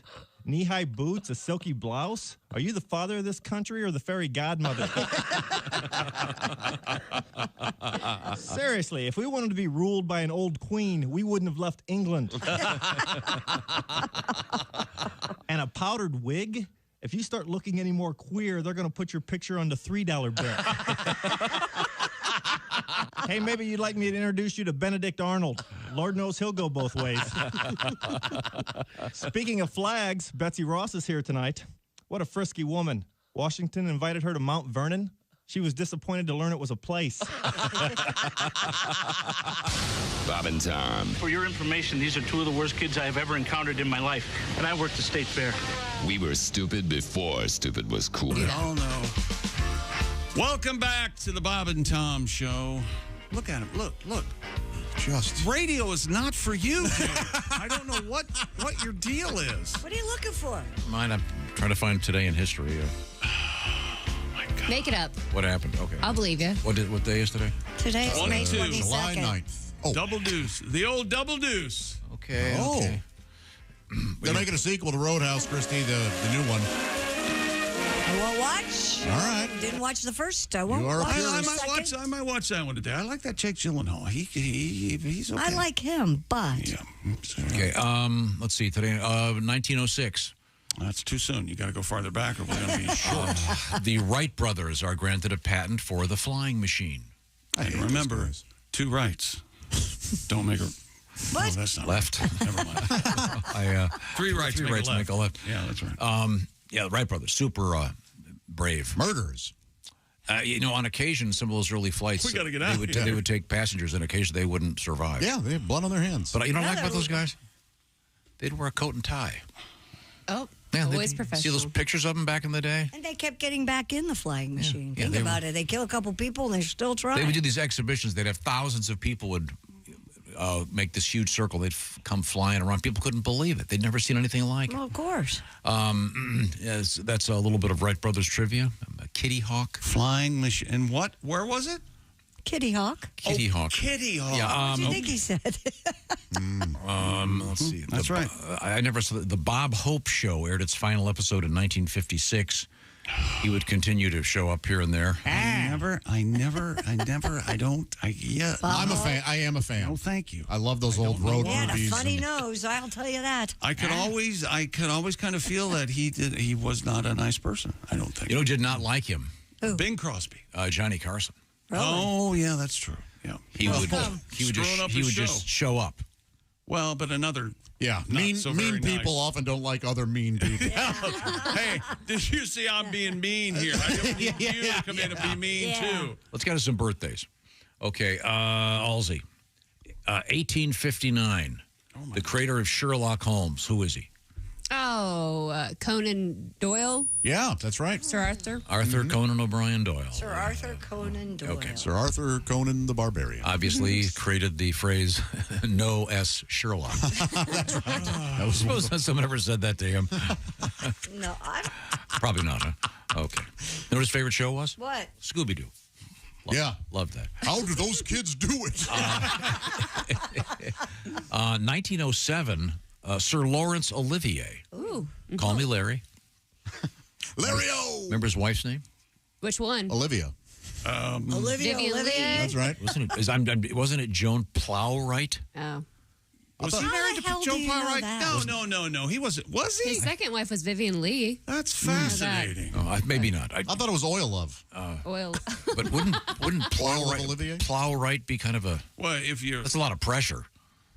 Mrs. Plowright. Geez. Well, no. Oh boy, you got to plow her right. She's normally married to farmers because you. Yeah, you got to plow. Before you plant, okay, you let's have to straighten up and plow right. We're screwing all the facts up here. How about this one? 1942, Ted Kaczynski, horrible human being. He got a great head of hair, and it really makes me mad because I don't have any hair at all.